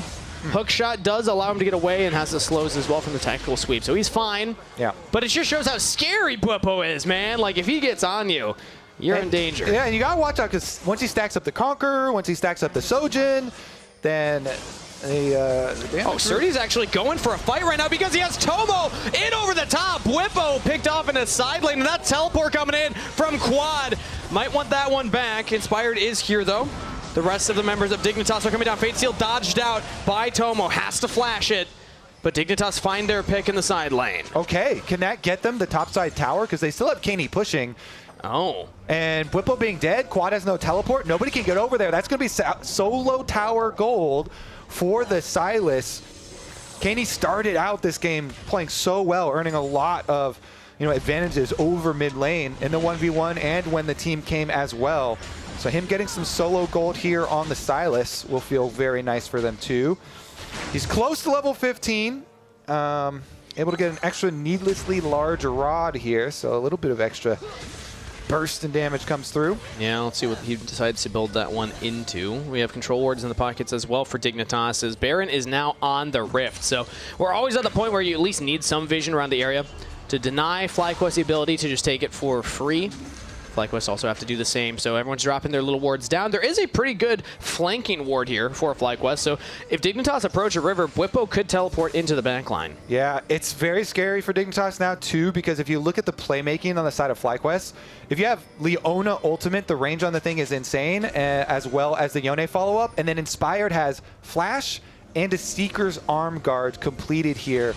So if you get tagged by anything here, Leona and Yone will be looking to start it off, but Inspired flash plays available with the Lilia here, and the safety of the arm guard just makes the playmaking here from FlyQuest very fearsome, and you can tell Dignitas very wary of that fact. Nobody wants to be on the same screen, so they have to give up the last little bit of that turret. And I'll say that I love the Elise support as a concept. I think one of the strongest parts about it is the potential to dive. We saw one very successful dive from Dignitas, but at this point in the game, it does start to fall off. The support of the Leona is going to be much more felt as Bwipo finding another 1v1 versus 30. Teleport coming in here from Caney. Can Bwipo win? Oh! Hexacle to made him to dodge out the Noxian Justice as Bwipo dances, but it's a solo kill for 30.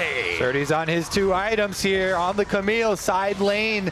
Victory for them. They did also invest the teleport here from Caney, but because they kind of want some extra vision around Dragon, since it's Dragon's Soul in only 50 seconds, they do leave behind their wards before they go for the full reset, and will push out the bottom lane afterwards. Bwipo, though, of course, will have his teleport once he revives to be able to answer. I'm almost wondering if there's a world where FlyQuest, you give over the Dragon Soul so that you can get the Baron. That might not be the worst trade for them. Cloud Soul was just nerfed on this patch. It's still a great pickup for Dignitas, but there's an argument that it's worth it for them.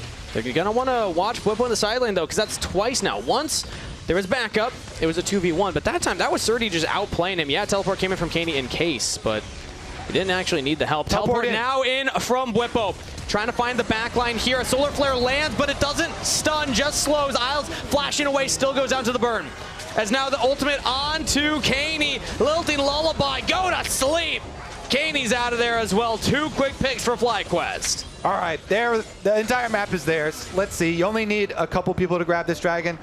Looks like they're going to send up multiple, though. There's no threat of Dignitas doing Baron or anything like that, because the 2 casualties they've suffered here are way, way too much. No extra damage or threat here for Baron, so just going to be that wave they push out. FlyQuest grab their Dragon, they deny the soul, plus they can have a leisurely walk on over to the other side of the map. Full reset here for them, but teleporting in, you get that silence on the Elise. Nothing the Elise can do. So squishy there. Isles invested the flash, so Elise, the late game pick-off target, goes down very early, and then they answer with an extra one onto Caney as well. And this is part of the responsibility of supports in professional League of Legends play. Teleport flanks like that are game-breaking, and Isles was the one kind of caught out there. So Dignitas need to be a little more diligent of actually sweeping and trying to clear out these flank wards. And I mean, they have to be the ones finding the first play and finding the pick themselves. You know, they really have to make use of the high damage potential and try and pick somebody off in a side lane or away from the rest of the FlyQuest members here, so that they can start something out with a little bit of an advantage, because they've fallen so far behind now. You know, level 16 for a lot of FlyQuest members, Masu, Inspired, and Bwipo, all hitting this mark before any Dignitas members. And they just rule the map here around Baron. Let's see how well they can control the vision and kind of force Dignitas over into a bad spot. Inspired with 3 items completed is going to be able to control the approach so well. Dignitas need to kill him fast or just avoid him. Right now he's on the bottom side, though. So yes, we're looking at the Baron, and maybe actually a play on Masu. Dangerous to jump past Busio, so gonna call it off right now. Is Masu actually feeling empowered to go forward? Another pick on the Isles. Bwipo gets chunked down, but he's going to be just fine. Inspired throws out the bowling ball, misses, can still get the Q. Wilting Lullaby, not going to be used right now. Tomo is running to safety, has the cleanse, so that would not have been a guaranteed kill. Dignitas will lose their support yet again. I feel like there needs to be a warning attached to support Elise. It is high variance, you are very squishy. Again, Bwipo sees, Bwipo kills. The Garen plus the Leona combination is just so deadly here. Now the Baron. Okay, it's down to under half health as we're looking at Bwipo, but Bwipo in a 1v2! With a little help from his friends, will take a double kill. FlyQuest top laner getting fed. Lilting Lullaby is cleansed by Tomo. Frame perfect right there, as now he's going to try and fight his way out of this one. Damage on the bottom. He flashes and gets him! Tomo might just save the play. Isles is back on the map, but here comes Bwipo. Burn damage from Inspired is enough, and it's just Shaden left alive. No backup from Dignitas. It's Isles watching his team fall as they watched him fall. FlyQuest win the fight. They'll get the Baron. Yep, that one might be the nail in the coffin here. Grabbing Baron to get so much map pressure afterwards. FlyQuest. And again, where does it begin, Kangas? It begins on the Garen. Yep. It begins with a Bwipo running them down. And honestly, the ability of the teammates to follow up too. You know, we mentioned the range from Leona, but also quad this time on the Yone. Pops the E, jumps over to follow up. Yeah, and we'll get another look at that replay here because Bwipo just survives for so long. Sarankani down, gets his positioning in the brush. Silence into full stacks. Gets the kill, and quad here with the follow-up as well. And immediately just deleted right there. I mean, props to Tomo here. He does play this very well. Masu's been having an incredible series, but Tomo actually pretty big outplay, just not enough. Yeah, I mean, at this point, they had already suffered too many casualties because Isles died so early. Isles was walking from base, and then they lost 2 members so quickly, both solo laners, that there's really no coming back for that. But they were put into a really tough position with the vision control setting up. Back to life. Surdy's actually fighting Bwipo. Kaney's walking down, but is taking his time, and Bwipo should be fine, actually. Hook shot the follow.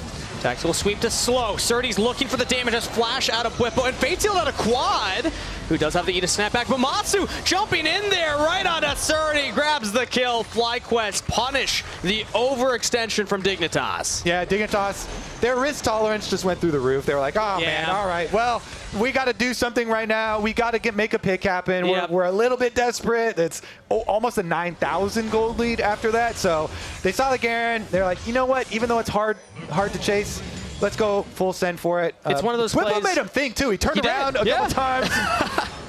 Well, he's on the team, corralling behind him. Now Dignitas, not a full team strong, will have to hold the Baron siege. It's going to be 2 Baron-empowered Cannon minions here as FlyQuest are going to pepper down this turret. Just Matsu and quad right now, but they will get it. Yeah. The Cloud Soul move speed area as well in the jungle. Yeah. Also there, hoping for Bwipo on the runaway. And I mean, he turned around, checked him, and FlyQuest now coming to finish the job. So mid lane is open. Mid lane inhibitor is down. Now bot lane still has a damaged tower left, but your minion wave is coming quicker on top side. So see what FlyQuest do here as the Baron will time out. Looks like resets, dragons up, you know, just grab that on your way back. And Dignitas don't really have a clean approach towards that dragon. So yes, the early dragon stacking was there for Dignitas, but FlyQuest have done a very good job of denying the soul, as they will get 2 in a row for themselves. Tomo picks up the Void staff. Interesting. Going for this hybrid build here, so hoping to poke down more with the Void Seekers. Yeah, and Bwipo got the shield cutting as well here with the Serpent's Fang to deal with Surdy with multiple shields from passive as well as Sterix. Yeah. So definitely looking to pressure bottom side, hard push in. I mean, what a decision from Bwipo. That only affects Surdy. Like, I'm not seeing other shields. I guess the Kaisa ultimate, you could argue. Kaisa, yep. So sure. But now FlyQuest are actually going for a play under the turret. Quad takes a huge chunk of damage. That's to snap back. Void Seeker hit by Asu, or rather blocking. Solar Flare goes wide. FlyQuest now trying to hold the line here, and Bwipo just goes in yet again. The damage is just filthy. Filthy lullaby on the multiple members. Caney goes into stasis to dodge it, but burn damage on the Isles. Is he gonna go down? The Leandres is doing work right now. Everyone has to back to heal. Dignitas will try and defend the base, but let's see how bad FlyQuest want this. They have supers in the mid lane. All members strong. They're still up. They're still looking for it. Dignitas full health bars are approaching. Watch for Tomo. If the Kaisa can get a big ultimate onto the back line, but no, he's knocked up. They got the 80 carry. Silence take it down. Double kill on quad. Make it a triple. And FlyQuest soar, taking down Dignitas. FlyQuest are going to Brazil.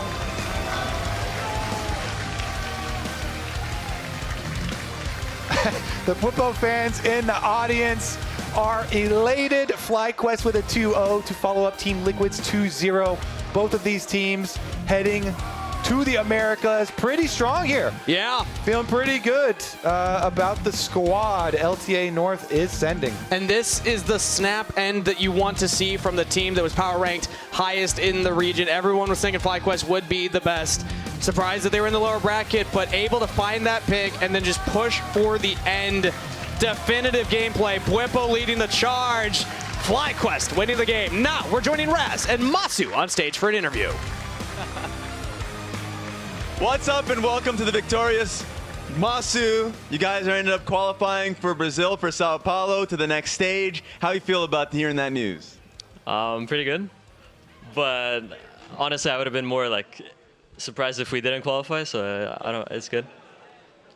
Then talk about just this week of practice, because of course you guys had the fall last week, but you guys built yourselves up. You guys had a banger of a series. What's something you guys were working on to be in this position? Honestly, even today, I think we didn't play that well. We still have like a lot of mistakes that we need to fix. And I think the biggest part of it is just like communicating, being on the same page, making the same plays on the map, and then kind of like taking over the game together. I think right now we're struggling with that a little bit. So we're going to keep working on that. Sounds good to me. And the last one I'm going to ask you is, man, in mid-game, in the last game, you were surrounded by a few people. You had Rift Herald in front of you. Talk me through that play where you were able to escape Sejuani and Camille. Honestly, I don't know why they went in, because I had the Rift Herald, so I felt really safe, especially because like you can buffer anything with the Rift Herald, so it's pretty OP. So when they went in, we just knew they were kind of inting, so it was fine. Well, you have one more game left. Thank you for this interview. You're going to be taking on Team Liquid one more time. Thank you again, guys. We'll be seeing you soon.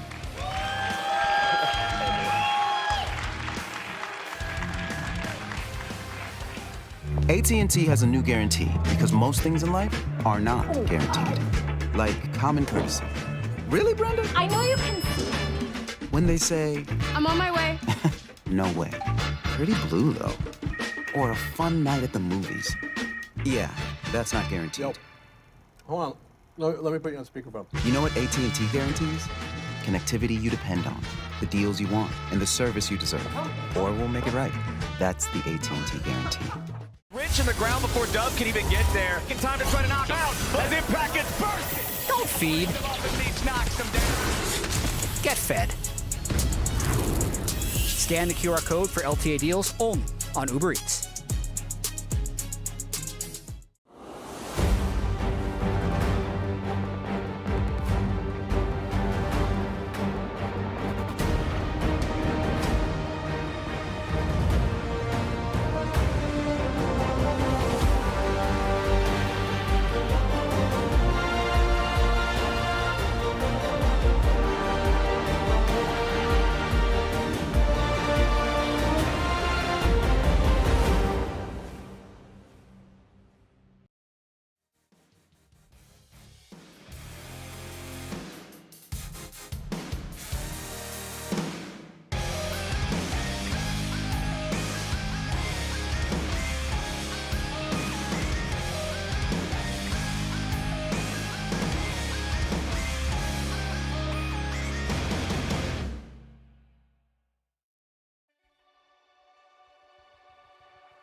and Team Liquid's on the victory march. Masu and Busio barely getting away back into the fountain as Whippo tries to front line. Team Liquid will run them over for the first time since 2019. Team Liquid is the best team in the LCS, and they are your Spring Split 2024 champions. Honestly, the win is like nice, but it was more so I didn't want to lose to the top jungle of FlyQuest. They're so annoying, man. Like, their skill level was not as good as their egos, I think. They're good, but like, they're talking too much. It's like, I mean, honestly, I'm not the person to talk to someone after I win, but my God, they would not shut up after they won. If you guys want to trash talk, be as good as this guy. Team Liquid are marching on the base. They're going straight for the end. Only Busio alive. Look at their nexus. Not to try to end it. The Team Liquid Supers is going to be killed by Super Minions. They've got to go fast. They lost. Super Minions against Team Liquid. At the very end of the day, the fight is done. FlyQuest, for the first time in LCS history, conquer their demons. They are your 2024 LCS Summer Champions. Are you kidding me? The Winions, FlyQuest Winions working overtime here. That was one of the craziest ends we have ever seen in LCS history. Wow. What a rivalry they had in 2024. And here's some scenes from the coin toss to see who gets side selection in this seeding game. Somehow Team Liquid and FlyQuest always play against each other. We thought this was going to be the 1 versus 2 last week, but it's actually the 3 versus 4. Swiffer's got it like that. Swiffer's got it like that. Swiffer wins the coin toss. TL selects blue side. There it is. Blue side is just too strong. It actually always is. Always is. But let's talk about what they're playing for. So what we've all been playing for these last 3 weeks is to make it into the Americas bracket. So the top 4 teams from the North and the South go into the Americas bracket, where they play a single elimination best of 3 to see who will be the Americas representative at First Stand, which is going to be the new international tournament held in Korea. So if we have the graphics dead. It is what it is. How'd you kill it? Why'd you kill it? Yeah, I wanted to talk more. I just wanted to Understandable. I wanted to just fill before the highlights. But no, really, this means they're playing for seeding. They're playing for 3rd and 4. 4th seed will play the 1 seed from the South. 3rd seed will play as well. And it was a very quick day. Double 2-0. Game, the first series was very impressive from Team Liquid, where they just took down Shopify in a very, very, it was like a chokehold of a series that Shopify could not come back from.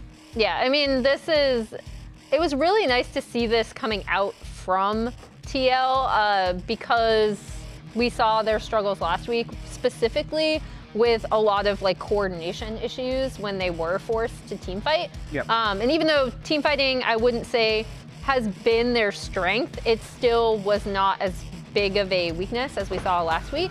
So it was nice to see them come back and have like a really, really solid showing against Shopify. Yeah, weirdly enough, Game 1 felt more dominant for Team Liquid, but they won Game 2 faster in their 2-0. And now the series that we just saw, Whipple was wide in this game on Swain. He was wide as Takes hell up the whole in both river. games. Yes, he was. Run away! Run away! Now, we talked about the lane swap a little bit, but then after the fact, like these team fights, when they lost the team fight, it was because Whipple wasn't there, and that didn't happen anymore. He was there for the rest of the fights. Yeah, and in this, it was from the lane swap. In the second game, as we see, it's going to be from a 1v1 topside, but in both of these, he just got so far ahead, especially on the Swain. This is what, like, we talked a little bit about the buffs and why we might see him. In addition, we saw him play this in the scrims that they streamed against C9. But yeah, he was impossible to kill. I love how we had a good content piece about like feats of strength. Was it good or not? And like Palafox was like, feats of strength, it's whatever, except if you have Swifties.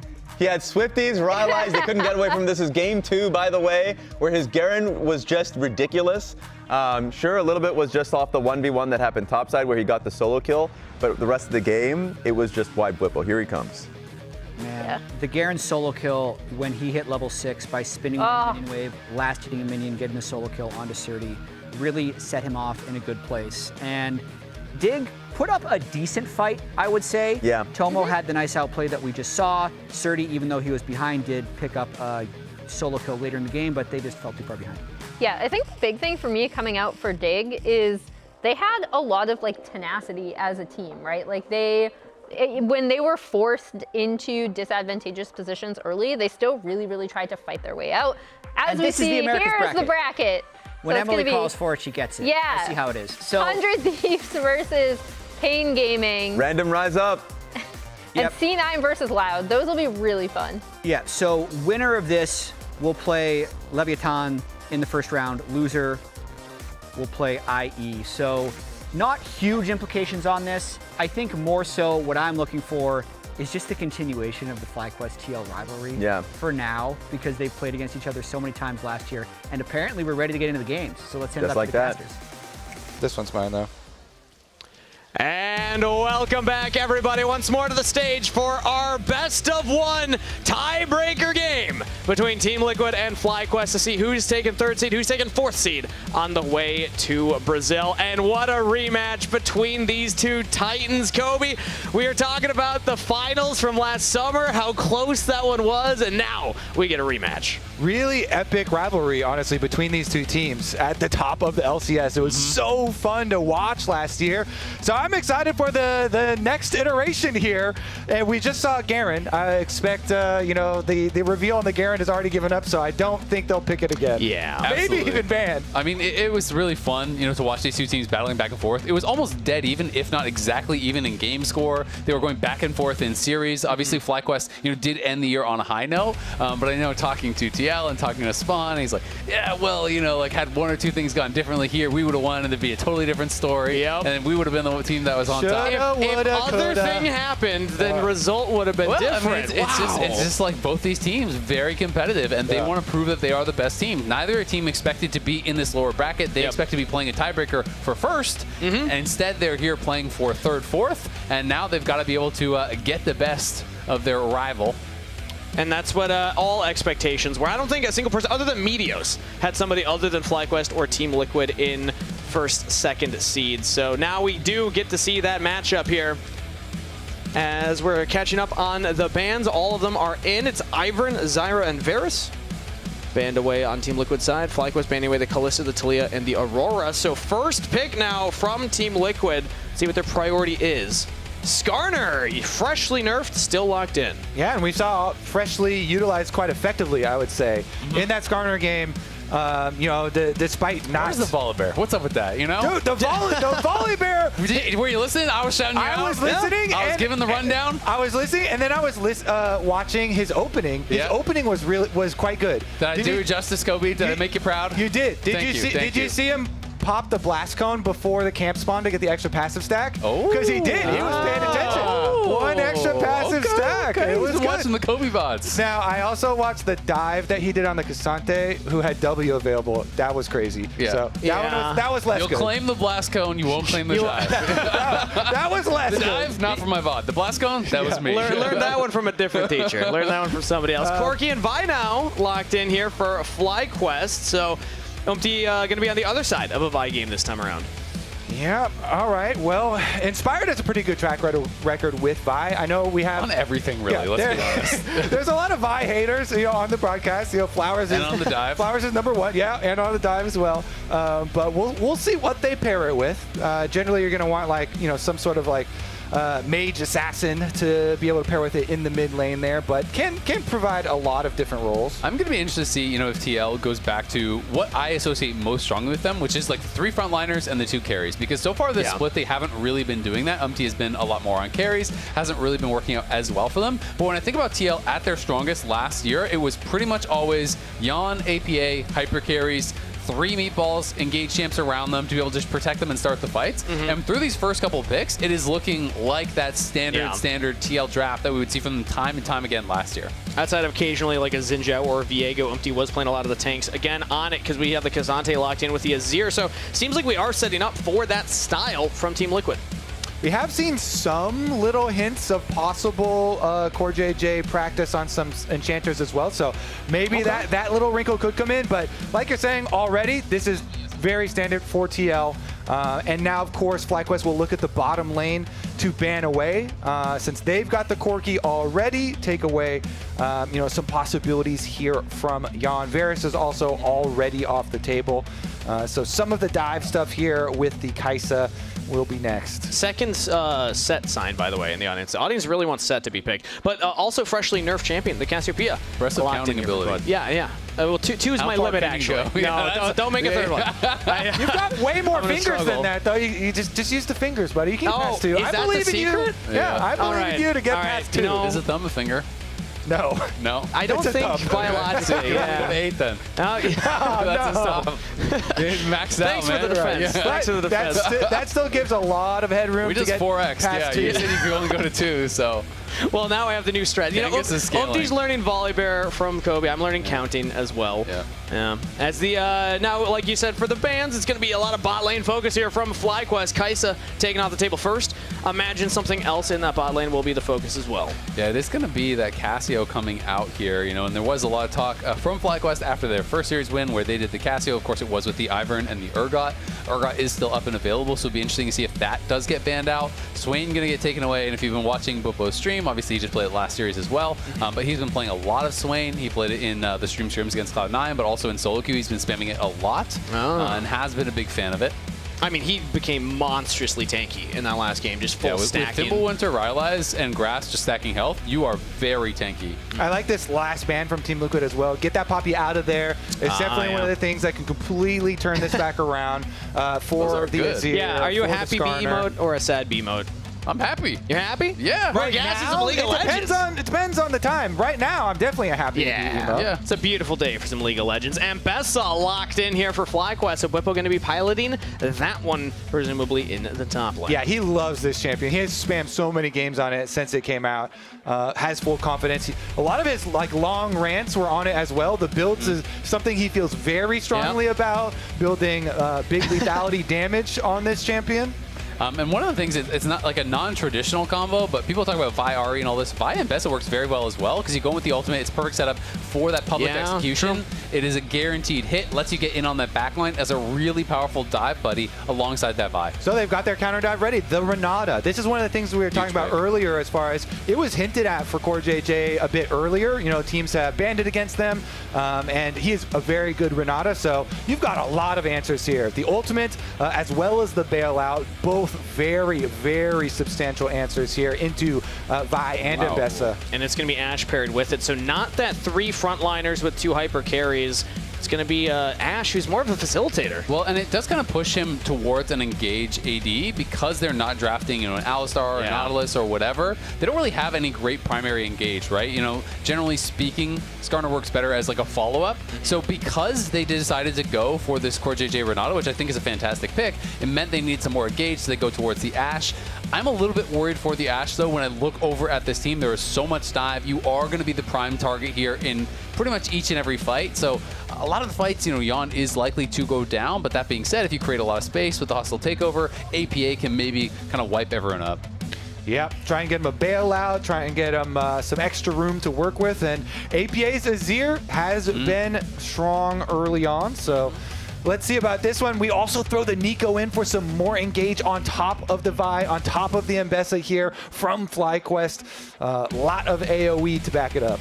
Yeah, the Wombo combo is going to be incredible to watch from FlyQuest if they can pull it off. The problem being that the bailout from the Renata Glass can be just so annoying to deal with in those types of situations because Vi is kind of squishy. So yes, you can find the target, but if they get the bailout, that target's going to survive, and then you can try and turn the play afterwards because Team Liquid do still have enough of a front line, enough of a counter engage that FlyQuest can't just get that one for free. Yeah, absolutely. I mean, you never want to be overcommitting against Renata to everything on one target because then if it does get bailed out, then it can be quite problematic. But they have really good tools to get in on the back line. And because Ashe is so low mobility, it's very difficult to, really get out of there and be able to make something happen. But Team Liquid Honda versus FlyQuest for the tiebreaker series. Everybody here at Riot Games Arena, make some noise for our last game before Brazil.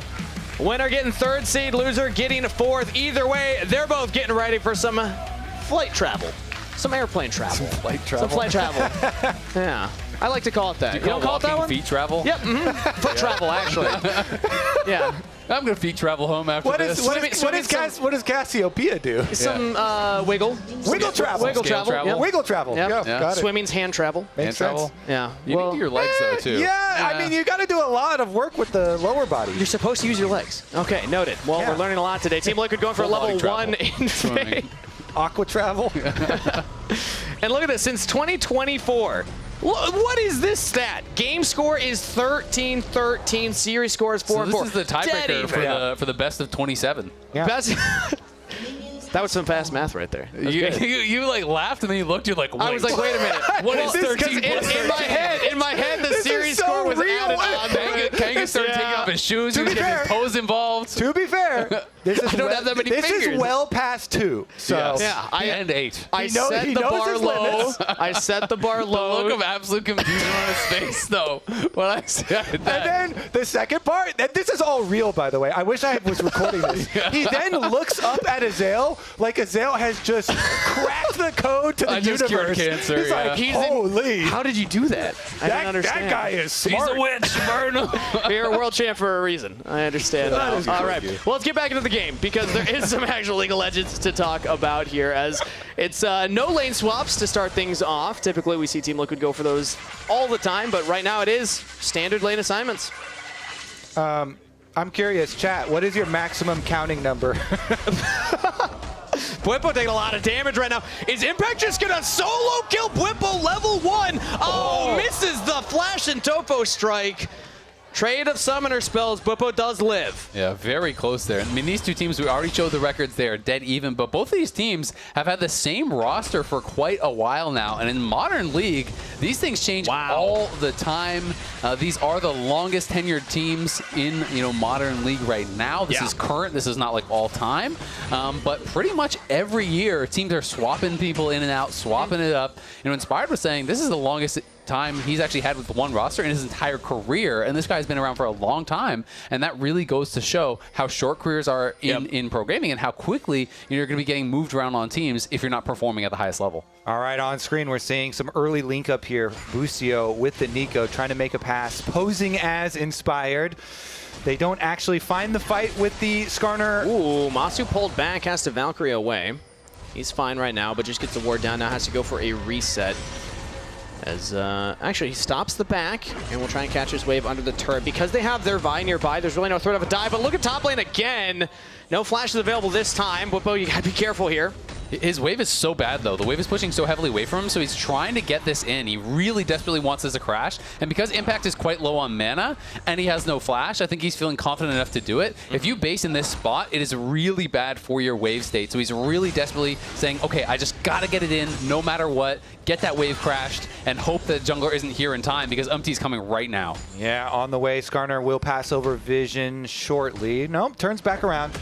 It goes to speak to the state of Doran's shield, where both of them, really relying on that. If you feel really comfortable, kind of low there, and so he's able to wait around. Umti's still on top side though, even though we're getting action everywhere right now. Oh, Umti the now goes for poison! it. No, he's alive. But doesn't have flash, remember, but he gets a dash after every ability, so he should be fine right here. And Umti did not full clear, by the way. Did not do the Krug. So Umti showing right now, they can kind of count. Looks like Inspired's just going to go for his Kobe, that one you though. don't have to count. It says it on the screen. That's my cheat sheet. Talking about in-game, the players. Oh, yes. Okay. They got to do a little counting, so. Noted. All right, well, right now the bottom wave, priority over to FlyQuest. They're going to try and shove this one in as well as Bwippo does go for a reset, teleporting back into the lane, but I think is it still frozen? No, it looks like it's going to be pushing back in. It'll slowly push towards him, yeah, because Impact couldn't really hold the wave. He did see that he lost a few minions, though, and as a result, it's now +7 CS for now. Of course, that's going to even out a little bit, but Impact is able to take that kind of incremental advantage from the pressure he had. Being able to get the push in, being able to threaten that solo kill. You bounce the wave, it means it comes back towards you, and if your opponent is weaker, you're going to be able to eke out those CS advantages. As right now mid lane also trading against each other. So far, no early advantages to either team. Just that one camp lead for Inspired as well, who has gone for the full clear. As now, Quad taking some damage here, but should be just fine. Inspired not going towards the bottom side jungle. Going to look for that second spawn of camps. Maybe even the dragon down here. I mean, that's what it's heading for right now, because bottom lane has pushed, and if you looked at the resets there, they do have Busio coming right back out just in time too. So Core JJ doing his best at tower, still full pressure for bottom lane. Bottom lane pressure is the recipe for early dragons, and Vi is very good at taking the early dragons, so pretty easy here for Inspired, although the Hawkshot does go over. Yeah. Will they come in? Quad's TPing back as well. Is going to be spotted on that in the area, but I think this is just gone. Can't really get there. Inspired smites a little early, but the auto will get it regardless. So first objective picked up by FlyQuest. And that actually feels so good because now he has a chance at contesting grubs as well. It's almost always going to be more the trade of the two, but because they got such an early dragon, thanks to that bot side push, he's just going to head straight up towards top side, and I think he's going to be starting up the grubs. From Impact. I think that was the ultimate use right there, but either way, he's just going in onto Bwipo right now, taking a lot of damage here. Public execution, and Impact just dashing past him. Bwipo's got the wave, and he's still playing in it just fine. All right, Cassante ultimate does time out. Yeah, all this time, by the way, Inspired has been killing grubs. 2 have been assassinated already in the back of the pit, and he should be able to get out before Skarner arrives. Yep, Inspired nicely done, saves his Q, jumps over the back of the pit, takes out some grubs and leaves before, wait a second, Bwipo's going real deep down there. He has the flash off cooldown, but he might have to use it. Punished for walking up. I mean, that was silly because he knew that they were there. Inspired had vision of them coming in. He wanted to get the honey fruit, but that was just way too greedy in that position. Impact, though, still low. And now taking damage to the laceration. Slow. Impact now trying to turn it back around. The turret helping him out. One more auto would have been enough, but Impact's out of there. If that's 2 longswords instead of a longsword and a ruby, it's probably a kill right there, not going to lie. Yeah. That was very, very close, but Bwipo able to get some pressure in, is going to be able to bounce a wave, deny a few minions. It'll collect and push back towards him, and he's going to be feeling really good about his spot. All right, I want to see where Inspired goes with first. Vi ultimate. Vi and Skarner both with ults ready. Huge playmaking potential on either jungler. And since Vi is bottom side right now, it might be bottom side. The handshake pull back, damage onto Busio, throws out the clone. Jan has to worry about Matsu, and he's actually winning that fight as well. But here comes Inspired flashing in. Not going to commit the ultimate available. Matsu now getting some damage in. The wave will crash the Team Liquid. They have to back off. Yeah, I mean, Inspired still has his ulti, and there's no flashes and no heal there for TL. So no shot of being able to walk back up there, or you're just going to get Vi ulted, you're going to get taken down. Inspired playing that really well, not overcommitting. You know, once he got that flash out with the Q flash, if you follow with the ulti into the tower, you are going to be in trouble. So just hold on. Knows they're going to be able to get another incremental advantage. Yeah, I like playing to that side of the map. You know, Matsu and Busio have constantly had push down there, earning some turret plate money for themselves as well. The Corki doing quite nicely, stacking up the tier as well. Let's put them about 1 wave advantage for Matsu, as Jan will now go for a reset here. Matsu gets the first reset, so a little bit of tempo play for FlyQuest. No dragon to play for, though. Still 2.5 minutes until that's up, so just going to be catching this wave a little faster. Jungler's going back to clearing as well, but we do see Core JJ on the roam. He's reset towards the mid lane, and Jan's going there as well, so Team Liquid are reassigning their lane positions. Yeah, trying to get a little bit of vision down around that mid lane for now. Azir's heading out towards bot to be able to collect that wave, and Umpty is hanging out behind him, so it will be very safe to do so. You can see, though, Matsu is just kind of chilling right now, waiting for Busio to come down here, and he's going to face check. Busio stunned up into the wall, flashes the Impale. So Summoner Spell traded for the ultimate cooldown. And E-stun not being as long into the wall there. Busio's able to flash out of it. Of course, that still is huge. You know, the flash so big as Busio's about to hit level 6. Yeah. You know, taking away some of the playmaking, but that's definitely an investment. Meanwhile, we are still keeping up this pressure down here and hovering with Inspired after blue buff. Maybe he goes to relieve some pressure here. I was a little bit surprised that TL moved their bot lane mid this early because there wasn't grubs coming up just yet. There wasn't dragon or anything up to really kind of be able to facilitate that. But so far, so good. And Azir can just farm pretty comfortably down on that bot side, especially because Nico lost flash. There's not really any threat of any aggressive play, so he's just kind of chilling farming down there. Yeah, it kind of feels like there's not a lot happening all out, happening top side now. As Impact getting damage, public execution lands, and Bwipo trying to get out of there. Flash forward from Impact. No flash on Bwipo, remember, as joins in. Team Liquid get first blood in the top lane. First blood, they're going to be able to push on the tower. It's 40 seconds away from the Grubs to be able to respond, so they invest the flash to do it. And actually, it's going to cost them a decent amount of turret plate down here, as APA did have to back off a little bit too. But they still have Yon's Ash Arrow for the Grub fight in 25 seconds. APA tries to go in for the play. The Emperor's Divide maybe going the wrong direction there. Either way, not going to be much. So Bwipo's teleporting back out. I mean, the Grub fight here, though, is just full vision coverage for Team Liquid in the setup for it. Yeah, we'll see if they're going to be able to get up there. Inspired still just kind of farming it up. Quad trying to get pushed in mid, but here comes the Ash Arrow into the mid lane. Quad stunned up for a while. Throws out the Miasma, trying to reposition towards the bottom side here. Has to flash, and does get away. It's actually quite a big one. Double bottom lane recalls go off, though, for Masu and Busio. Actually, Busio cancels his just to play around with Umpty a little bit first. Looks like they're making the call. Send Corki back bottom lane. So here's that replay. I think, yeah, he flashes, and I assume he just uses the ultimate the wrong way. There's I think a world. It's just once the Valk is out, I don't think he can actually get the Nico, to be honest. I think Nico is out of range, but I don't know. He's laughing at himself, too. So it may be that he just straight up did it the wrong way, but I feel like he wasn't in range to actually pull Nico back. Tough to know. Either way, Dragon picked up, though, by Team Liquid, denying the stacking from FlyQuest, and we're going to have a Mountain Soul for this tiebreaker game. And Mountain Soul, I think, especially for TL's comp, would be insanely good. They are kind of a brick wall, and FlyQuest definitely depends on getting those initial picks. That upfront burst is so important, and having that Mountain Soul shield, plus obviously the additional stats for both the Skarner and the K'Sante, I think would make it really, really hard. And they do have the teleport available on APA, so if APA goes and buys TL, probably are going to lose at least one. Yeah, they do lose at least one, so you can't get the full pack, but you could still try and contest if you wanted to. Well, Team Liquid's a little slow to the play. I mean, Jan's only just now hitting midway, but Umpty chased him out, though. Top lane might have a fight. Nope. Yeah, Umpty will deny 4 Grubs. Interesting. I think FlyQuest, maybe they just didn't have information, because Jan was walking from mid. They could have tried to go for a second. Yes, Umpty can try and just smite steal it, but 4 Grubs would have felt nice. It is denied, so nobody's getting any feats of strength stack from that one. Public execution from Bwipo to get away. Impact is making Bwipo's life a nightmare in the top lane. Yeah, it really is. And I think the fact that Inspired actually used Smite on the first Grub meant they were really just going to go for the one and trying to get out. Masu was down towards bot side. They have no vision across the river, really. So I think they were thinking, you know what, we just make sure we get one. We don't allow them to get 4 Grubs, and then we're going to be happy with that. Exactly. Don't want to have any casualties up at that fight, because APA, they made the call. They're like, APA just recalled. He's looking for the teleport. Let's not do anything.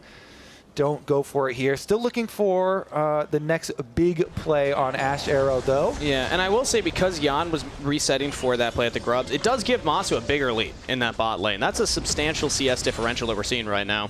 Yeah, I mean, they were getting pushed in on bot side, and they elected to move their bot lane towards mid for TL, so Jan was kind of just farming mid, but moving around the map a little bit more means he is going to be down a fair bit of CS, down about 3 full waves, and Matsu now matching him in mid lane, as both teams are 3-3 apiece on Grubs, as well as 1 Dragon apiece. So this is just looking like one of those games that is going to go straight up towards team fights. Yeah, exactly. And we already said that Jan on the Ashe, it's not about being a big hyper carry. It's more about setting up the plays for the team with those Enchanted Crystal Arrows. So I'm looking more at APA to see how well is he going to perform in these fights. Absolutely, but at the same time, I mean, the harder you make it for them to take you down, the more you force them to commit, the better it is going to be for your team. And you can see they have quite a defensive setup on the bot side. It's Guardian for core, it's Heal for core, there's Barrier on Jan, right? So all of those, plus the bailout, plus the hostile takeover, plus you know, the shield from the E, and all of these additional things are going to make him pretty difficult to just knock down. APA looking for it. Oh! Where's the camera? Swing and a miss, round 2. APA, dodges the Petrifying Gaze there. Quad not able to land that one, but APA is taking a lot of damage. Umpty impales to bring him away. Says, please, APA, get out of there. I'm doing my best, man, and it's not enough. Quad gets the kill. Oh, Inspire just ignores the Skarner, runs right past him. He knows there's no escape for Azir. Goes down in punishment for his whiff. Strike 2 for APA right there, as that is now 2 whiffed Emperor's Divides. Man, right when we were saying his Azir's looking pretty good, man. He's bouncing back. He's doing it. As now Busio with the Pop Blossom finds a play here on the Core JJ. TP coming in. Teleport, as Core JJ still has the flash available, I believe. Didn't have to use it, and Team Liquid, they get out of that just fine. That was an uninspiring teleport. Yeah. Didn't get a lot with it. We are going to see K'Sante just shoving on top side. And now TL has the TP advantage because Impact just stays up there. He's going to be able to shove this in, deny a full wave. So Bwipo loses a decent amount in a matchup that he already felt like he was getting pushed in and bullied around a little bit in. But they're opting to keep him bottom. He shoves out that wave, and Masu arrives in time because it's a cannon wave to collect the majority there. So Masu just going to eat up on the Corki, and he has been eaten quite well. We'll see. He did not die in his Varus game. Looked very, very good with it. Let's see what he can do this time around. I mean, everybody pretty much on their one-item power spikes. There you go. You just get the Kraken Slayer now for Yon. So catching right back up. But the fact Masu has the Trinity Force, and he's already this stacked on the tier as well. I mean, 30 CS up over his lane opponent. Really good showing from FlyQuest bot laner. Let's see if Team Liquid's able to take this top turret. Bwipo's going to get it first.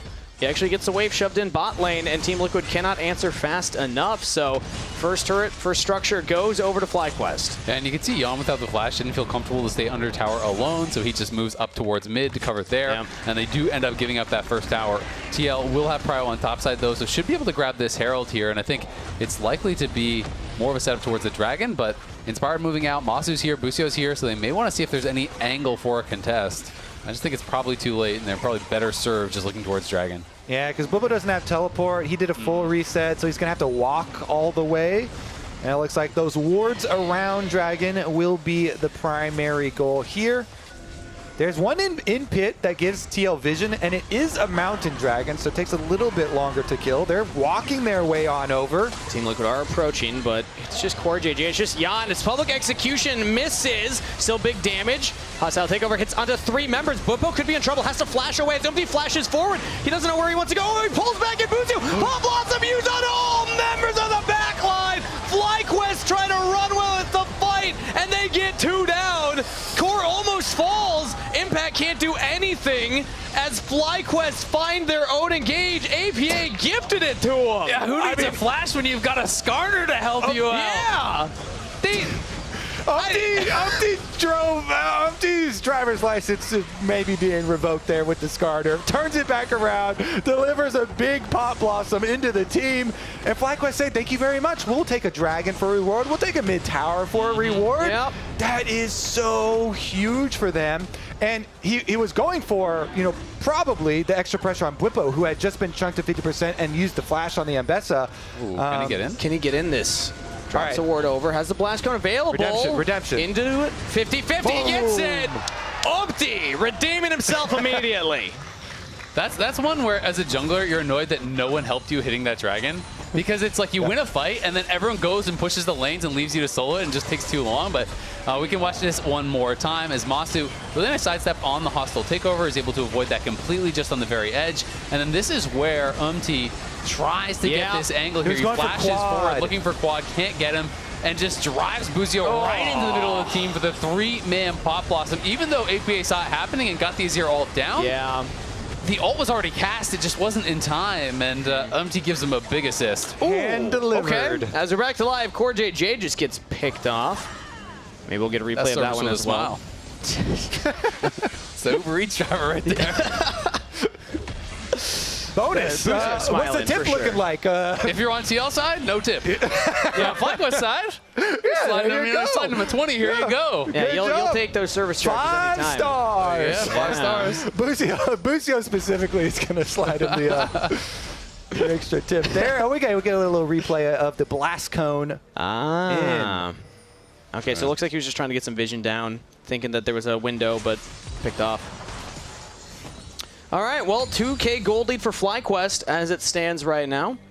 A lot of that because of that play in the mid lane there. Busio finding that big engage, but the members with the gold. Bwipo standing tall now, was having a rough early laning phase, but at this point has equalized. Well, and that's kind of the thing with Ambessa. Once you get some ranks in your ultimate, the Omnivamp that you're coming in with becomes very difficult for tanks to deal with. Jan Crystal Arrow whiffs. Can APA get it? That's one! Dunks Masu into the rest of the team, and that's a shutdown gold over to APA as well. He'll take that one as Bwipo is in here. Umpty's trying to keep the Mbessa away from the rest of the team, but also pushing him towards Impact, who teleports in for the flank play. Public execution only onto the Skarner. Pop Blossom onto 2, but Whippo's down. Shut down goal to Jan. Boostio bought space for Inspired and Quad, but they can't follow up. Double kill to Jan. Pick after pick after pick. They find it. They get the combo. Jan with the ultimate is able to start it out, allowing APA to get the good angle. And then the teleport from Whippo means he's in a bad spot so that Umpty can knock him into the wall. And their rewards are going to be Otacon here, unless Inspired can pull out some crazy heroics. I mean, they kind of have to try. I mean, it's right at 20 minutes. It's the perfect timing for those kills. Inspired's going in onto Impact. Uses the Vault Breaker, has Quad behind him. It's going to be a 2-man mission. Keeping Impact out of there. Team Liquid will have to take a fight. It could be a 50-50 if Inspired gets in there, but no, he's not going to Vault Breaker forward. Instead, now FlyQuest have to get out. Not sure what the call was there. APA's onto Quad. Impact onto Inspired. Quad's doing a lot of damage. APA, Petrifying Gaze onto 2. He's taking too much damage, though, and will go down. Bailout saves APA. Matsu over the top, though, will get 2 of the Guardian Angels. Flashing away from Impact, trying to get the damage down with Boostio in his back pocket. That could be 3. Team Liquid will get the Otacon. It's going to be expensive. Now Inspired, oh, stunned into the wall. He's still alive. Team Liquid will get out with 2 members, and Impact lives as well. That's 3 that still have the buff. Well, we'll see. Masu is still going to be hunting for him. Impact's going to try to get back to base. Does he actually find him? He's going to walk out. Will be spotted now. They know he's there. Just got to be careful, though. He could look for the turn. Big damage. Matsu lives. Wow, Inspired did such a good job buying time there. Realized I can't actually get in to try to smite steal this away, but I can make them take so much time getting out of here that the rest of my team will respawn, will rejoin with the fight, and knock off most of those GAs. So a lot of the power has been taken out of that Otacon. It's still good for TL, but not anywhere close to those game-ending Otacons that we've seen so many times. That was crazy how long Inspired lives. He draws 2 members away from Quad to be able to do all work on the Cassiopeia. So here's a look. They try and go after Impact first, but once they realize they're, Scryer's Orb sees that the Otacon's going down, they're on the run. Let's take a look at the other side as Inspired tries to live here. It's just Impact chasing him currently, and Quad with the big ulti is able to get them low enough that Masu then comes in. He actually starts collecting a couple of the revives. And I just love how Inspired is always staying close enough, and Hellunder's ult that whole time, then flashes away. He's just keeping that threat, saying, you need to pay attention to me, you need to pay attention to me, watch out, I'm going to go in, I'm going to engage. And they're always having someone marking him, following him around constantly. He does such a good job of kind of just juggling and walking that line to keep them interested, to buy time for Masu, and to allow them to get in there and get those kills. 3 cats adopted, not bad. Not too shabby. One of those for you, Kobe? I hope so. Okay. I hope so. I hope so as well. Who do I got to talk to? Very big number right there on the screen. FlyQuest right now. Try to fight for the mid-wave control as the Dragon is spawning now. Mountain Dragon up. That would be Dragon Soul point for Team Liquid if they can get this. Feats, of course, have been grabbed by Fly, so they've got those upgraded boots in for everyone except Whippo, who's still on the brown bags. But looking towards this next Dragon here. Again, TL, if they are able to get towards Mountain Soul, that is massive for their team. Umpty had a great smite steal in that last Dragon fight. Chandra Crystal Arrow does land. Emperor's Divide, they're picking Inspired. Now he's using the ultimate on the core JJ. Masu just doesn't have the space to walk forward, though, nor the damage to trade. The timings of TL's picks have been so good when they've gone for them. Really, really good stuff from Jan specifically. They do get a flash out, though. Payment here. APA uses his. Should still be objective for themselves, though. They still were able to get the pick onto Inspired. Jan doing some really good work for TL, starting out multiple of these plays. You remember back to that mid one, it was him that started it, that got Masu into the bad spot, that allowed APA to even get the Azir shuffle back, too. So big stuff from the Ashe, and that is going to be Mountain Soul point. And that's 10%, even just for the individual dragons, 10% armor and MR, which is going to be quite nice for the Cassante as well as for the Skarner as we go further and further on into this game. Masu going to start to need a Last Whisper, some sort of armor pen, pretty early on. Quad even, and going to be having to look towards that. Could definitely be problematic when you already have these champions that are such brick walls. As of right now, it's majority armor, so Masu's job's going to be tough. So I'm looking at Quad then as being the one that can step up and try and do that damage to shred through these tanks. If FlyQuest go for a fight, Baron's going to be up in 30 seconds. That's the next thing that they could try and fight for. Yeah, and we'll see. I mean, Baron's still very risky to take, of course. is not that easy to start up. But, of course, I do think FlyQuest and TL both have pretty fast takes on the Baron. They have some really high DPS here, both with Cassio as well as with the Azir. And the on-hit Ashe, obviously going to do some really good damage.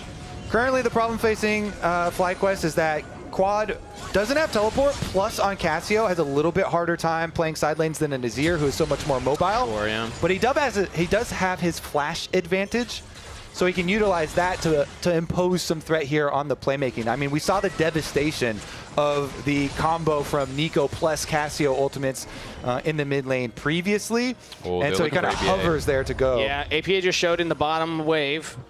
Is mobile, but does not have flash. And it looks like Inspired does not realize he's just backing right there. Okay. Operation Shadowhide. APA gets out. We're working. Shadowhide, feet travel. We're trying some new content over here. Combine too. Kind of I like reminds me it. of like this old names where people like Death Assassin 23. I'm basically naming ability names, really. You know? Okay. Shadowhide.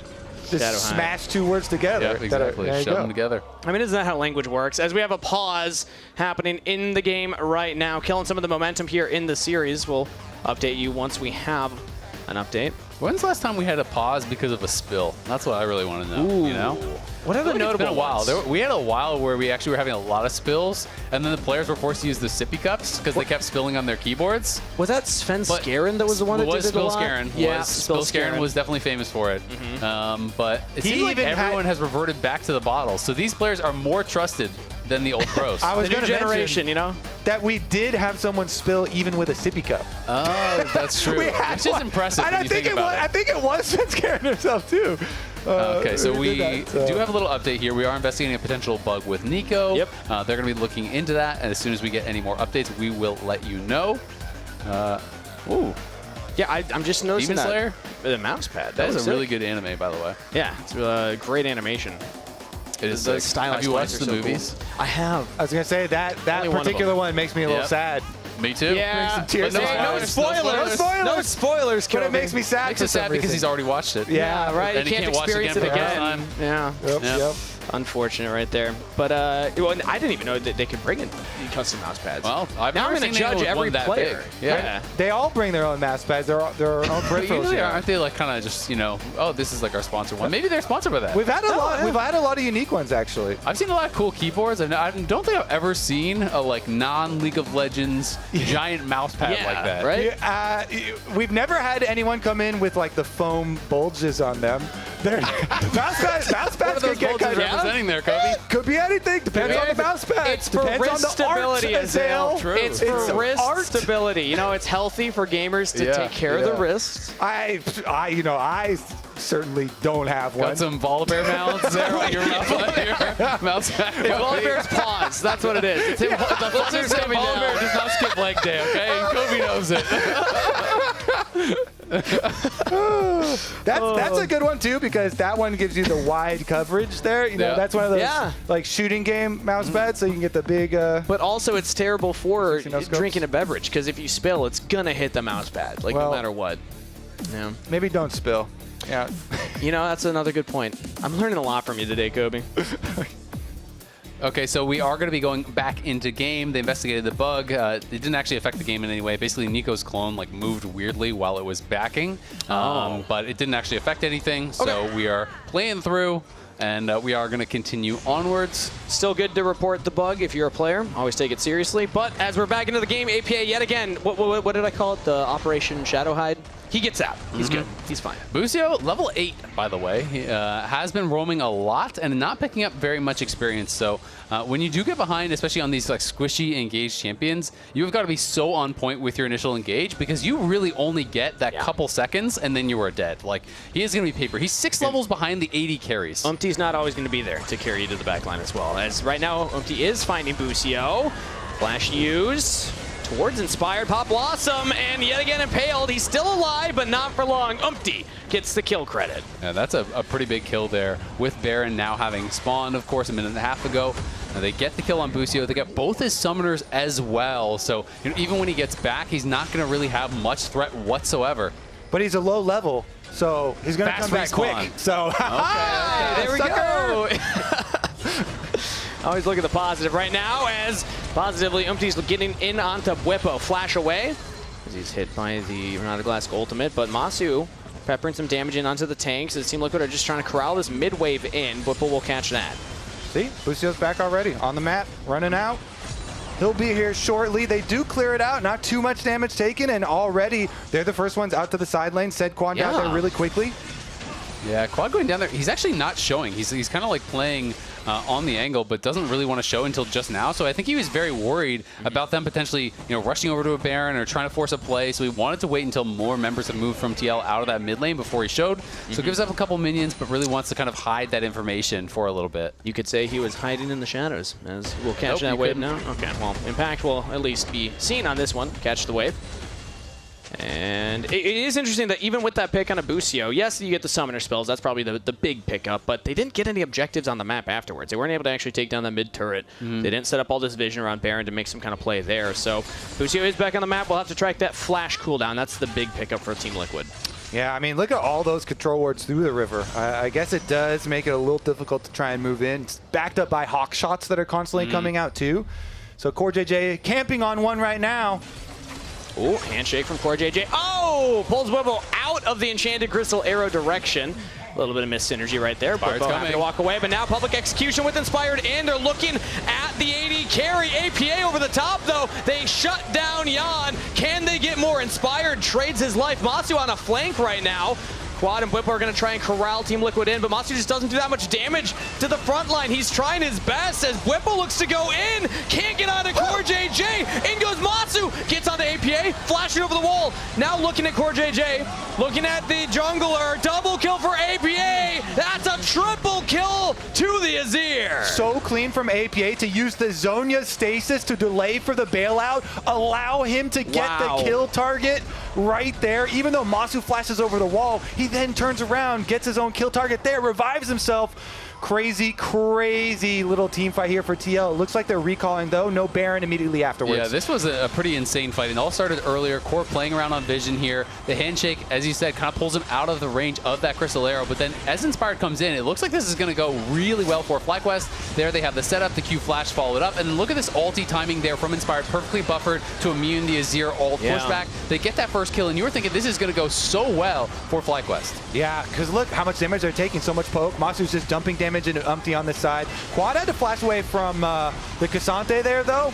Whippo gets so close, and then they put the bailout into instant Zhonyas, which delays it from the Pop Blossom. And since Busio solo, when he comes out, he gets the bailout and the triple, and TL survive. Woof, they are popping off. So slim, those margins. And now we're back to live. We have another fight. Enchanted Crystal Arrow buffered by Inspired. Umpty can't quite get in there. Impale coming off cooldown shortly. FlyQuest can back away, though. Man, it is just back-to-back fights. When FlyQuest and Team Liquid meet on the Rift, you know you're in for a banger. But that's also Mountain Soul now that was grabbed there by TL. So TL have that Mountain Soul. This is going to be, I think, incredibly difficult for FlyQuest to win from here. And it's going to depend on them getting a really good start to the fight, because it is going to be so tough to punch through these frontliners that they were already really struggling with. Yeah. And even harder now to get a kill on someone like Jan, who's backed up by Locket, by Guardian, by Heal, by Barrier, by all of these additional things, the Bloodthirster overheal. There's so many tools that they have now to keep their members alive. It just means that last fight that we just saw and replayed has just carries so much weight in the context of this game. Such a big advantage after that. And that fight was won by such tiny health bars. Whippo was like 80 health from finishing off APA, probably even less, maybe even like 50 there. So incredibly close. And TL, now like you're saying, with the Mountain Soul shield, super, super beefy Umpty and Impact there. It's going to be a lot easier for them to set up their next fight. Now they're spam pinging in mid lane as they push it out, and Umpty goes to chase into jungle as well. They have Ash Arrow ready here for Jan. He wants to get into the fog of war before firing it off, so goes over here to the control wards, fires off the Hawk Shot. They completely black out the vision around Baron. Lucio's keeping vision down, trying to watch where Team Liquid's walking, as Umpty will get hit, stunned up in the Miasma. He's still pretty tanky. That's a teleport coming in. He's going to get down to half health, still getting peppered with damage. As hostile takeover hits onto 2, but there's the engage coming in from Whipple. We're looking to empty. We're committing everything to get the jungler, but Inspired also in trouble. Flash bomb blossom from Busio gets onto 2. Can they kill Jan? Can they take down the AD carry? Jan stands his ground. Whipple's in trouble. Jan with the kill credit. And Team Liquid answer in kind. APA looking for even more. Takes the shuffle forward, does not have the Emperor's Divide, and now he might just go down. Has the stasis yet again. Quad can get the damage in. It's Matsu with the credit as they're keeping Core JJ away. It's just down to Impact and Core, but they don't have any damage. FlyQuest are gonna win the fight. Are you kidding me? That was insane. Back-to-back chases right there. They get the first kill. Whippo, really nice timing on his ultimate there with Mbessa, but in the end, FlyQuest now with the comeback. 4 people alive. Baron should be there. Core JJ, all he can do is watch and put down the ward in the aftermath. FlyQuest creating a banger here for us. That was a crazy fight. I mean, it was just very back and forth. They get the initial CC onto Umpty, and they decide, you know what, we're going to go for it here. Whipple comes in. He uses the public execution to immune that ulti coming through from Core, gets in onto Umpty, and they're trying to go for him. But then over on the other side, Inspired was getting pushed out by APA and Jan so heavily. Busio goes over the wall. Watch this E. It's through Jan onto APA. Gets both of the carries. Beautifully done. But still, from this spot, you realize, well, Masu couldn't actually follow up. Quad couldn't follow up. It felt like Busio went too far, but then APA gets very confident here, decides, you know what, I'm going to slide back in, but both the carries are still there and full health. And Quad still had his ultimate. So the Quad being in the river, not being able to follow up on the first chase, and he still had all spells ready. So when they then chase through, Team Liquid led there by APA.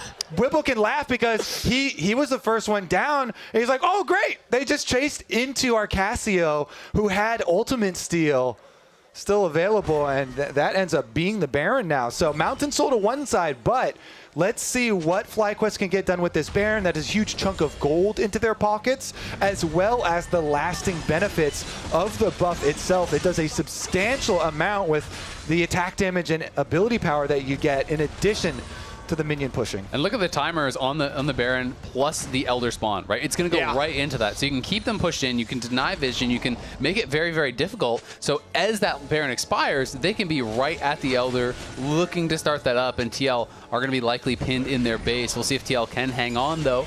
Of course, the Baron is just temporary. That Mountain Soul they have is permanent, so they can just kind of slow it down and still play this grouped up style. Oh, they get another stun here onto APA. No follow-up for the rest of FlyQuest. Busio is lethal with these. Masu just must have had so much gold after that, by the way. He bought a full rapid fire and a QSS. Wow. And he was on 3 items prior, so he just bought a full item and a half after that. Had to have been out on the map for a very long time, but he gets a lot more difficult now to pin down with that QSS available and the cleanse behind it. Also still has that big CS advantage as Inspired. Now the focus, Enchanted Crystal Arrow lands. Ooh. And Whippo pulled back here. This is the public execution, but he's just buying space for Inspired to get out as FlyQuest are actually damaging Umpty. Yeah, Matsu and Quad, they hurt now. We were talking about the damage, the durability rather, of Team Liquid, how big their health bars are. Well, the damage is there for FlyQuest now. I mean, Matsu has had the LDR for quite some time, but the Void Staff got finished after that last series of events there for Quad, so he is online, he's ready to go, and FlyQuest confident to just keep trying to fight this, but there is APA pushing up mid. Trying to fight for that mid lane control. Masu's answering, as the rest of the members of FlyQuest are waiting for the Elder Dragon spawn. It's going to be a classic Elder fight. Team Liquid are all grouped up as 5. FlyQuest are a little split right now, but now Inspired going in onto APA, engaging further onto Jan, flashing away as APA misses the shovel onto Masu. The outplay, Pop Blossom from Busio, as Team Liquid need to try and reposition the fight, but their carries are split from the front line. FlyQuest can try and wipe them all. Impact will get one, but a double to Whippo and another to Masu. FlyQuest win another fight. I feel like that was some crazy work put in by Inspired here on the Vi. He was able He was able to pressure both TL carries. They are going to go straight for these towers, burn right through them. Do they have the wave? Yeah, he's trying to get the wave, but he's down. Do they have enough of a wave? 25 seconds. Born too late to explore the planet. Born too early to explore space. Born just in time to watch FlyQuest versus Team Liquid in the tiebreaker match. Best of 27 across the year. FlyQuest take it. Okay, Core JJ is the only one left alive. Yep, we'll call it right there. No minion shenanigans are going to change anything. It is FlyQuest that finished the Nexus with their own hands here this time. I almost want to go look at that fight again because looking at the individual outplays, man. At the top side of it, Inspired put pressure on both TL carries, so there was no follow-up to their engage on the FlyQuest carries. And he juked the Renata ult as well after getting his Vi ultimate through both of them. Yeah. And we saw APA flying in, trying to take out Masu, but Masu's able to stay alive, knocks down APA, is able to then flash over the wall, get the damage down in on Yon to help them, in that fight. TL got themselves into a great spot, with that big win. They take the Otacon, they get the Mountain Soul, but it's FlyQuest that come out on top. They are going to be the 3rd seed here. They're heading to Brazil. Both these teams will be representing us against the LTA South. And I am really excited to see how they're going to be able to do. Man, I'm telling you, there is something special about FlyQuest versus Team Liquid games. Let's get another look at that replay. Okay, so 4 members in. It's a pincer from FlyQuest, Inspired what I was looking at on the top side. He goes on APA, and look at this. He ults through APA onto Yon. So he got the side shove, and then he flashes the Renata ultimate too. Masu's able to Valk away from APA's attempt on the Azir shuffle, and the big one right into the face. And so that was a decimation on the other side. Meanwhile, the 2 tanks could not take down the Cassio. And then Masu's able to just have his flash still, didn't even use it on that, gets in over the wall, helps to proc that bailout, pushing forward, they win the fight. FlyQuest really showcasing their team fighting, especially Inspired. That was so impressive. Lands the Q. His E actually hit both Yon and APA. Ults through APA. Gets him to about 30%, so Masu can win out in that fight. And this is what people are talking about when they talk about FlyQuest team fighting. There's so many talented individuals that can be the difference makers in these fights, and it's really exciting to get to see them showcase their talents. Love to see it. Inspired had an incredible game. I mean, all game.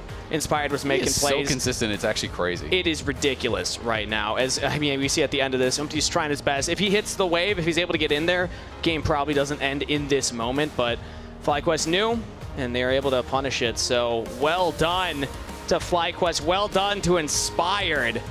The team that we expected to be best in the region. Everybody, almost everybody at least, was putting them as the #1 coming into the split. And maybe not the way that we expected, but they are going to Brazil, and they are 3rd seed. And they won the best of 27. There you go. They won the best of 27 for now, but it's going to turn into a best of 29, of course. Exactly. All right, but that's it from us on the casting desk. We're joining Raz and Busio at the fan zone for an interview. That's right. Got Busio in the fan zone here. First and foremost, congratulations on the dub, brother. Thank you. And also, I don't know if you know, the match between you and Team Liquid since like last year has been 13-13. Now it is 14-13 in your guys' favor. Woo! But 13. Woo! Congratulations on going to Brazil, brother. Just an immediate reaction from you.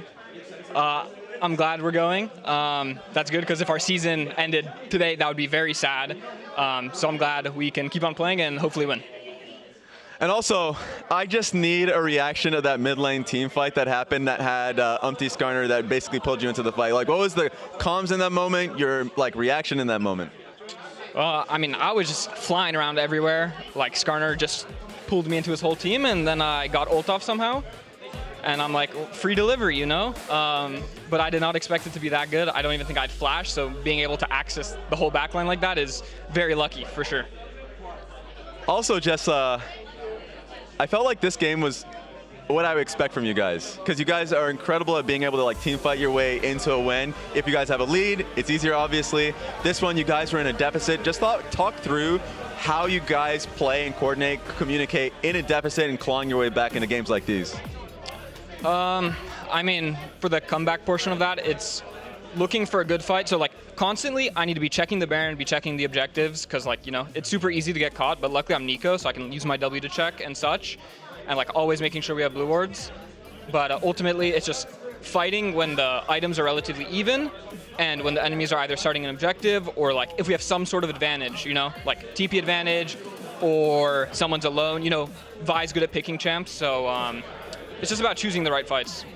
Appreciate that. Once again, next time we'll see you, you'll be in Brazil. Congratulations again, and have a good one, bro. Thank you. All right, sending us one straight back to the lounge. Thanks, Raz. Thanks, Busio. Wild ride. Yeah. That game was a wild ride. It was fun though. I feel every time TL and FlyQuest play each other, it's always it's good and it's entertaining. I imagine that game was for seeding. Both those teams are going to Brazil, 4 seed versus 3 seed, and it's debatable whether or not playing the 1 seed from the South or playing the 2 seed from the South is going to be more difficult, but it's still good practice because those guys can still be competing against each other later on in the Americas playoffs. But let's look at the players of the series from today's games. Jan from Series 1 and Bwipo in Series 2. Masu was very close in the vote as well, but Bwipo, the width on Swain and Garen, and then Jan just an incredibly solid first series. Yeah, I thought Jan played really, really well. And then, to your point, Bwipo got a lot of advantages early, either the 1v1 kill topside, the lane swap that just set him ridiculously, 30 CS down, and Bwipo was 2 levels above him, so he just turned into this gigantic raid boss with a ton of health. He had like just 5,000 or 6,000 health. Could just not kill him. Yeah, the buff to Swain's passive allowing him to gain more health on every soul he harvests, and then also taking grasp and being able to auto attack the entire laning phase on Cassante just made him massive. So dumb. We also have a new award this split. It's called the Kia Most Fearless Player, and this will be at the end of the Americas playoffs, but it's basically who's played the most champions. Yeah. And there'll be 1 award for the North and 1 award for the South. Currently, this is the current leaderboard. We have Isles in first place and then a giant tie for second place. 10 other players tied with 6 unique champions played. I was going to say, I know for a fact that almost all of 100 Thieves are part of the 10 players who are tied for second because they were the most going into today, also with 6 unique champions. So the common denominator there are people who had to play more games. Yeah, and for me, Isles is eliminated. So he's going to get passed. Yeah. Because this is going to count throughout the Americas playoffs. The Americas final is a best of 5. So I generally think the most fearless player is almost guaranteed to be someone who makes it all the way to the finals of the Americas playoffs. Yeah. So we'll see. Raz thinks it's going to be all LTA North. I know. Raz really thinks the South is completely outclassed by the North. He keeps telling me every 30 minutes that the South is going to lose to the North. Raz isn't here to defend himself. So let's pull up our Samsung SSD Fast 5 for this week. Let's see what we got here. Not as crazy as last week where we had a 50-second fastest kill for the carry. Yeah, I mean, I think the big thing, Impact, even in this most recent game, the Lost performed really well on the Cassante. Shout out to Shaden and both Shaden and then Surdy you're not going to see on here because he got far behind in both matches, but I thought they played really well for Dig today too. We saw some really cool flashes of life from Dig, even in a series where they were 2-0. Yeah, felt to me that they were dealing with some nerves, but Palafox, Shaden topped their categories in Fast 5, but they are in fact eliminated today, B-Boy as well, and that is it for the Samsung SSD Fast 5. Use code 990PRO LTA 2025 through February 23rd to unlock 15% off the 990 Pro SSD, available in 1, 2, and 4 terabytes on Samsung.com. And Emily. Yo. This was LTA. We know the 4 teams we're sending to the Americas playoffs. Sure. But the NACL qualifiers, they're live right now. Let's go. Absolutely. There are 3 NACL spots up for grabs. And these are the teams that are going to be in there. Let's go Blue Otter. They were like my favorite team to watch last year. They were so fun, kind of like a underdog Cinderella story coming in. Most people are gonna know some of these other teams. But then I guess here is the NACL qualifier schedule, March 1st through 2nd. March Also, 8th open qualifier registration right there. There's that QR code. Start team. What did we do before QR codes? We just gave legible links that people could type in, but now you have to grab your phone and take a picture and awkwardly click on a link. I'm so much happier with QR codes. I hate easy to use URLs. Either way, that's just me being old. Here is the bracket finally from the LTA North side. These are the top 4 teams that ended up through it. Number 1 seed 100 Thieves, number 2 seed Cloud9. Then we got FlyQuest and TL. And Team Liquid is in 4th. Yeah, again. In the olden days, people would make fun of them for being 4th place because they would be forever 4th, but that was 8 years ago.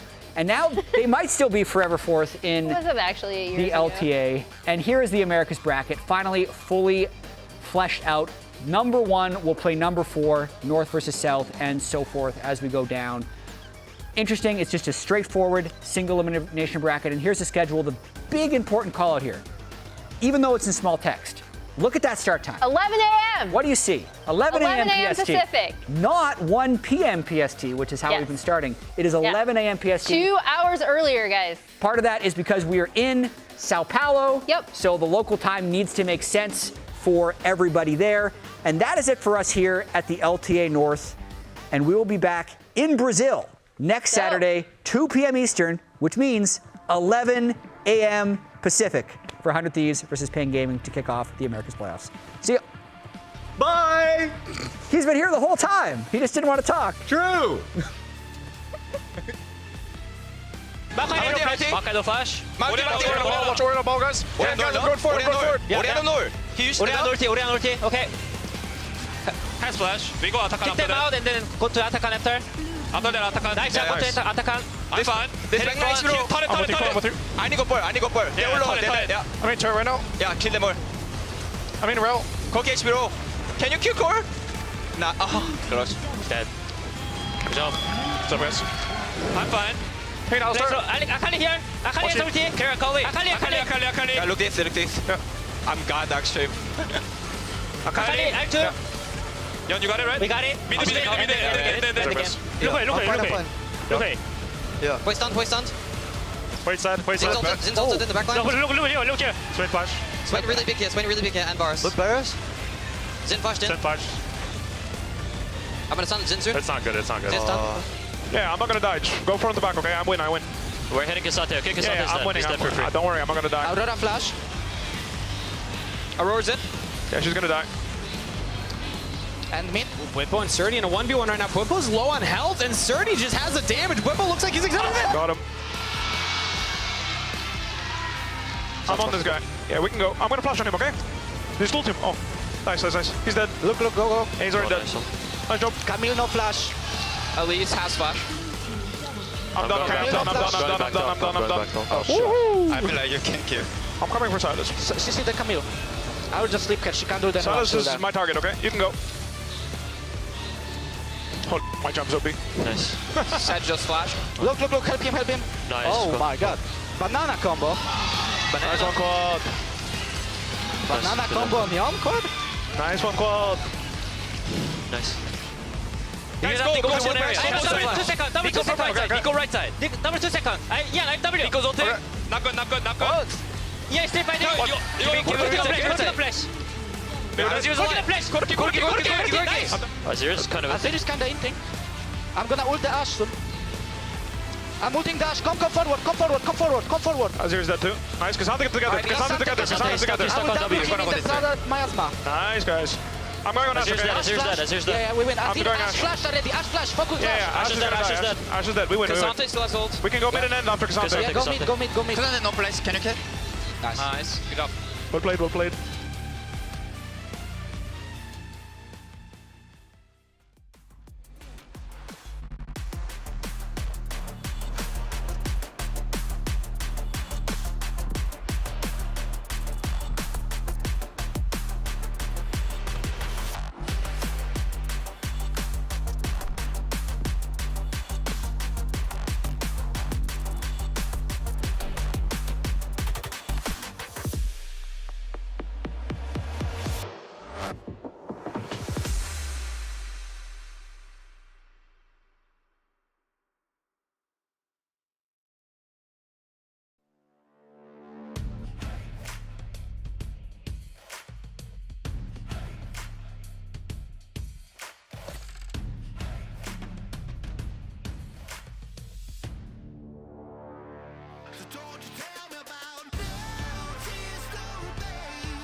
So don't you tell me about no tears, no pain.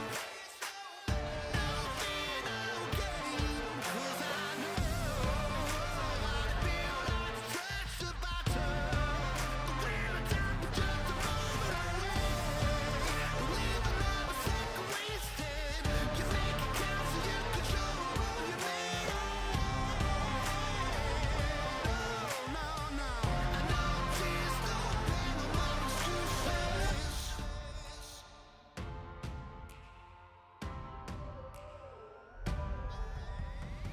So don't you tell